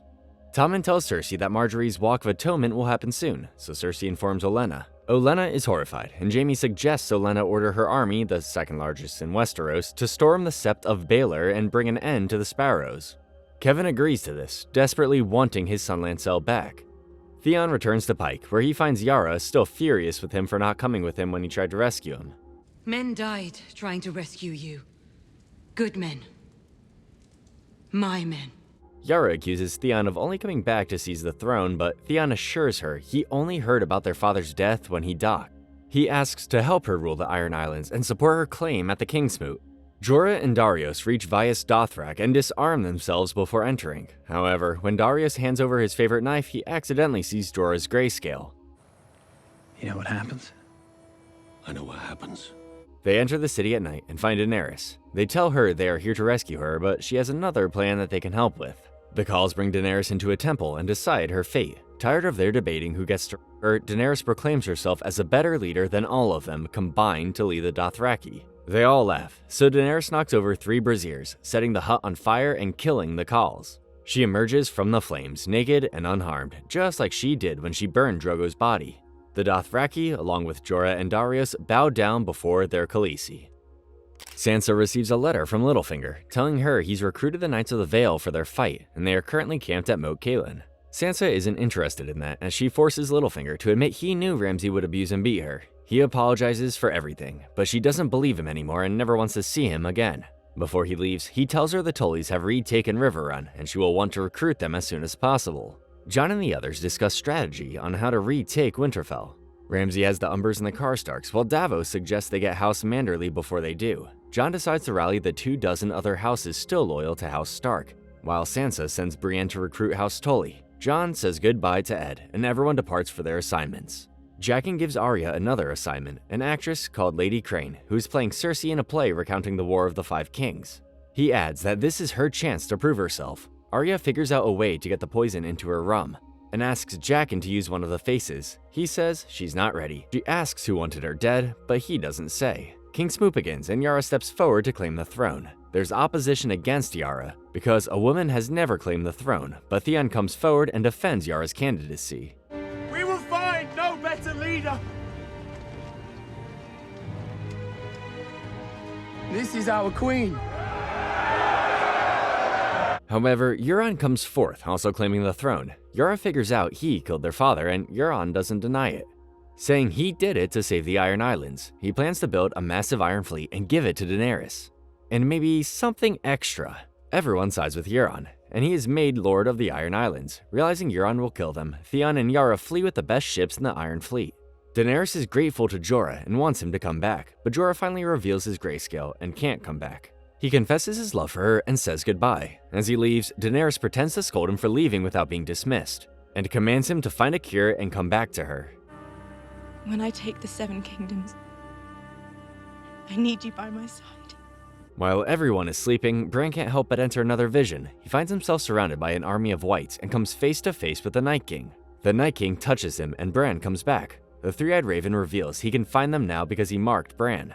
He tells them they need to leave now, and that it is time for Bran to become the new Three-Eyed Raven. The transfer of power commences while Mira and Hodor pack up. Not long after, the air gets cold, meaning the Night King is here. He destroys the barrier, and the Children of the Forest try to hold him off. Mira tries to wake up Bran, but he's with the Three-Eyed Raven, watching his grandfather Rickard leave for King's Landing. Whites enter the cave, and Mira screams at Bran to wake up. Bran hears Mira screaming and splits his consciousness by remaining in the memory while simultaneously controlling Hodor in the present. Summer is killed as they make their way through the cave. The Night King finds the Three-Eyed Raven and kills him, as he sees the Three-Eyed Raven as his biggest threat, possessing all of Westeros' memory. Hodor and Meera reach the end of the cave and find a door. Hodor opens it and Meera exits with Bran, but the sheer force of the Whites is too great and Hodor is forced to hold the door shut, with Meera running away repeatedly shouting, "Hold the door." In the memory, Willis hears Meera seeing Bran and sees himself in the future sacrificing his life to hold the door. He starts having a seizure and shouting, "Hold the door," along with Meera. Hodor sacrifices himself to hold the door as Whites break through, while Willis's chant of "Hold the door" slowly slurs into a familiar phrase.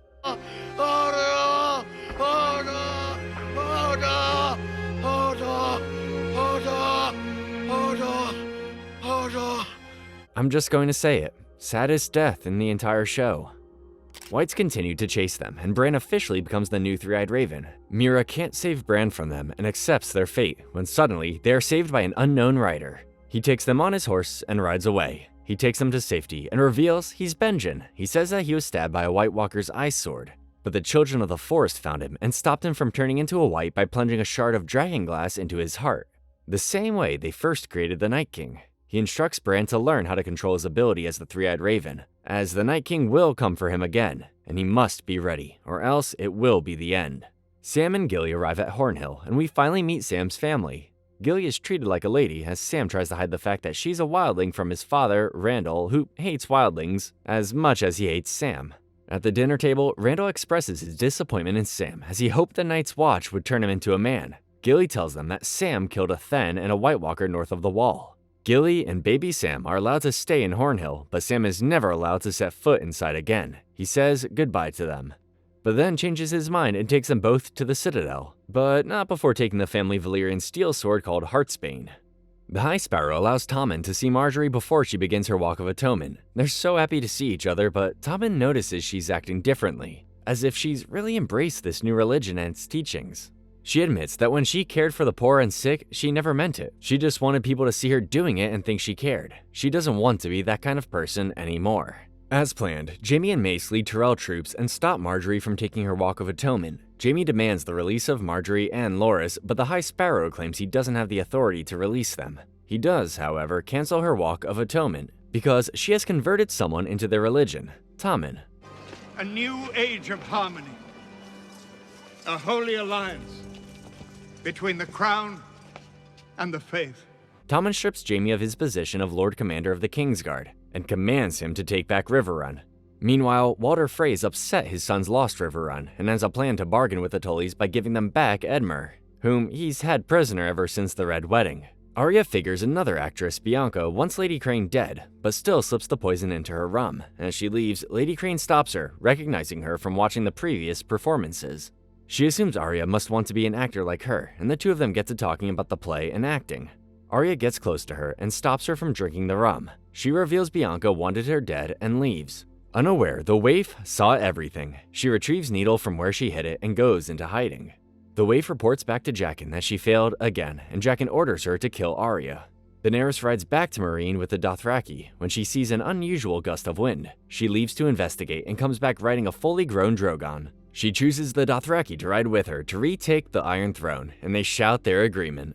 The next episode opens with several villagers building a sept led by a septon named Ray. They carry massive logs to build the structure, but then we see one giant man carrying one all by himself. He turns to face the camera, and it's Sandor, having survived his fight with Brienne. It turns out Ray found Sandor when he was dying and saved his life. He stayed with them because they offered a chance for peace from his life, and because they needed the help. I reckoned you were gonna die by the time I loaded you on the wagon, but you didn't. Now, I reckon you'd die a dozen more times over the next few days, but you didn't. What kept you going? One day, 3 men from the Brotherhood come attempting to extort them for their cause, but leave when they realize they don't have anything worthwhile. Sandor warns Ray they will be back, so they should be ready to fight. But Ray, once a savage warrior, says he's done with fighting. While off alone gathering more wood, Sandor hears screaming coming from the camp and comes back to find everyone killed and Ray hanging. He grabs an axe and heads off to find the Brotherhood. The High Sparrow tells Margaery, who has grown so much as a sparrow, that she needs to convert her grandmother or else her life may be in danger. Margaery speaks with Olenna and tells her to return to Highgarden. When she refuses, Margaery discreetly slips a piece of paper with their house sigil on it, indicating that she is still loyal to their house. Jaime and Bronn lead the Lannister army to Riverrun and see Lothar and Blackwater's attempt to persuade Brynden to surrender Riverrun or else they kill Edmure. Brynden calls their bluff and they walk away in defeat. Jaime and Bronn are quick to point out how terrible they are at sieging a castle and take command of the siege. He speaks alone to Brynden, promising to spare his men if they surrender, but Brynden can wait them out for 2 years if need be, something Jaime can't do. Jon, Sansa, and Davos meet with Lady Lyanna Mormont of Bear Island about joining their fight, and at first, they underestimate Lyanna, speaking to her like she's a little girl, but quickly realize she's got more maturity than all of them combined. She questions if they really are Starks given their history, and refuse to give troops to fight someone else's war. Davos points out that Jorah Mormont made Jon his steward at Castle Black because he saw something in him that no one else did. They both understand the real way isn't against each other, it's between the living and the dead. And make no mistake, my lady. The dead are coming. Lyanna agrees to send her troops, all 62 of them. Oh yeah, they're not a big house. Jon then speaks with House Glover, but they are loyal to House Bolton and laugh when they hear wildlings take up the majority of their forces. Overall, they don't come anywhere near an army that will defeat the Boltons, but Jon is still determined to take the men they have and attack. Sansa is still not convinced it will be enough, so she sends a raven to someone she never wanted to see again. Arya books passage back home, but the waif finds her wearing the face of an old lady and stabs her many times. Arya jumps over the bridge and escapes with the waif assuming she's dead. With no one else to trust, Arya comes to Lady Crane for help and she treats her wounds, taking care of her like she were her daughter. She invites Arya to go with her and the company to Pentos and join them as an actress. But Arya talks about wanting to go west of Westeros, somewhere no one has ever explored. Arya awakens and finds the waif killed Lady Crane painfully, saying if she had done her job, her death would have been quick. She chases Arya and tries to shortcut her way through a market, accidentally reopening her wounds. The waif traps Arya in a corner, where she finds Needle. The waif is confident she is the better swordsman, so Arya turns out the lights. She returns to the temple with the waif's face, and confronts Jaqen knowing he told her to kill her. She tells him she is not no one. She is Arya Stark of Winterfell, and she is going home. Sandor finds the men who killed everyone, but discovers the Brotherhood is already hanging them. He tells them why he's here, and they let him hang 2 of the 3 men. He really wanted to butcher them. Thoros and Beric invite Sandor to join them, telling him he can help a lot more than he has harmed. Faith Militant come to take Cersei to see the High Sparrow. Having had enough of them, she refuses to go, choosing violence. Gregor brutally kills one of them and they leave. Tommen announces that trial by combat is now forbidden, which doesn't help Cersei as she was planning on using Gregor to fight for her during her trial. While Varys leaves to find ships they can use to take them to Westeros, Tyrion, Missandei, and Grey Worm celebrate all they've accomplished making the city of Meereen great in Daenerys' absence. They get drunk and tell jokes. More jokes. I've once walked into a brothel with a honeycomb and a jackass. Their jesting is interrupted by the sound of bells, signaling the masters attacking the city. They rain fire on the city, and Tyrion admits he might not be the best negotiator. Luckily, Daenerys comes back with Drogon. Brienne and Podrick arrive at Riverrun and are taken to see Jaime. He's impressed she found Sansa and admires her dedication to fulfill her oath to Catelyn. They realize they are both here for the Tully army, so Brienne proposes a chance to convince Brynden to surrender Riverrun and be allowed free passage north. Jaime gives her until nightfall. Before she leaves, she gives Jaime back his sword, saying she achieved her purpose with it. But Jaime says he gave it to her to keep. Somehow, Brienne manages to convince Brynden to read Sansa's letter. He cries reading it, saying she's just like her mother, his niece. However, he won't give up his home, and Brienne sends a raven to Sansa telling her she failed. Night falls, and Jaime lets Edmure re-enter Riverrun, threatening to kill his son if he doesn't convince Brynden to surrender. But Brynden won't let him in thinking it's a trap. However, since Edmure is technically Lord of Riverrun, they have to listen to Edmure and lower the drawbridge. He tells his men to surrender Riverrun to Jaime and arrest his father and hand him over to the Freys. Brynden helps Brienne and Podrick escape, but stays behind to fight and dies. Jaime watches Brienne leave and chooses not to alert his men, letting them leave. Daenerys calls for a ceasefire to meet with the Masters so they can discuss the terms of surrender. They demand that she will leave Meereen, the Unsullied will be sold, Missandei will be sold, and her dragons will be slaughtered. Daenerys is confused, because she didn't bring them here to discuss her surrender, but theirs. Your reign is over. My reign has just begun.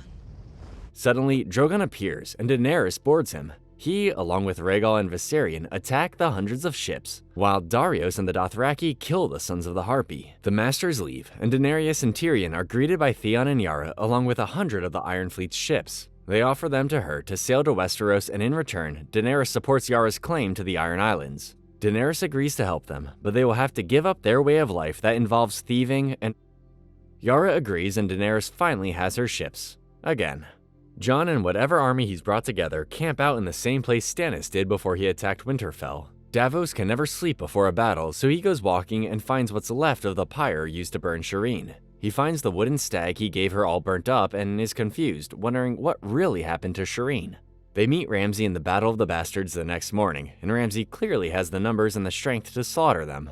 Ramsay comes forward, dragging Rickon behind him, and cuts him free. He then grabs his bow and arrow and tells Rickon to run to Jon. Jon rides as fast as he can to save Rickon as each arrow gets closer and closer to Rickon. But right as Jon is about to get him, Rickon is killed. Jon charges, prompting Davos and Tormund to order everyone else to charge. Archers kill Jon's horse, and Ramsay orders the cavalry to charge as Jon stands strong alone against the cavalry.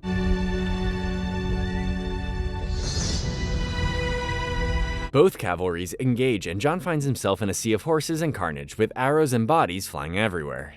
Tormund arrives with the wildlings, but Ramsay's army surrounds them against a wall of dead bodies and horses. They start picking them off one by one, while they try to fight their way out. There's too many, and Tormund leads a charge out the other way, accidentally trampling over Jon. Somehow, Jon fights his way out and breathes to hear a horn blowing in the distance. They look, and a distracted Small Jon is killed by Tormund. Sansa and Littlefinger have brought the Knights of the Vale and saved Jon and the others. Covered in mud and blood, Jon, along with Tormund and Wun-Wun, chase after fleeing Ramsay. He retreats inside Winterfell while his army gets slaughtered. Wun-Wun, covered in arrows, uses the last of his strength to break down the gate, and Ramsay gives the killing blow by shooting an arrow in his eye. Ramsay fires arrows at Jon, who blocks them with a shield, until he reaches Ramsay and beats his face to a pulp. He stops when he sees Sansa. They take down House Bolton banners, and Winterfell is once again home to House Stark. They bury Rickon in the crypt, and Sansa gets her revenge on Ramsay by feeding him to his hungry dogs. Today is a big day, and everyone gathers in the Sept of Baelor to witness Loras's and Cersei's trial.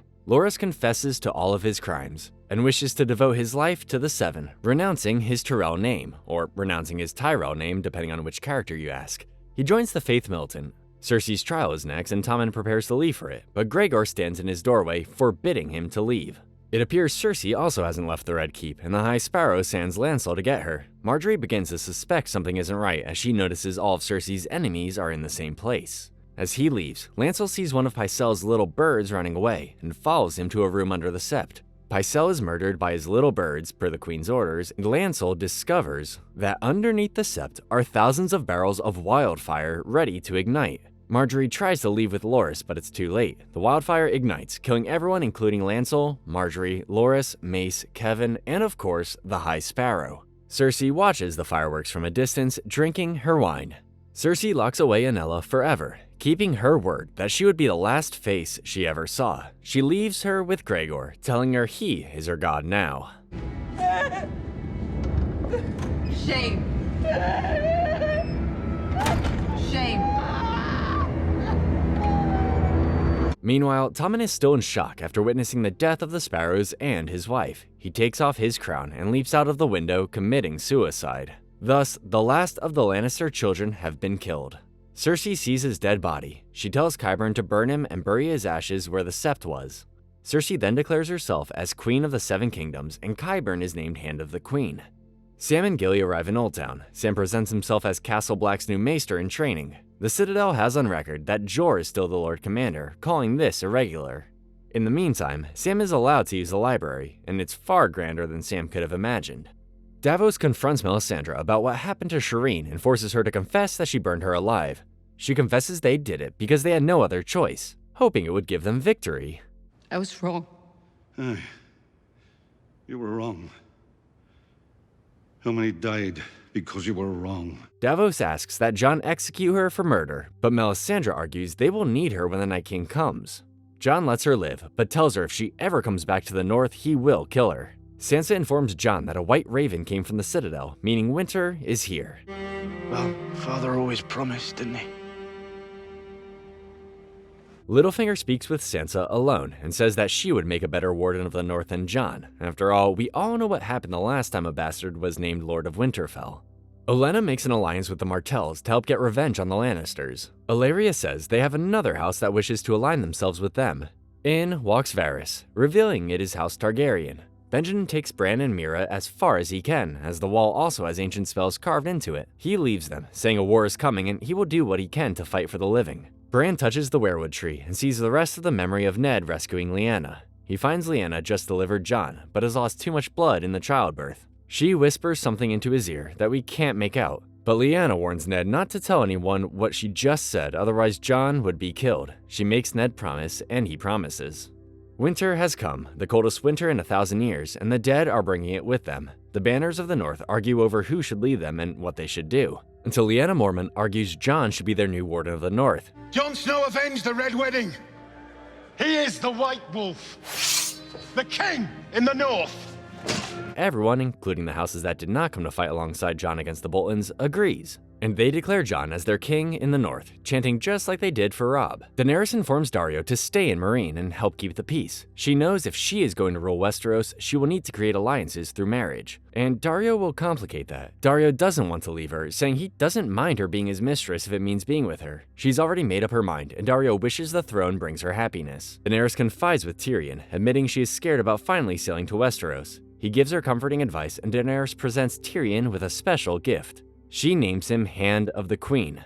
Overwhelmed, he kneels before her.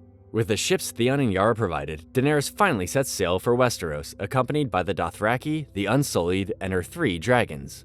Walder celebrates his conquering of Riverrun with Jaime and the Lannisters, and Edmure is once again back in a cell. After the party, a servant girl treats Walder to a meat pie. Walder wonders where his sons are, and the servant girl informs him they are here, inside the meat pie he's eating. The girl takes her face off, revealing she's Arya, and kills him. The Red Wedding has just been avenged. There's just one more thing left to do. Arya, pretending to be Walder, invites his house for another celebration and drinks a toast. Everyone drinks and dies horribly, revealing the wine to be poisoned. Arya reveals herself and tells Walder's wife to tell everyone the North remembers and that winter came for House Frey. Mira and Bran make it back to the wall and Ed lets them through. Jon tells all the northern houses that mining and acquiring all the dragon glass they can find is the most important thing right now. He instructs Tormund to gather the wildlings and man the wall at another Night's Watch castle, Eastwatch by the Sea. Looks like we're the Night's Watch now. Jon forgives House Umber and House Karstark for their father's betrayals and siding with Ramsay instead of House Stark, despite Sansa's objections to reward treason with mercy and not reward loyalty. Alone, Jon scolds Sansa for questioning his judgment in front of the others, and Sansa says he needs to not make the same mistakes Ned and Robb made. A raven arrives from Cersei, asking that they bend the knee to her or suffer the fate of all traitors. Jon doesn't think they should worry about her for the moment, but Sansa warns him not to underestimate Cersei. Cersei plans their next move with Jaime, as she is more focused on preserving their dynasty and dealing with her enemies all around her. Jaime is quick to point out that they're in a lot of danger and they don't have a dynasty anymore. Cersei reveals she has a plan to align with the Greyjoys and Euron, despite Jaime's objections. Euron says all he's ever wanted was to command the greatest fleet in Westeros and marry the most beautiful woman in the world. So here I am, with 1,000 ships, and 2 good hands. Cersei declines his proposal, so Euron vows not to return to King's Landing until he has bought her a priceless gift. At the Citadel, Sam asks the Archmaester Ebrose if he can have access to the restricted section of the library, but only maesters are allowed access, so his request is denied. Sam wants to read about ways to stop the White Walkers, but Ebrose assures him that nothing will destroy the wall, so they have nothing to fear. That night, Sam steals the keys to the restricted section and steals several books. He discovers that there's a large deposit of dragonglass right beneath Dragonstone. He sends a raven to Jon. The next day, he's tending to their patients in isolation when a man with rapidly growing grayscale asks if Daenerys has come. It's Jorah. The Brotherhood stops for the night at a place Sandor recognizes. It's the home of the farmer and daughter he beat and stole from when he was escorting Arya. He finds their skeletons huddled together in the corner, dead from starvation. That night, Sandor buries them along with Thoros' help. He's sorry they died, saying they deserved better. Meanwhile, Daenerys and her army arrive at Dragonstone, the home of the Targaryens. They find what is left of Stannis' presence when he resided in it and take it down. They begin plotting her conquest of Westeros. That night, Daenerys finally gets a chance to properly meet Varys and questions his loyalty. He was the one Jorah reported to when he spied on her in Essos. Varys reassures her that if she lets him live, he will dedicate his life to make sure she sits on the Iron Throne. She makes him swear that if he ever lies to her again, she will burn him alive with her dragons. They are then visited by Melisandre, who tells them that the long night is coming and only the prince who was promised can save them. She clarifies she means Jon Snow and encourages her to meet him as she recounts all that he's accomplished. Tyrion vouches for him, saying he shares Daenerys' hatred for Cersei. Daenerys tells Tyrion to send for Jon to come to Dragonstone and bend the knee. Cersei appeals to the Lord of Westeros, including House Tyrell's former bannerman and House Tarly, for support against Daenerys, portraying her as a dangerous foreign invader. Randall asks Cersei how she plans to combat her dragons, and Qyburn says he's working on a solution. Jaime speaks with Randall afterwards and asks him to be his second-in-command. Randall argues his house has always been loyal to the Tyrells, so Jaime adds that if they win this war, he will make him Warden of the South. Meanwhile, Qyburn unveils his latest weapon to take down Daenerys' dragons, a massive ballista which he calls a scorpion. He demonstrates its power by piercing one of the dragon's skulls in their cellars. Eberros tends to Jorah, whose grayscale has advanced so much that he has 6 months before he starts losing his mind. Sam informs Eberros about how Shireen was able to cure her grayscale, but says Jorah's grayscale is too advanced to do whatever was done to cure Shireen. He gives Jorah one more day before he ships him off to Valyria, as a gesture of goodwill since he's a knight. In the library, Sam reveals to Eberros that he discovered a risky way to save Jorah's advanced grayscale, but Eberros dismisses the idea, because the one performing the risky experiment also got grayscale. Nevertheless, Sam tries the experiment on Jorah, revealing he knew his father and how great a man he was to him. He tells Jorah the same thing Jorah told him. You're not dying today, Sir Jorah. Olenna and Ellaria join Daenerys during a war council along with Yara and Tyrion. Yara and Ellaria suggest Daenerys storm King's Landing now with her dragons, but Daenerys opposes the idea, saying she doesn't want to be Queen of the Ashes.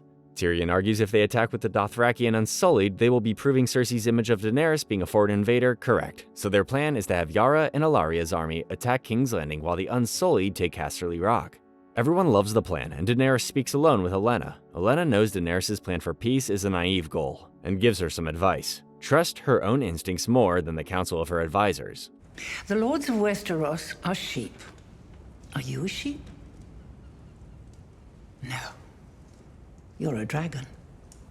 Missandei visits Grey Worm before he leaves to lead the Unsullied, afraid they might never see each other again. Grey Worm admits he's never experienced fear until he met her, and she feels the same way. They make love, and Grey Worm lets her see him castrated, something every Unsullied is ashamed to have anyone see. Arya stops at her usual inn and runs into Hot Pie again. They ask about each other, and Arya gets to enjoy his bread once more. She tells him she's headed to King's Landing to kill Cersei, and Hot Pie is confused, thinking she would be going to Winterfell now that Jon has retaken it. She decides to head for Winterfell instead. On the way there, she is ambushed by a wolf pack, and the leader turns out to be Arya's direwolf Nymeria. She invites Nymeria to come back with her, but she leaves, and Arya says, "That's not you." Jon meets the other houses and reveals the messages he got from Sam about there being dragonglass under Dragonstone, and the one from Tyrion asking him to bend the knee to Daenerys. This creates unrest, and Jon argues they need the dragonglass, but most importantly, they need allies. Sansa reminds him of what happened the last time someone in their family got an invitation from a Targaryen, which is why Jon is putting her in charge while he is gone. On the way to King's Landing, Yara's fleet is attacked by Eurons. Theon and Yara fight them back, while Tyene protects her mother. Obara and Nymeria attack Euron, but he kills them both. Ellaria and Tyene are taken prisoner, and Euron goads Theon to save Yara's life. Sadly, the violence all around him triggers him to jump overboard, abandoning Yara. He watches them sail away, still the reckless coward he is. Theon is rescued by one of Yara's ships that managed to survive the attack. The captain, Harig, asks about Yara, and Theon says she's alive and he tried to save her. Harig is quick to point out that if he did, he wouldn't be here. Jon and Davos arrive at Dragonstone and get their first look at Daenerys' dragons. Melisandre watches them arrive from on top of a cliff, and Varys questions why she was so eager to unite fire and ice but chose to hide when Jon arrived. She says she made many mistakes in the north and is going to Volantis. Varys thinks it's for the best, adding she should never return to Westeros, but she tells him she has to come back one last time because she has to die here. One last time. My lady. I have to die in this strange country. Just like you. Jon and Davos finally meet Daenerys, who is under the impression Jon is here to bend the knee like Jon's ancestor Torrhen Stark did to Aegon Targaryen centuries ago. But he is not. He informs Daenerys about the real enemy north of the Wall, saying she needs to help them take care of the White Walkers, otherwise there won't be an Iron Throne to sit on. Daenerys isn't convinced of this threat that only Jon has seen and grows tired of Jon refusing to bend the knee. Varys enters, telling of Euron's attack, and forces Jon and Davos to stay at Dragonstone. Jon as Tyrion asks Daenerys about mining dragonglass beneath her, and Tyrion adds it would keep him occupied while they focus on Casterly Rock. Daenerys allows Jon to mine the dragonglass, but doesn't say if she believes him or not. Euron is welcomed like a conquering hero in King's Landing as he drags Yara, Ilaria, and Tyene through the streets. He presents them to Cersei as the priceless gift he promised her, and Cersei promises to give him whatever he wants after he wins the war. Cersei locks Ilaria and Tyene away. Chained to the wall just out of reach of each other, she taunts Ilaria with how Oberyn died, and then kisses Tyene with her lips coated with the same poison that killed Myrcella. She leaves her to die, and Ilaria to rot away in herself forever, to stare at her daughter's rotting corpse just out of reach. Horny with revenge, she makes love to Jaime, not caring if they are seen. She's then visited by Tycho, who's here about the crown's debt. He discusses which side would be more reliable to invest in, but Cersei reminds him that a Lannister always pays its debts. Bran arrives back at Winterfell, and Sansa is overjoyed to see him alive. She tells him he's the rightful heir of Winterfell, but emotionless, Bran reveals he can never be lord of anything because he's the three-eyed raven. Eberroth examines Jorah and determines he's been cured, and Jorah lies about how he was cured. When Eberroth leaves, he tells Sam that he plans to go back to Daenerys, and Sam bids him farewell. Eberroth already suspected Sam treated him. He scolds Sam for disobeying his orders, but applauds his devotion to save Jorah's life by making him copy old scrolls. The Unsullied take Casterly Rock, thanks to Tyrion's knowledge of the underground sewer system from when Tywin made him master of it as a joke. However, there were supposed to be more Lannisters guarding the rock, and Grey Worm questions a dying man only to see Euron destroying the rest of their fleet, stranding the Unsullied. It turns out Jaime, Bronn, Randall, and his son Dickon are leading the full force of the Lannister army against Highgarden, a little trick he learned from Robb Stark. They take Highgarden, and Jaime meets with Olenna in her chamber. She accepts her fate, and Jaime was able to convince Cersei to give her a painless death. He puts some poison in a wine glass and she drinks it quickly. As she dies, she confesses that she killed Joffrey, saying she had no idea how the poison would work. Jaime sees the gold they took from Highgarden and makes it back, so they can repay their debts to the Iron Bank, while Bronn says he wants Highgarden. Jaime declines his request. Tychos is impressed, but will be satisfied when the gold arrives. Littlefinger presents Bran the dagger used to murder him, pointing out it's the dagger that started the War of the Five Kings. He tells Bran he doesn't know who it belonged to and that he wishes he could have been there to protect his mother, but Bran is a three-eyed raven. I think he already knows the truth. I can only imagine. Chaos is a ladder. Mira comes to say goodbye so she can be with her family when the dead come. Bran doesn't express any emotion or tears for everyone who died to keep Bran safe, because he's the three-eyed raven. And Mira tells him he died in that cave. Arya finally returns home to Winterfell, but the two guards at the main gate don't recognize her, despite Arya's best efforts to prove who she is. They turn their backs for 1 second and Arya disappears. Sansa finds her in the crypt, and they are happy to see each other. She takes her to see Bran and is frightened by what Bran has become. He gives Arya the dagger Littlefinger gave him, and she takes it. It might come in handy later, you never know. Brienne sees the Stark sisters together and alive, and Podrick says their mother would be proud of her for keeping her vow. Jon shows Daenerys the Dragonstone caves before they start mining, as well as some cave drawings the Children of the Forest made a long time ago, depicting their fight with the first men against the White Walkers. They fought together against their common enemy, despite their differences, despite their suspicions. Jon argues that if they could put aside their differences and come together to fight a common enemy, so can they. This gives Daenerys the proof she needs to see that the threat is real, and she says she will fight with them, but only if Jon bends the knee. He still refuses, and she admires his pride to his people. One could say she's falling in love with him. Tyrion and Varys inform Daenerys what happened at Casterly Rock, and she is furious for listening to his counsel, wishing she heeded Olenna's advice instead. She tests Jon, asking what she should do, and Jon says if she burns castles and melts cities, she's no different, just more of the same. Theon lands at Dragonstone, and Jon tells him that what he did for Sansa is the only reason he's not killing him. The Queen is gone. Where did she go? The Dothraki attack the Lannister army, with Daenerys riding Drogon above them. Drogon's dragonfire turns the army to ash, burning all the wagons full of money to pay their debts, and the Dothraki bulldoze right through the front lines.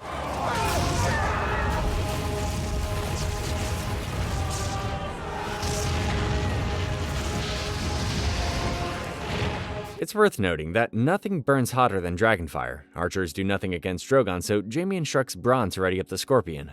He arms it and manages to hit Drogon. Drogon descends and Bronn dives out of the way as the scorpion is engulfed in flames. Daenerys tries to free the spear from Drogon, and Jaime takes this chance to kill a vulnerable Daenerys, riding right at Drogon's fiery mouth. Bronn saves Jaime at the last second, diving into the river nearby. Bronn pulls Jaime out of the river, and Bronn calls Jaime stupid for doing that, adding the only person who gets to kill him is him. Jaime realizes if one dragon could do all of that, imagine what 3 could do. Bronn says he quits, saying dragons are where he draws the line in their partnership. Daenerys gives Randall, Dickon, and the survivors a chance to bend the knee. Everyone sees her dragon and bends the knee, except for Randall and Dickon. Randall refuses to swear loyalty to a foreigner with an army of savages. And Tyrion is quick to point out his allegiance to Cersei is odd considering what the Lannisters just did to House Tyrell. She decides to execute him, and Dickon joins his father, foolishly wanting to prove he's just as prideful and honorable as his father. They are incinerated, and the rest of the soldiers bend the knee. Tyrion is appalled by what he sees. Jaime reports back to Cersei, telling her they cannot win this war against Daenerys. She also reveals it was Olenna who murdered Joffrey, and Cersei wishes he hadn't convinced her to give her a painless death. She stays adamant in her war against Daenerys. Daenerys and Drogon return to Dragonstone, and Drogon unexpectedly approaches Jon. It's worth noting before I continue that only those with Valyrian blood can touch and ride dragons. Drogon comes right up to Jon, and he takes his glove off and touches Drogon. What on earth could this mean? Drogon flies off, and Daenerys gets a visit from an old friend, Jorah, revealing he's been cured. Jon recognizes Jorah's name and tells him he knew his father. Daenerys accepts him back into her service, embracing him with love, and may or may not be making Jon jealous. Tyrion and Varys reflect on what Daenerys did to the Tarlys, and Varys fears she may be turning into her father. Varys believes the only one who can prevent that is Jon. Jon hears that Bran and Arya are alive and in Winterfell, and decides to go home. Still hasn't gained the support of Daenerys' army. Tyrion knows Jon doesn't have enough men, and proposes a way to convince Cersei the threat is real. Bring back a white and present it to Cersei. The problem is that even if they do manage to get a white, Cersei will never grant them an audience. Tyrion also proposes that he might be able to convince Jaime to convince Cersei, and Davos says he could smuggle him into King's Landing. Jorah volunteers to go north and retrieve a white, but Jon says he should lead the expedition, so they can get the aid of the wildlings. Tyrion and Davos arrive in King's Landing, and Davos leaves him, saying he has business in the flea market. Bronn tricks Jaime into coming down to the cellars, thinking they are going there to train when he comes face to face with Tyrion. He's still not over Tyrion killing their father. Abandoned the family home, completely unsentimental. Father would have been proud. Don't talk about father. Listen to me. I once told Bronn that if I ever saw you again, I'd cut you in half. Tyrion informs him that Daenerys doesn't want her to bend the knee just yet, and tells him their plan to steal a white. Meanwhile, Davos enters a blacksmith shop and finds the Baratheon bastard he saved, Gendry. Gendry is happy to see him, very eager to join the fight. Jaime tells Cersei he spoke with Tyrion and explains their plan to get a white. Cersei already knew about their meeting, and sees this meeting with Daenerys could be used in their favor, especially for their baby. Yep, Cersei reveals she is pregnant and promises to publicly reveal that he is the father. Jon, Gendry, and Jorah depart for Winterfell, and Daenerys tells Jon she will miss him. Jon says he will too. That he issued an annulment for Prince Rhaegar and remarried him to someone else at the same time in a secret ceremony in Dorne. Sam has become frustrated with the Archmaester's lack of action regarding the threat in the north, so he steals several parchments from the library and leaves Old Town with Gilly and baby Sam. At Winterfell, Arya watches Littlefinger obtain the only copy of the letter Sansa wrote to Robb, asking him to bend the knee to Joffrey right after Robert died. She steals it from his room, unaware that Littlefinger wanted her to see it. Jon and the others arrive at Eastwatch by the sea and tell Tormund the plan. He thinks the plan is ludicrous, which is why he's going too. He reveals he's not the only one and takes him to the cells, where we see Sandor, Beric, and Thoros are also here after trying to get north of the wall to confront the Whites after Thoros showed Sandor a vision in the flames. Gendry doesn't trust them after what they did to him, and eventually they all start downing each other when more names are dropped. Beric tells them the Lord of Light brought them all together for a reason, so they can carry out this mission. He's right. We're all on the same side. How can we be? We're all breathing.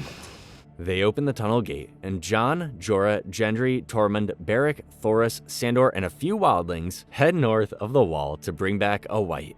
As they head north, Jon and Jorah talk about Jorah's father, and Jon tries to give him back his family's sword, saying it's not right for him to have it. Jorah lets Jon keep it, saying he forfeited the right to claim the sword. Beric tells Jon he knew his father, and adds he looks nothing like Ned, assuming he looks more like Lyanna. As men who have been brought back to life by the Lord of Light, Jon wonders why he was brought back, and Beric says it was for a reason. He says death is the real enemy, and despite death always winning, they still need to fight him. I am the shield that guards the realms of men. Maybe we don't need to understand any more than that. Maybe that's enough. They head towards the mountain Sandor saw in his vision and encounter a dead bear. He starts eating them one by one, and Thoros and Beric attack it with their fire swords. Sandor freezes when he sees the fire, and Thoros is brutally wounded by the bear. Jorah gives the killing blow, and Beric closes Thoros' wounds with his sword, but it won't last long. They find a platoon of whites led by a White Walker and attack them. Jon kills the White Walker, and every white suddenly collapses inanimate. All but one, who calls out to the other White Walkers before they can capture it. Jon tells Gendry to run back to Eastwatch and get a raven to Daenerys, telling her what's happened. They run to an ice lake with a small island in the middle. They run across while the whites surround them. The ice breaks, giving them some protection, but simultaneously trapping them on the island. A day passes and they awake to find Thoros having died in the night. I guess this is Beric's last life. They burn his body, and Jorah warns Jon that they will freeze soon, as will the water that broke. They realize if they kill a White Walker, all the whites that Walker turned will fall. So if they kill the Night King, they kill all of them. Gendry makes it back to the wall, and Daenerys receives his raven calling for help. Tyrion tells her not to go, saying sometimes it is better to do nothing. Daenerys says she listened to him once and they lost all of their Westeros allies. She will not listen to him again and rides off with all 3 dragons. The water freezes over and the whites advance onto their tiny island. The other wildlings are killed until all that's left is Jon, Jorah, Beric, Sandor, and Tormund doing everything to not die and protect their captured white. All is lost until Daenerys comes to their rescue with her 3 dragons, incinerating the whites. She lands Drogon near them and they climb aboard, with Jon giving them time to board. None of them see the Night King grab a giant spear and throw it at Viserion, killing him.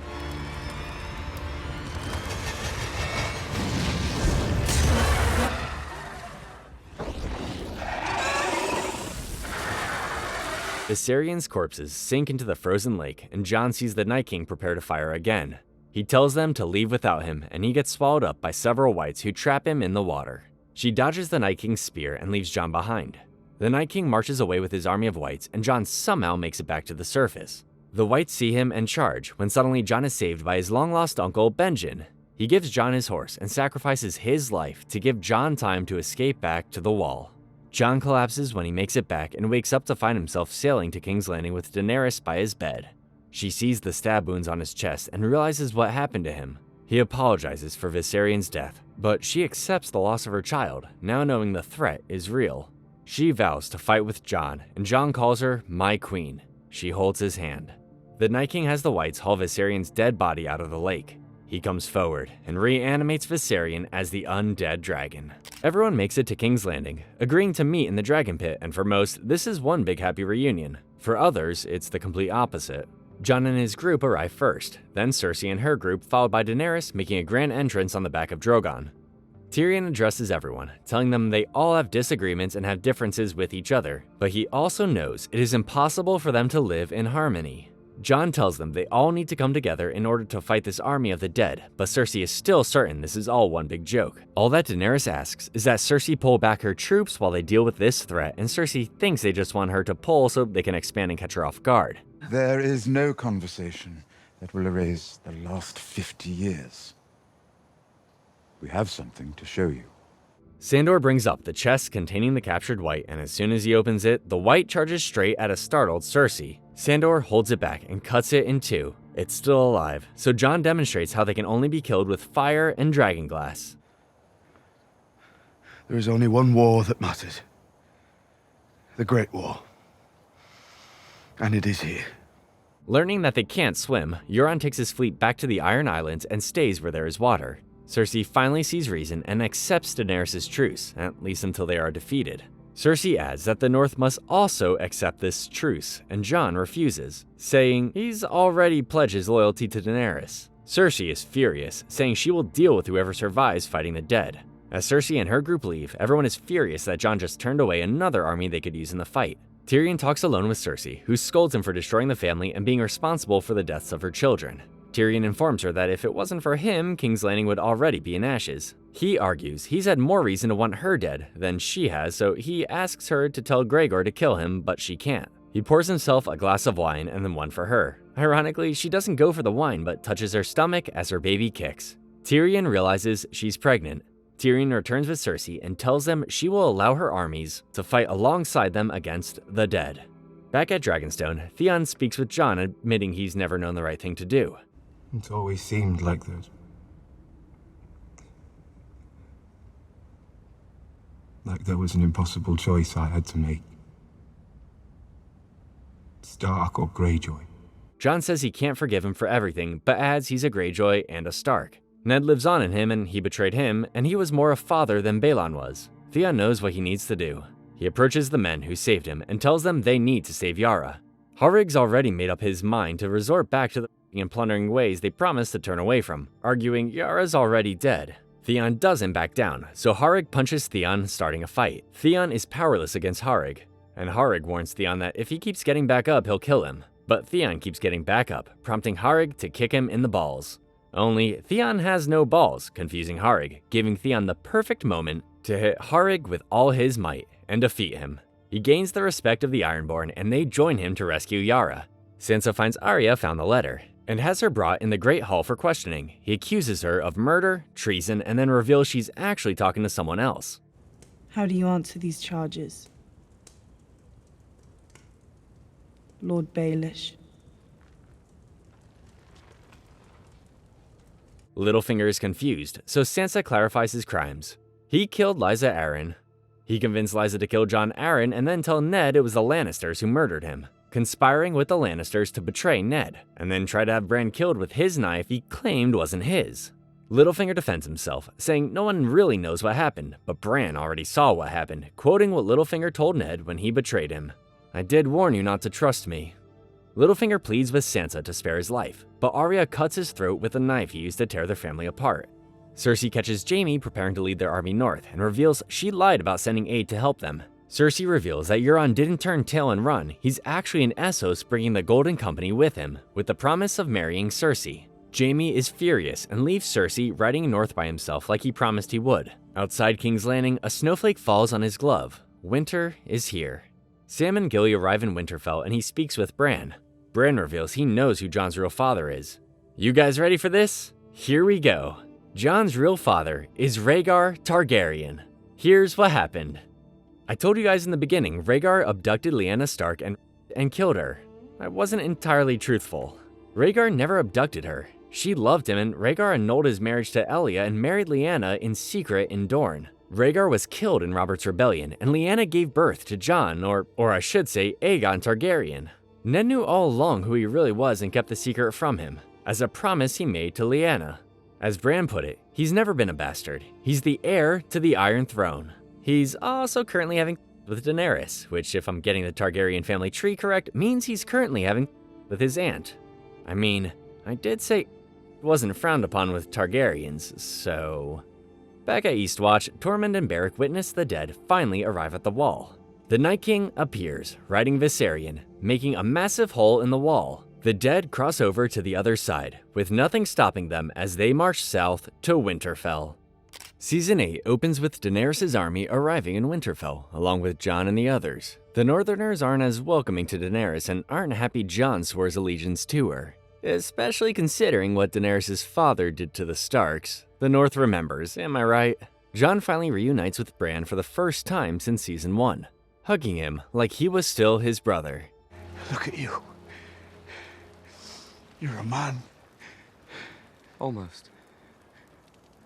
Bran tells Daenerys they don't have any pleasantries because the Night King has Viserion and the wall has been breached. Arya and Jon finally reunite in the Godswood and is impressed she still has Needle. The family is finally back together. Davos suggests to Tyrion and Varys that the North might be more accepting of Daenerys if they marry each other. Qyburn informs Cersei that the wall has been breached, to which she replies, good. Euron arrives with the Golden Company and their commander, Harry Strickland, along with Yara still as his prisoner. Euron tries to establish a relationship with Cersei, and Cersei finally accepts his lustful advances. Qyburn presents Bronn with the crossbow Tyrion used to kill Tywin, and tells him that Cersei wants him to kill Jaime and Tyrion, should they survive this war. Meanwhile, Theon and his men sneak on board Euron's ship and rescue Yara. She headbutts him for leaving her behind, but then helps him up, showing her gratitude for saving her. Yara informs Theon that with Euron and his fleet in King's Landing, he can't defend the Iron Islands. Therefore, home is theirs for the taking. Daenerys will need somewhere to retreat if things go south in their fight against the dead. Theon expresses that he wants to go to Winterfell, and Yara lets him. Several Dothraki inform Daenerys that the dragons are barely eating, so she and Jon go to check on them. She tells Jon to climb on Rhaegal and ride him, and everyone watches them fly the dragons together. One could say it's almost romantic, or further proof that Jon is a Targaryen. Gendry forges the dragonglass into weapons and makes Sandor a large axe. Arya finds them both, making things awkward. You left me to die. First I robbed you. Sandor admires how cold Arya has become to stay alive. Arya gives Gendry plans to build a weapon for her, and she flirts with him the whole time.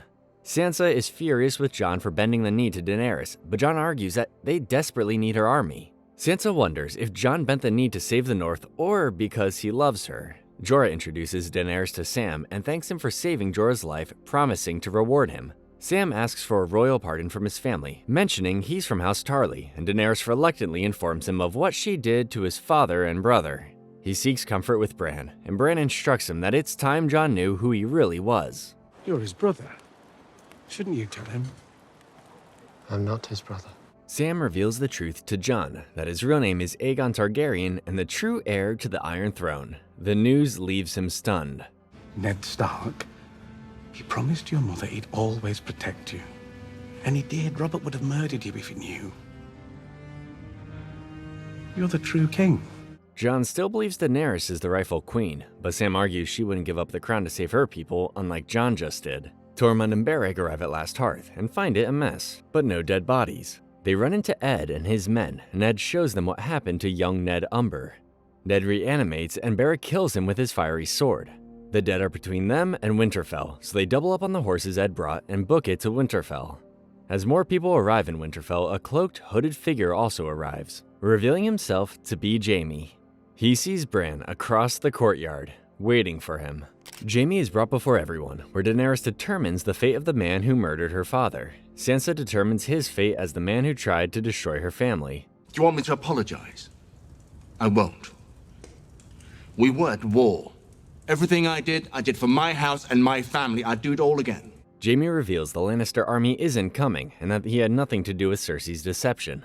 Brienne defends Jaime, saying if he hadn't saved her, Sansa wouldn't be alive. Sansa and Jon let Jaime stay and fight, and Daenerys reluctantly allows it. Daenerys is furious with Tyrion for not knowing Cersei would betray them like this, and threatens to replace him if he keeps this up. Jaime apologizes to Bran for pushing him out the window, but Bran disregards the apology, saying if he didn't, he would still be Brandon Stark. Jaime then visits Brienne, complimenting her on how well she's been able to teach Podrick how to fight. They casually talk about her duties during the upcoming battle, prompting Brienne to snap at him because they've never talked this long without Jaime insulting her. He says he would be honored to serve under her command, and she accepts. Theon arrives at Winterfell with only a few men as Yara took the few ships they had left and sailed to the Iron Islands in Daenerys' name. When questioned why he is there, Theon asks Sansa if he could be allowed to fight for Winterfell, and Sansa, in tears, hugs him. Ed, Tormund, and Beric make it back to Winterfell and tell Jon the dead will be here by nightfall.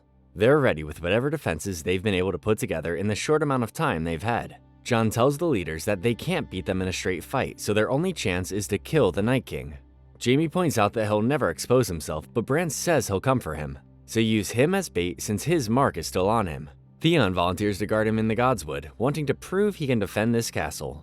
Daenerys orders Tyrion to stay in the crypt where all the women and children will be. Tyrion wants to fight, but she adds if he dies, she won't have the greatest mind by her side if they survive this. The meeting ends and Tyrion stays behind, wanting to know Bran's incredible life story. It's a long story. If only we were trapped in a castle. Grey Worm finds Missandei and asks her if she could go anywhere in the world, where would it be? She replies Noth, her homeland. Grey Worm promises to take her there. As night falls and everyone waits for the dead to come, Arya finds Sandor drinking by himself on the wall. She says he's changed, as he never fought for anyone but himself. He replies that he fought for her. Arya leaves and Gendry finds her, giving her the weapon he promised her. She asks what Melisandre wanted with him, and he reveals he's Robert's bastard son. She asks if it was his first time with a woman, teasing him and then kisses him. They passionately make love. Tyrion, Jaime, Brienne, Podrick, Tormund, and Davos all find themselves sitting beside the fire, reflecting on all that's happened to them before they supposedly die. Tyrion jokes they've all survived worse situations, and Brienne reveals she's never been knighted. Jaime offers to knight her, saying any knight can do it to anyone. It makes Brienne a knight of the Seven Kingdoms. Jorah tries to convince Lyanna not to fight, but she's already made up her mind. Sam then gives Jorah Heartsbane, saying Jorah's father taught him how to be a man, and since he can't really wield a sword, he wants Jorah to wield his family sword for him.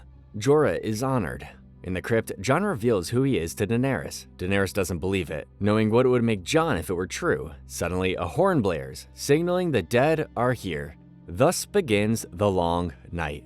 Everyone gets in position, awaiting the greatest battle of their time. Tensions are high, but their morale is higher. The Dothraki on horseback stand in front, with the Unsullied right behind them, along with the wildlings and the rest of the northern banners. Just then, a single rider approaches them, revealing herself to be the Red Woman herself, Melisandre. She tells Jorah to tell the Dothraki to lift their swords.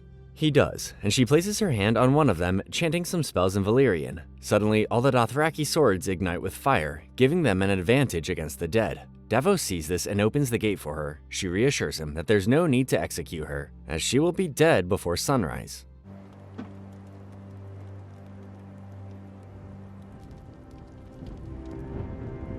The Dothraki and Jorah charge towards the dead, and the trebuchets launch fireballs above them. They engage the dead, but as quickly as their weapons were lit, all the lights go out as the dead overwhelm the Dothraki. Jorah and only a handful of Dothraki retreat back. Everyone can hear the dead charging towards them and get ready. The Whites break through the front lines with ease as Daenerys and Jon try to give them an advantage on their dragons. Arya tells Sansa to get down to the crypt, despite her objections. Everyone fights for their lives as the dead never let up, and Sam gets tackled by a White. Ed rescues him, and as Sam thanks him, Ed is stabbed in the back, killing him. The Night King makes a giant ice storm, making it impossible to see or fly their dragons, prompting Tormund and Brienne to order a retreat inside Winterfell. Grey Worm sacrifices the Unsullied to defend the retreat. When they are across, they give the signal to light the trench, but the storm blocks Daenerys or Jon from seeing them. Melisandre comes forward and lights the trenches using the Lord of Light. The Wall of Fire gives them time to regroup. Theon takes his time to try and apologize to Bran for what he did to him, but Bran says that everything he did brought him here to this moment. The things I did. Everything you did brought you where you are now. Where you belong. Home. Bran uses his warg ability and locates the Night King riding Viserion. He orders his Whites forward, using their dead bodies to dampen out the fire one by one. They get through and the fighting continues. They climb the wall and pour through the castle. One breaks through the main gate again, this time as a white giant, and attacks Lyanna. Somehow, she manages to defeat One, but not before he kills her too. Above the clouds, Jon and Daenerys engage the Night King, who then retreats down below. Arya is chased by Whites inside the castle halls. She is rescued by Sandor and Beric, but Beric is stabbed many times, dying as they escape. Melisandre is with them, and says the Lord of Light brought him back for a purpose, and now that purpose has been served. Arya recognizes her, reminding them that Melisandre said she'd shut many different colored eyes, brown, green, and blue. What do we say to the god of death? Not today. Arya leaves knowing what she must do. Meanwhile, the dead come for Bran and Theon and the others defend him. The Night King attacks Winterfell's walls with the Viserion's blue fire, and Jon attacks him. Their dragons begin eating away at each other until the Night King is thrown off Viserion. Rhaegal crash lands and Jon is thrown off him. Jorah hears the dragon screaming and rushes to find Daenerys. Daenerys sees the Night King all alone and orders Drogon to burn him. However, the Night King proves to be impervious to dragon fire and tries to kill Drogon, narrowly missing. The Night King then reanimates the dead, including Lyanna and Ed, and Jon tries to kill them before he can finish, but it's too late. Speaking of reanimating the dead, every dead person in the crypt also comes to life and starts killing the women and children. All is lost, as those that are still alive now have to face twice as many foes as before. Daenerys opens up a path for Jon, but becomes overrun with Whites, accidentally throwing Daenerys off. Drogon is forced to fly away, leaving Daenerys unarmed and surrounded by Whites. Jorah comes to her aid and protects her. Theon and his forces are overrun until only he remains to protect Bran. Jon tries to make it to the Godswood, but is stopped by Viserion. Jorah fights and defends Daenerys, absorbing every killing blow meant for her. The Night King finally reaches Bran, and Bran tells Theon, "Thank you," adding that he's a good man. Theon then attacks the Night King, knowing he will die, and the Night King easily kills him. Now, there's nothing to stop the Night King from killing Bran. Jorah gets stabbed right in the gut, but he stands to protect his queen. Jon tries to get to Bran, but Viserion is blocking his path. The Night King approaches Bran, coming face to face with him, when suddenly Arya comes flying in, dagger in hand. The Night King catches her, but Arya's got him right where she wants him.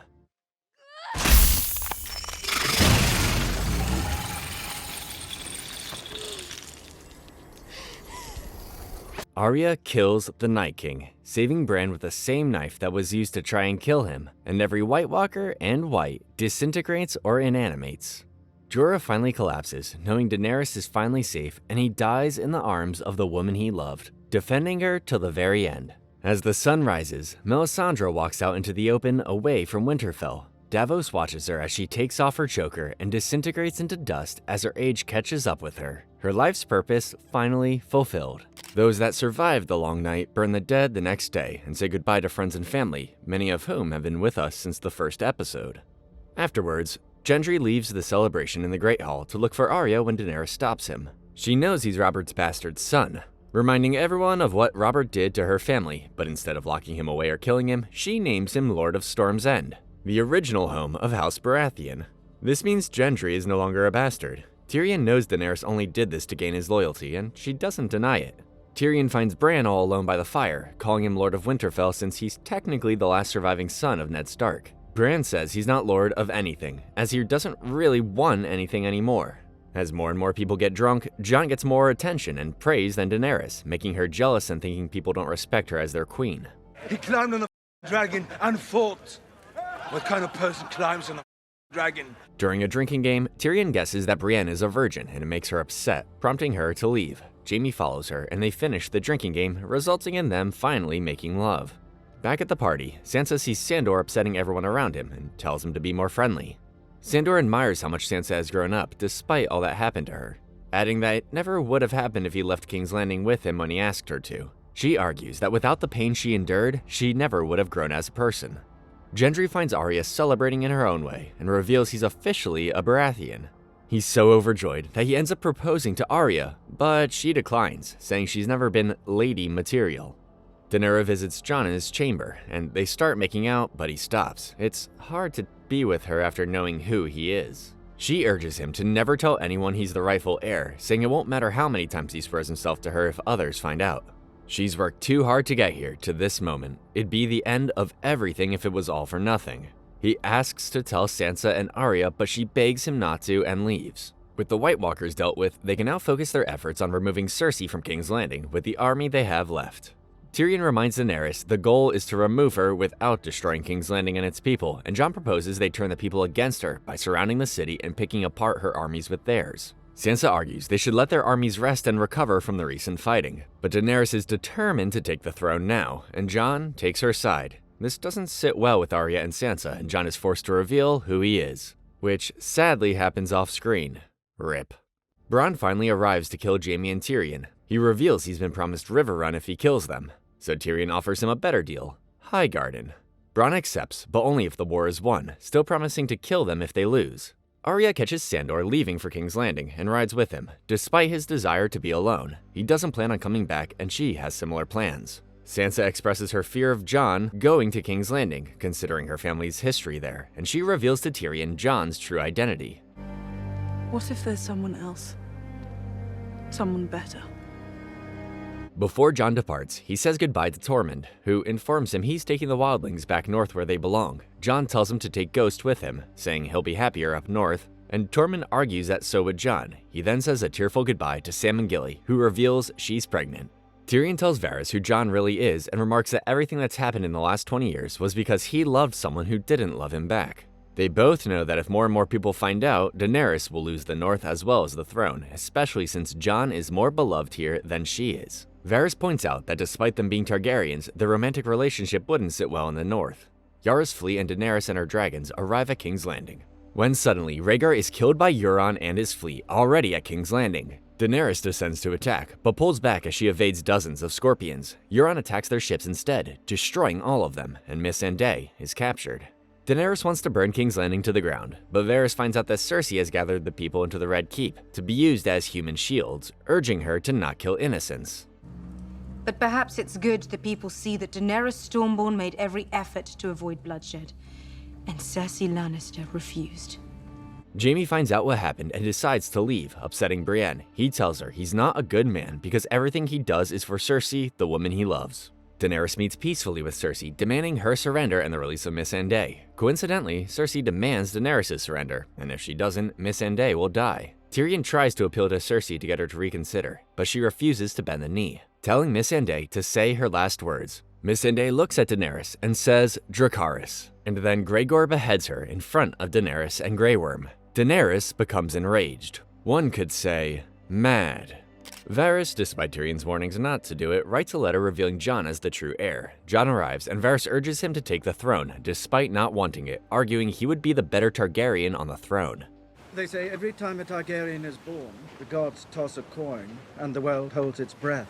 Not much for riddles where I'm from. Tyrion comes to tell a depressed Daenerys that Varys knows about Jon, but she already guesses it, because he told him because Sansa told him. She scolds Tyrion for being so careless and for being dumb enough to play right into Sansa's scheming. Despite Tyrion's pleading, Varys' fate is already set. Varys is taken in chains and brought before Daenerys, and Tyrion reluctantly tells him he sold him out. Varys understands, says goodbye to his friend, and Drogon burns him alive, fulfilling Melisandre's prophecy.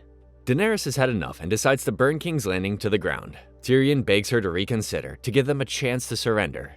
If the city surrenders, they will ring the bells and raise the gates. Please, if you hear them ringing the bells, call off the attack. Daenerys agrees to spare their lives if they surrender. As he leaves, she informs Tyrion that Jaime was captured on his way to King's Landing. She warns him to not fail her again. Tyrion tells Jaime that going back to Cersei to die with her is a mistake, and he figures he's their best hope to convince Cersei to call off the attack and save everyone in the city. Tyrion offers the idea of the two of them sneaking out of the city and starting a new life in Pentos. Jaime agrees to it, and they share one last tearful hug, knowing this will be the last time they see each other. Soldiers ready defenses and escort citizens to their homes and shelters, while Arya and Sandor arrive in King's Landing, blending in with the crowd. Jaime makes it inside before the gates close. Jon and his army wait outside the main gate, and Tyrion reminds him to call off the attack if they surrender. Arya and Sandor make it inside the Red Keep before the gate is closed, but Jaime didn't make it in time. He tries another way in. Meanwhile, Daenerys attacks Euron's fleet, and he opens fire, but he is forced to abandon ship. She burns the Golden Company and the city's defenses, and Jon and Grey Worm pour through the city with their armies as Grey Worm kills Harry. Cersei watches all the destruction from her window, and Qyburn informs her that all their defenses are gone, and the Iron Fleet has been destroyed. Jon, Grey Worm, and Davos find Cersei's army surrendering, and the bells are rung. Daenerys now has King's Landing, without any innocent bloodshed. Tyrion breathes a sigh of relief, but Daenerys only breathes fire. The same mad blood flows through her veins, and she wants to burn them all. She orders Drogon to attack, and he burns everything in sight, killing tens of thousands of innocent civilians.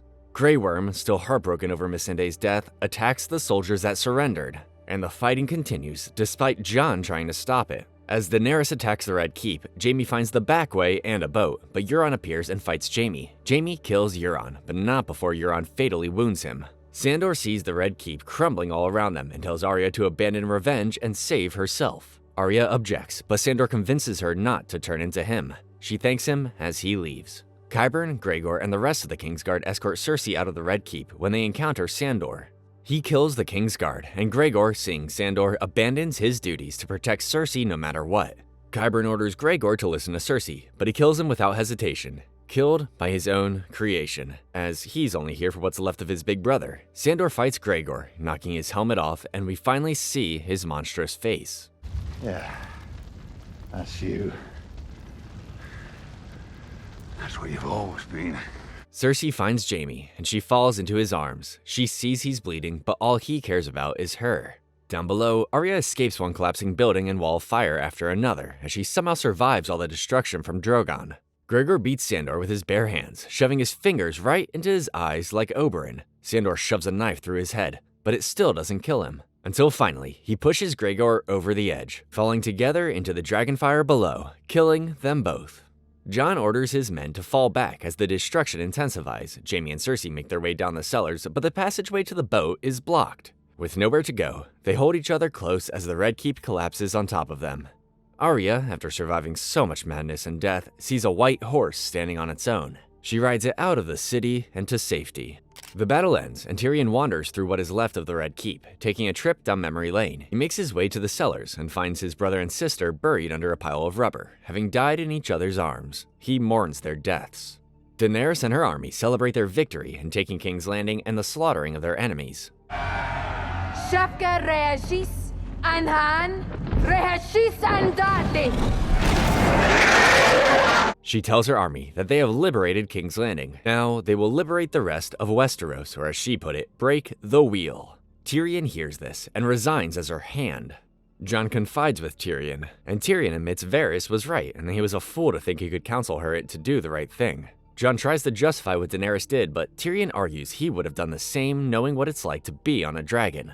She believes her destiny is to build a better world for everyone. If you believed that, if you truly believed it, wouldn't you kill whoever stood between you and paradise? Jon realizes he's right, but he still loves her. He recalls something Maester Aemon once told him: love is the death of duty. As Jon leaves, Tyrion tells him he has to make a choice now, or else millions will die, starting with his family. At long last, Daenerys finally stands before the Iron Throne. Still standing after all the destruction, she touches it, filling up with a great sense of pride knowing she is finally home. Jon confronts Daenerys, furious at how ignorant she is to the tens of thousands of people she turned to ash. He begs her to be merciful, but she can't. She argues that only they can decide what is good for everyone, and who should live or die, and adds that together they can build a new world. He kisses her one last time and then stabs her. Daenerys, the last Targaryen, dies in his arms. Drogon senses his mother's death and sees what happened. He comes at Jon as if he's about to burn him alive, when suddenly he unleashes all his fire on the Iron Throne and melts it. He then takes Daenerys' dead body and flies away with her, disappearing over the horizon somewhere east. Weeks later, whatever lords and ladies are still alive in Westeros after everything meet in the Dragon Pit to discuss the fate of Tyrion and Jon, as well as how to recover and move on from all that's happened. Tyrion argues they still need a king or queen to rule over them and decides it should be one of them. No one can decide who. And no one liked Sam's idea to have the people vote for a new monarch like some democracy, so Tyrion argues that the only thing that unites people is stories. And out of all of them, there is one who has the greatest story of all: Bran, the keeper of all their stories. This is an odd choice, because Bran has said he has no interest in ruling, but Tyrion argues that makes him the perfect choice. Tyrion decrees that from now on, rulers will not be born, but chosen on this spot by the lords and ladies of Westeros, and points out to Grey Worm that this is the wheel Daenerys wanted to break. He asks Bran if he'll be their king, and Bran replies, "Why do you think I came all this way?" The vote is unanimous, but Sansa insists the North remain as an independent kingdom, with Sansa as the Queen of the North. Bran is dubbed Bran the Broken and hailed as the new king. Bran then makes Tyrion his hand, despite his objections, saying his punishment will be fixing all the mistakes he's made. Grey Worm still has objections, so to prevent a war, Jon must be sent to the Night's Watch again. There's still Night's Watch. The world will always need a home for bastards and broken men. Jon still questions if he did the right thing in killing Daenerys, and Tyrion says to ask him again in 10 years. Grey Worm and the rest of the Unsullied and Dothraki set sail for Noth, keeping his promise to Missandei. Jon then says goodbye to Sansa, Bran, and Arya before he leaves for the Night's Watch. Arya plans to leave Westeros and discover what's west of it, sailing into the unknown. Brienne reads the White Book, a book containing all the deeds of members of the Kingsguard. She finds Jaime's entry, and it stops after he murdered King Aerys. He completes his entry, recounting everything else Jaime had done, enough to cover more than one page. She ends his entry with "died protecting his queen." Tyrion holds the first small council meeting under King Bran, consisting of Davos, Bronn, Sam, and Brienne. Sam presents Tyrion with a book called A Song of Ice and Fire, recounting all the wars that took place after Robert's death. Sadly, Tyrion is never mentioned in it. King Bran enters, escorted by the newly knighted Podrick, and they begin planning on rebuilding Westeros. There's debate on whether rebuilding ships or brothels is more important. I once brought a jackass and a honeycomb into a brothel. Jon arrives at Castle Black and is welcomed by Tormund. Everyone begins their separate adventures, their separate duties. Arya sails west. Sansa becomes Lady of Winterfell and Wardeness of the North. And Jon leads the wildlings north of the Wall to look for a new home as the long winter finally begins to thaw. And now, our watch has ended. It has been an honor to relive the iconic tale of Ice and Fire with you. Thank you again for watching. Check out our other videos, and I'll see you guys next time. Garros Ilas.